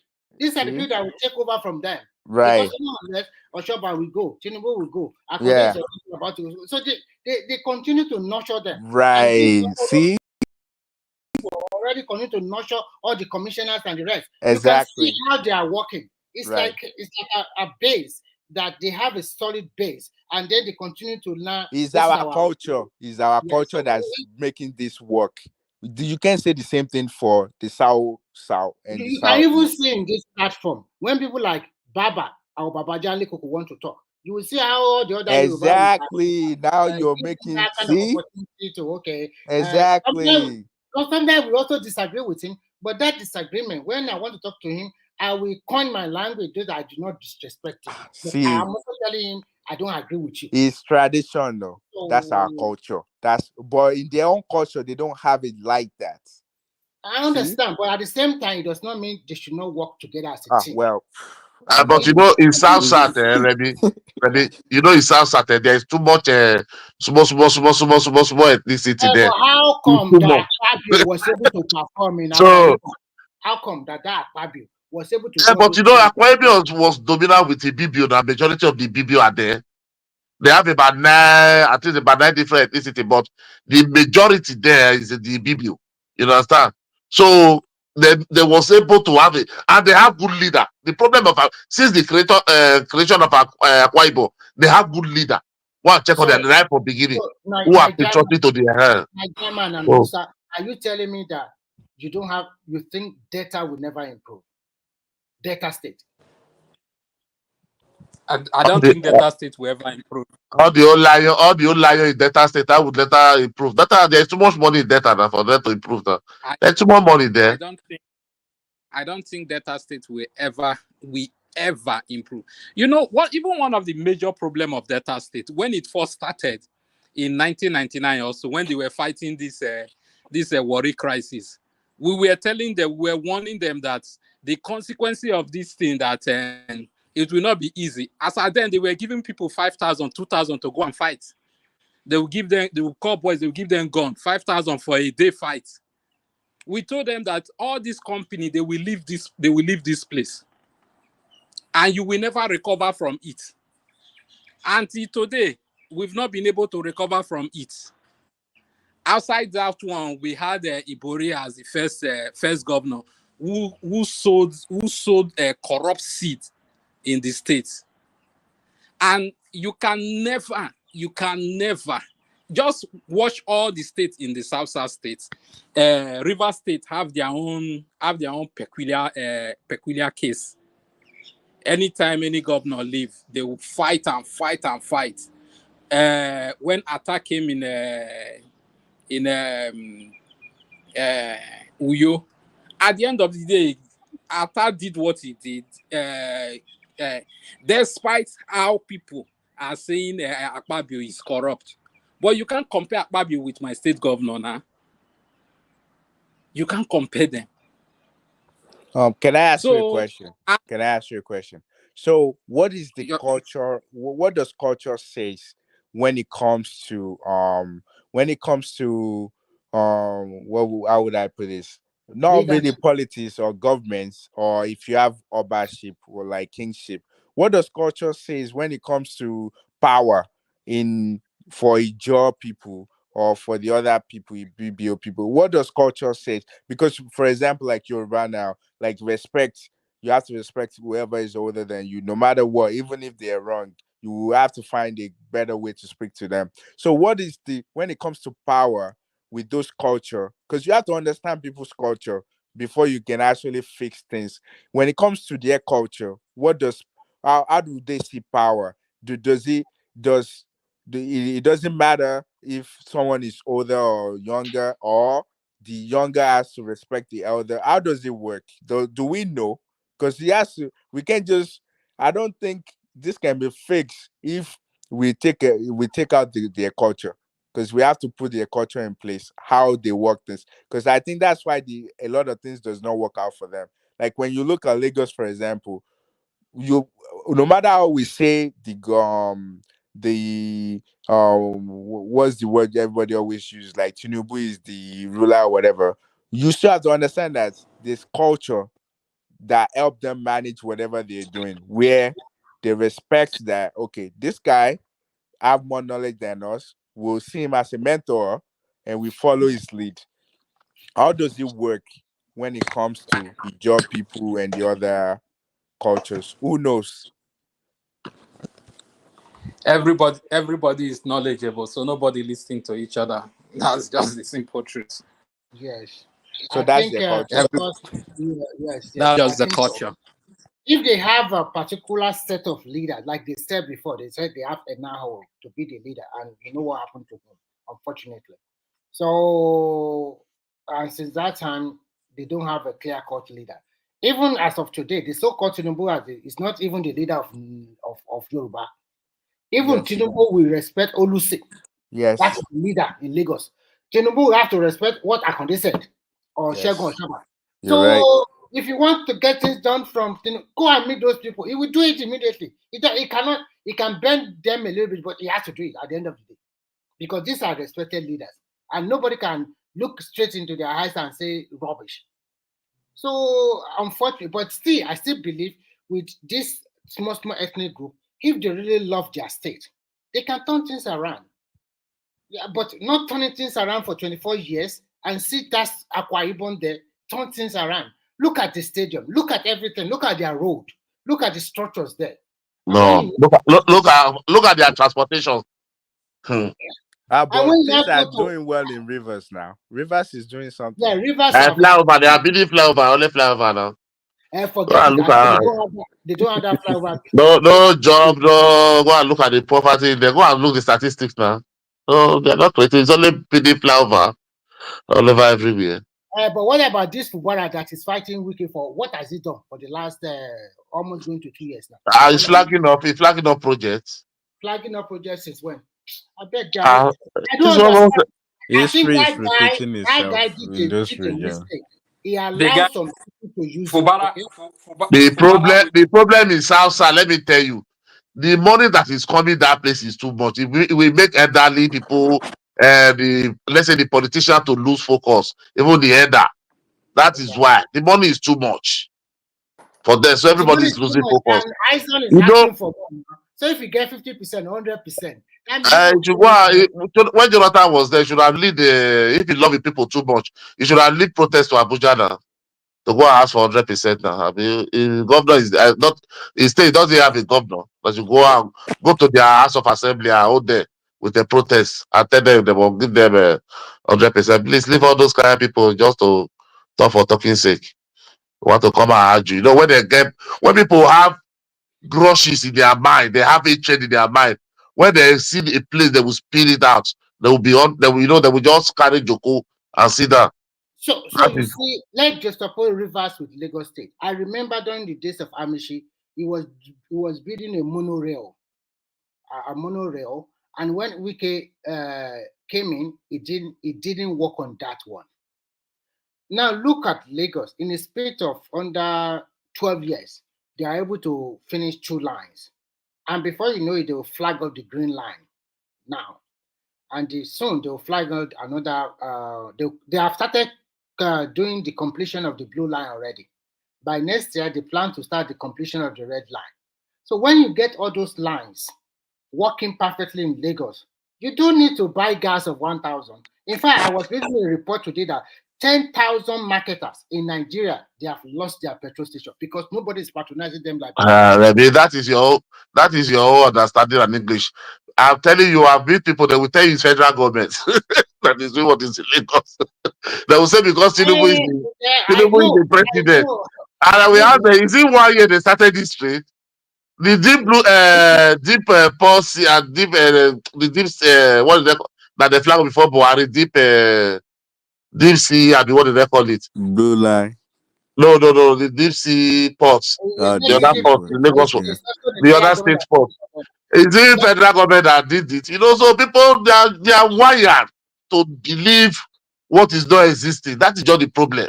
I think I live all my life in Ibadan. Honestly, I did.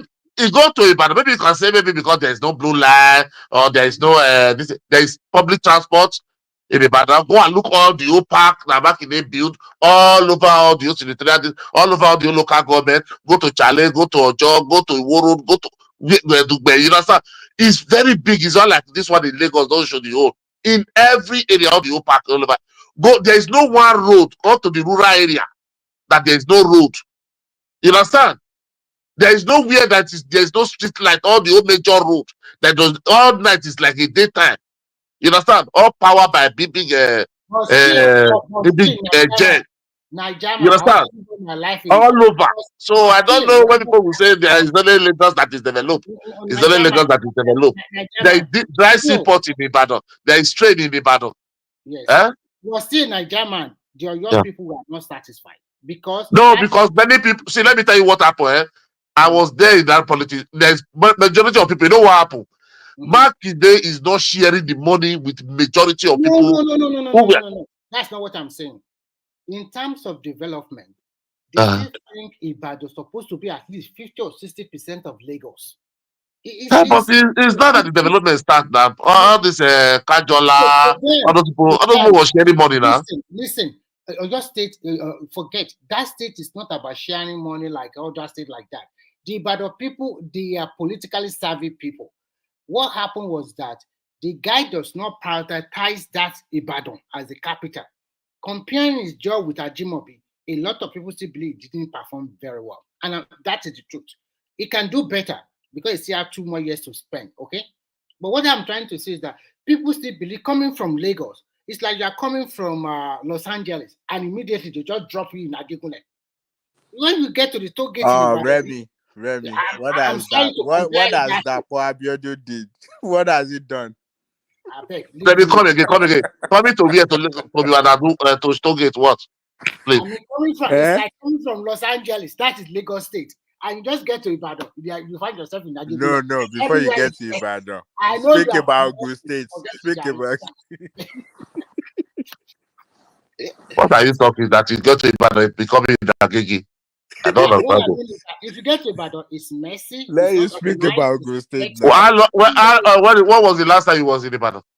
Are you kidding me? I grew up in Ibadan. I know everywhere. So you grew up there. I'm telling you today 24 years ago. I was there in 2023. Okay, this is 2024. I was there last year. Okay, I spent more than 1 month. I know what I'm talking about. All those Okada that they send away packing from Lagos. When you drive in Ibadan now, Okada will be your security in the front, north, south, east, and west. They're everywhere behind you. So it's messy.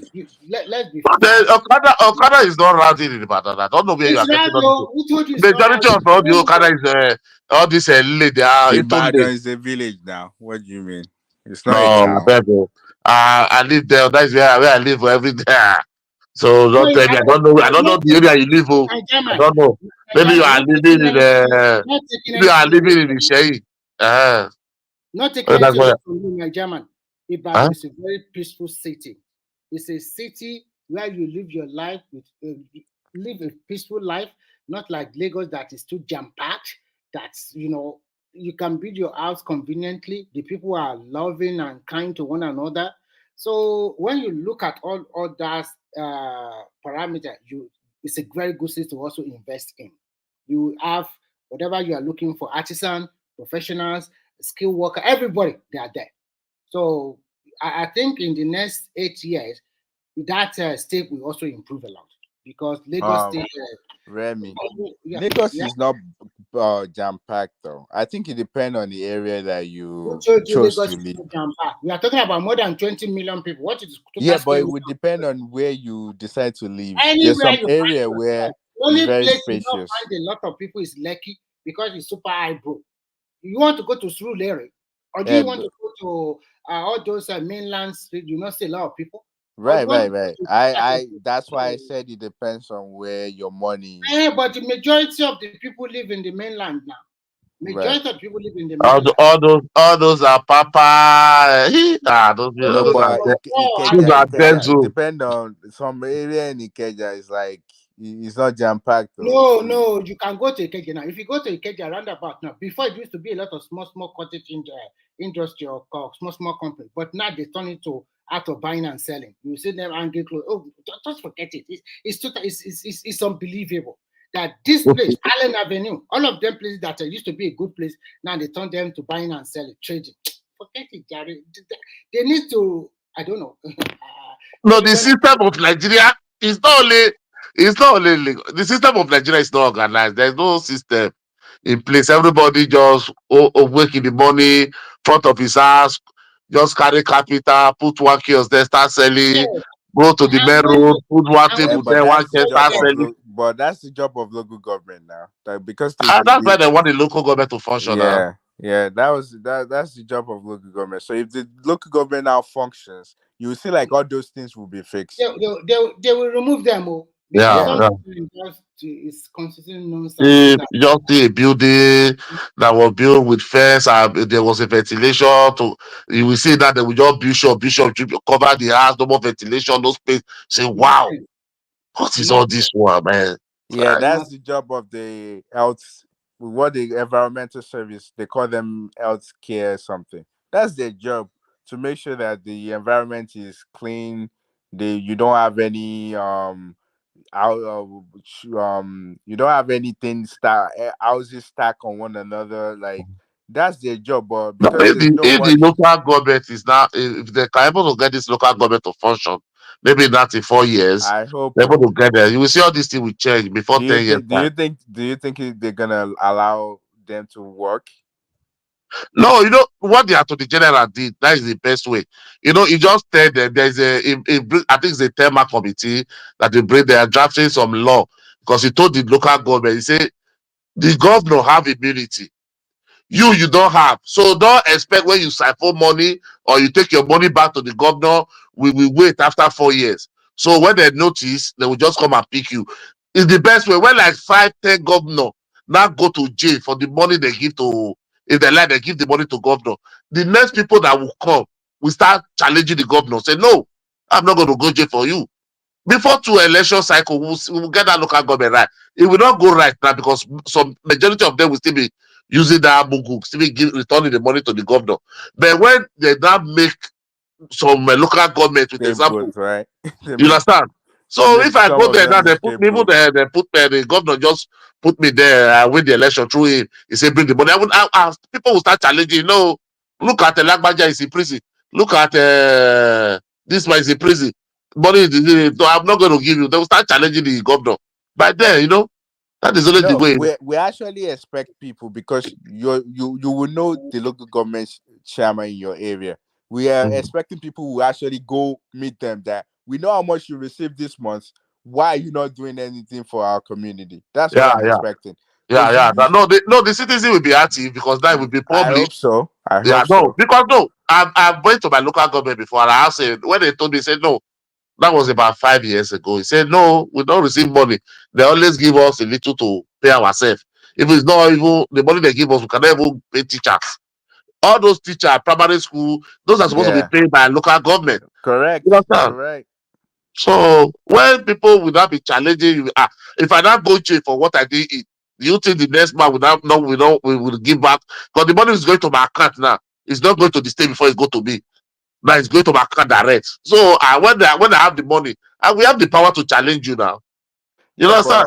I hope so, but like in Nigeria, we have things about power, and people try to find loophole. And reason why I said that is this: local government chairman, now you now see them with police all around them, thinking that they've arrived. They have money now. They can do whatever they want. People can speak to them. That's what I'm also scared of. Like, they become too That is powerful why. than Because that is why Obasanjo take the power from them before. But now people are more enlightened, are more wise. Like if it's my local government now, or let's see, I can take £1,000 or £2,000. If I see what my local government collect in a year, I can from here go to Nigeria with £2,000, mobilize. It's only my own local government, it's not all the whole state. I can mobilize 2,000 people that will and pay them and will lead the protest to his house. You understand? Local government chairman will not have more than 3 or 2 orderly or with his police. I can mobilize 2,000 people in my own community. I pay them. I go there. That is what I will be doing for my local government. I know they don't have that power. I will just go to Nigeria, take £2,000, change it. It's a big money. Share by 5,000 and tell them, explain to them, let's go for protest. They will follow you.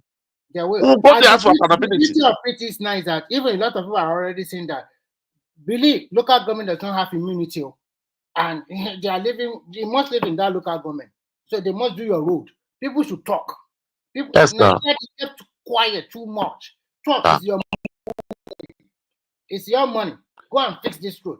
The allocation for the federal government every month. All we just want for the federal government, just every month publish their money. That is only what we want. Publish it. Publish it. Let us able to have the you see fact. the key word. The key Any word in local what you government said. that will take the money and go and give it to the state, to the government. The key word in what you said is they must live in that community. Yes. If they live in that community, I believe things will be better.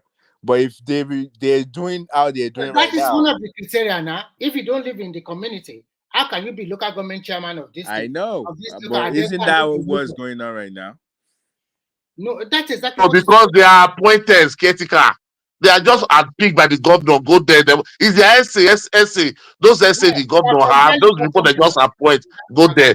They don't even stay there. They come maybe every on the 30 or 20 something to come and collect their check. That's the only way they will open up their office, collect them, because the check must land in your local government, collect it, then and go back. You understand? But now the money is coming to you. You have you have your counselor. You must make law, make how whatever the government they are doing now, they are just shooting themselves on the foot, because when those money come into the local government chairman, he will also do the same thing Fubara is doing to Wike. Some of the local government will rich. They know the people will be against me. They already know the allocation that is coming to me. I would give for what reason? Okay, a local government chairman that is receiving, maybe they will give it like 20 million every month. Maybe 250 million is that's supposed to get to him. They are giving 20 million, 50 million every month. Now, 150 million, 200 million is coming to him direct now. Yes, so even more don't you know 10 of them can come together and challenge the governor, make sure that governor doesn't come back. Of course. And then we have the money to fight them. Wait, that's not what we need. We don't need them to challenge anybody. We want them to do their work, do their job. No, they will do their work, but they will do their work. So any governor that wants to challenge them, then we have the finance to still challenge them in the courts. So give them that there, because maybe after this one, they are working on the constitutional review. They want to amend the constitution so that we have autonomy. Because now it's only the financial autonomy they have now. So they are working on constitutional because they have to amend the constitution. The constitutional review is there now. So full autonomy. INEC will be conducting their election. They will remove all those state SIAC or what they call them. They want to take their power. INEC should be conducting their election. If INEC is conducting it, it will be more better. Even we in abroad, we can go to a local government and contest. No. If INEC even do ringing, it cannot ring God. Some they will still fail, which is normal. The way people win. Look at the last election now. Okada man win the House of Rep. You know, so look at the guy. Is that bad? It's not bad. I think he was voted for because he was in LP. People don't care; they just put LP. No, but if it's local government, then I can go to. I don't need to be shouting on stage. I will just go to my local government. If I really care for my people, I have good idea. I go there, campaign, and make them know, make them understand. You understand? Even that want to share money to buy them, I have a good plan. I come from abroad, I have my money. That money will not look like I have to recover that money. You understand? I can be able to share money for them. It's just only more my local government. I don't need to go to the state that I will not have before. I need to go and steal. I need to go and borrow money to run election. You know, we just within my local government, maybe 10 word there, 10 word or 15, 10 word or 12 word. You understand? So it'll be very easy, very lame for me to do. Very late for me to do. If I even to election, if I campaign to election, I will win. The first one you come, maybe people will know you more, understand you more.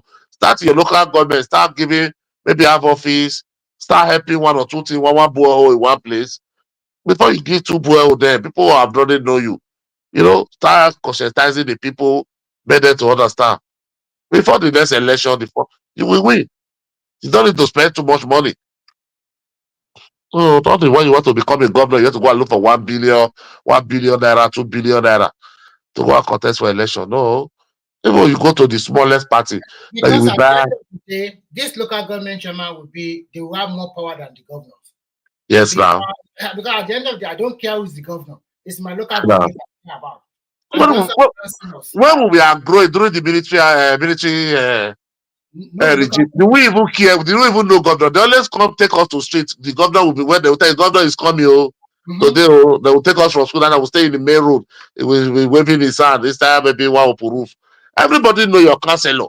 You go to school with your counselor child. All of you will be in the same class. Your chairman, local government chairman. They are the one that will come to school that time, come to build road, will build primary school. That is the way it was done before. Yeah, No, I no. remember my local government chairman and I think the councillor. They both live. I think one live in our house, the local government chairman, and I think the councillor live down the streets. So we know every one of them. Oh, there, yeah. We know Well, their kids. We know everyone. So everyone play together. So, we're together, but yeah. now it's not like that. It's not like that. The counselor in my area is my friend. Okay, we voted for him. And when he get there, he started doing rubbish before the council of themselves. It's very funny. But at least people can go to his house freely. They can even see him in the street and accuse him. We are not doing this. When are you going to do our road? We have been doing this. That is the beauty of that local government. Okay. But all this. No, I prepare local government because that is why if you look at the Western world, everything is to your council. Everything is to your council. So nobody care about a prime minister, about governor, about this thing. Everybody only believe the council. The council now, the council, you understand? That is where everything boils to. So I want the local government to work. It will not even take long time. Before two election cycle, that local government will be fixed and will be better. Because by then, good people, good will, even from the diaspora, good people, good will come. We want to contest for election that have plan. Because in your local government, you will know the way to generate money, to generate fund, that you will never be waiting before the federal government will come and give you. Because you know the way to generate fund in your own local government. All this TV license, all this road, people to be doing building school. Even if you just want agriculture in your own local government to just focus on agriculture, you will make more money. You know, all these many things, all these houses there, they will pay their levy. You're able to know the house. People will have plan for when they want to build that. All those land of money will be scratched. Anybody that wants land must come and buy in the council, must come and make the paperwork in the council. That is a way to generate revenue. Then you scrap all this money. Or you recruit them to be going to all the booths to become a vigilante. Finish. So you secure, leave your money, come, we pay you good money, become a vigilante, security to the bush to this local government. That is the way you give them good pay.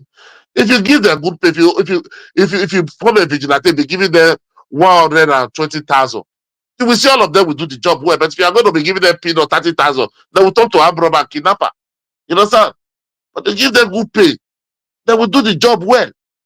That is the problem of Nigeria. You will pay policeman 56,000, and you are telling me the policeman is corrupt. Why will he not corrupt? Nigeria, you remember that when they say that minimum is 70,000, most of the Ghanaians say they cannot pay. Why did they not find the money that they are paying above 70,000? Why are some paying 85,000? Just the day before yesterday, is it Kaduna or Kano or Jigawa State say it's going to pay 80,000 up in the north? So sometimes these people are lying, okay? So Lagos even said that they are even thinking of putting it up to 100,000 by January. By January, yeah. So this is our governor. You know the problem, Mr. Revisi. Sorry to cut you. You know the problem we have in Nigeria. We settle for less, the citizen. We don't push back. That is the problem. You know, when people they say 30, 35, 45. No, people push back and reject. People push back. This is the first time Nigeria is pushing back in many things. That is why they are able to control this government now. Look at the local government. They wanted to change it before. But look at the civil society, bodies, lawyer, this sound. They come and start saying, no, the Supreme Court is the final. They even went to Supreme Court. They wanted to challenge it.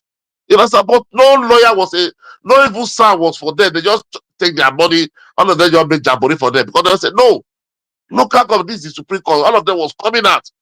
They pushed back. That's why the governor now they have to start conducting election.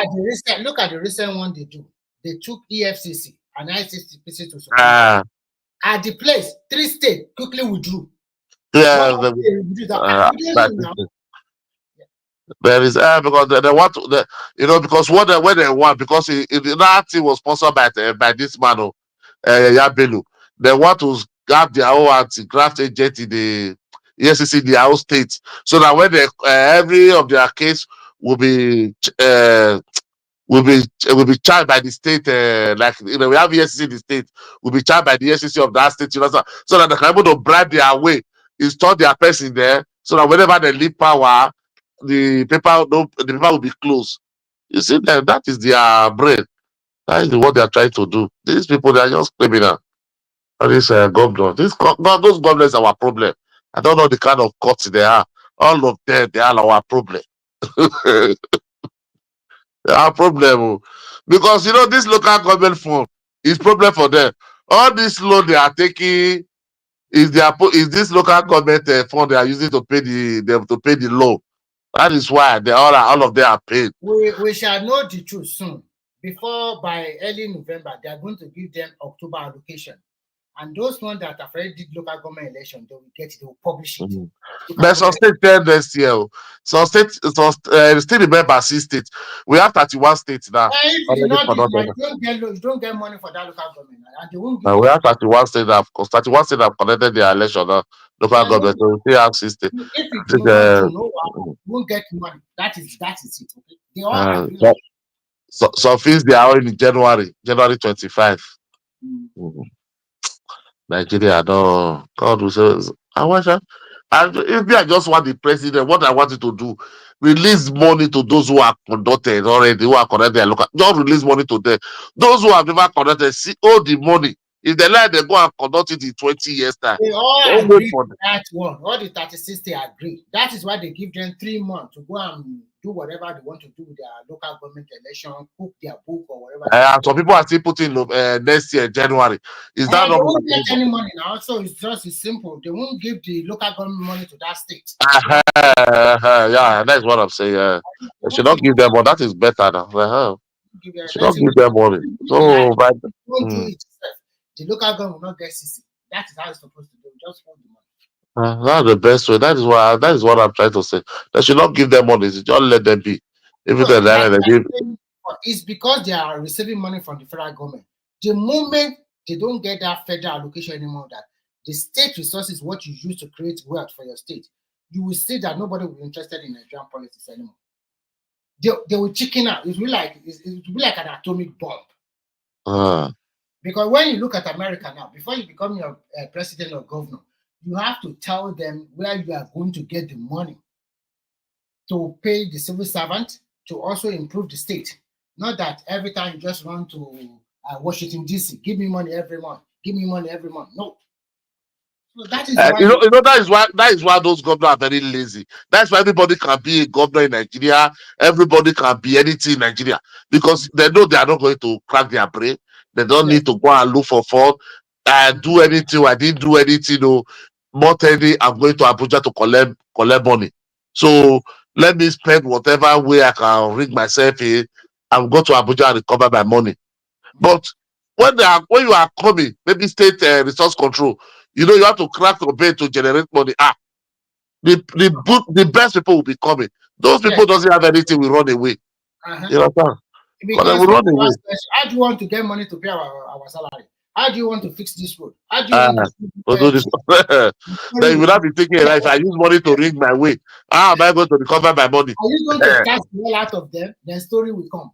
So that is how it's supposed to be. But sitting down there with your big tummy, I don't worry. On the 24th, we get that big money from Baba Abuja, and then we half of it we cut it, we change it to dollar immediately. We go and buy a house in America. That is why if you see all of them during campaign, they will know the amount the state is collecting. They know the only thing in their campaign is collecting 60 billion. This day is collecting 11 billion. They will know. That is what they will just calculate 4 years. I don't recover my money, no problem. I spend everything. So when they now come there, they will now become secret. When you now be asking their revenue, you will not see the secret again from there. It will not become secret court.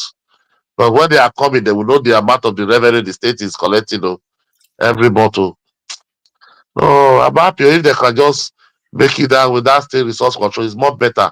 Pay tax, maybe pay 20% or 30% to the federal, like during the regional government. The region will only 50% of the revenue. They will pay 30 to the federal. Then That is 20 what to is going to the happen. It's going to be state resource control. It's not going to be region. Because that region is like saying bye-bye to Nigeria. I'm telling you the truth. If it's regional government today, then that is, you already separate Nigeria. Because they will use it to separate. But state resource. no, even though that was separate. It's you that have number that was separate. Even they want to say Eastern region. There's nothing like Eastern region again. Let them just have it only Southeast, not 5 states. Because I don't think but the problem, they would have gone away, but because they don't have access to the sea and they cannot cajole South to join them, all the attempt they make for South to join them, the South people refuse. They don't want to go along with them. What they experienced in 1967, 68, so they will go and join them again. I beg the same person not the multiple times. So what we the midway we didn't fight Biafra war. We hear her for body. The midway, so what are you talking about? Or is it the Akwa Ibom or the Query or which people are going to join them? Because at the end of it, the South people that bear the brunt. They use Yes, sir. as the battleground. Is the battleground. What's the battleground now? And the rest, they are the battleground now. They just So nobody will want to join that kind of one. But it's not only Southeast. But there's country in this world that doesn't have Syria. Is it only that because of that only the Syria? If they are waiting for water, that will be their kingdom come. But they didn't have sea before now. Unless when it was in Eastern region. The sea was not for them before, the port was not for them before that. So why can't they say can they develop? I don't think there's no big deal because they have access to the port. Onne port is there. Is it not the Port Harcourt one? I think they have access to port in Onne port to their industrial of Baba is 70 kilometers. It's not far now. The people have access to seaport and everything they are saying. That is why something I don't understand. Onne port to Aba is 70 kilometers. Onne port to Benin is almost about 300 and something kilometers. Lagos to North, Lagos to Taraba is 1,400 kilometers. The North is supposed to be crying for sea. Because they are not far. But the container is going to, I don't believe because of sea, the Igbo don't want to go. Because they are taking container from Lagos to Taraba to Plateau, 1,100 kilometers to 1,400 kilometers. So is it from on there that is 70? That they cannot take a container to? No, I don't believe it because of sea. I think maybe sea will be there. Maybe I'm thinking maybe because of the all those resources there. Maybe that's why they want. That's what they want to get more, because that is where that is where Ojuku fail. Assuming the Eastern region was still with Ojuku, it should have the Westerners should have fight for it, because there was nothing for it to leverage that would make the white man people fight for it. That's why the French leave. The French think it was going to get by that Eastern region, so maybe they will control the oil. But when people cannot come and fight for you now, that's why the British everything was the side of Nigeria. People will not come and fight for you when there is nothing for them to collect from you.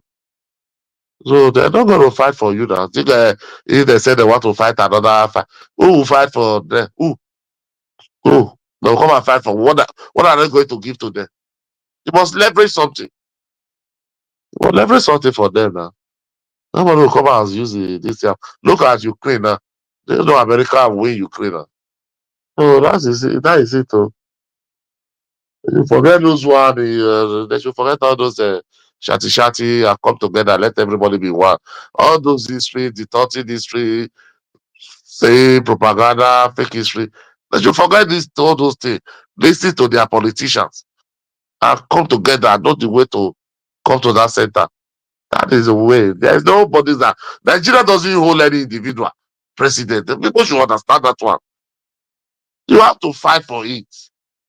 You have to form alliance. You have to fight for it and work for it. You get it. There's no constitution that says Boba should not contest. You are buying form. You are contesting. If you have the number, you win it. So don't think I give us. They must give us president. Why they can't give me president? No, Nigeria doesn't hold anybody president. People should understand. The earlier the better. All of us are Nigeria. Yeah.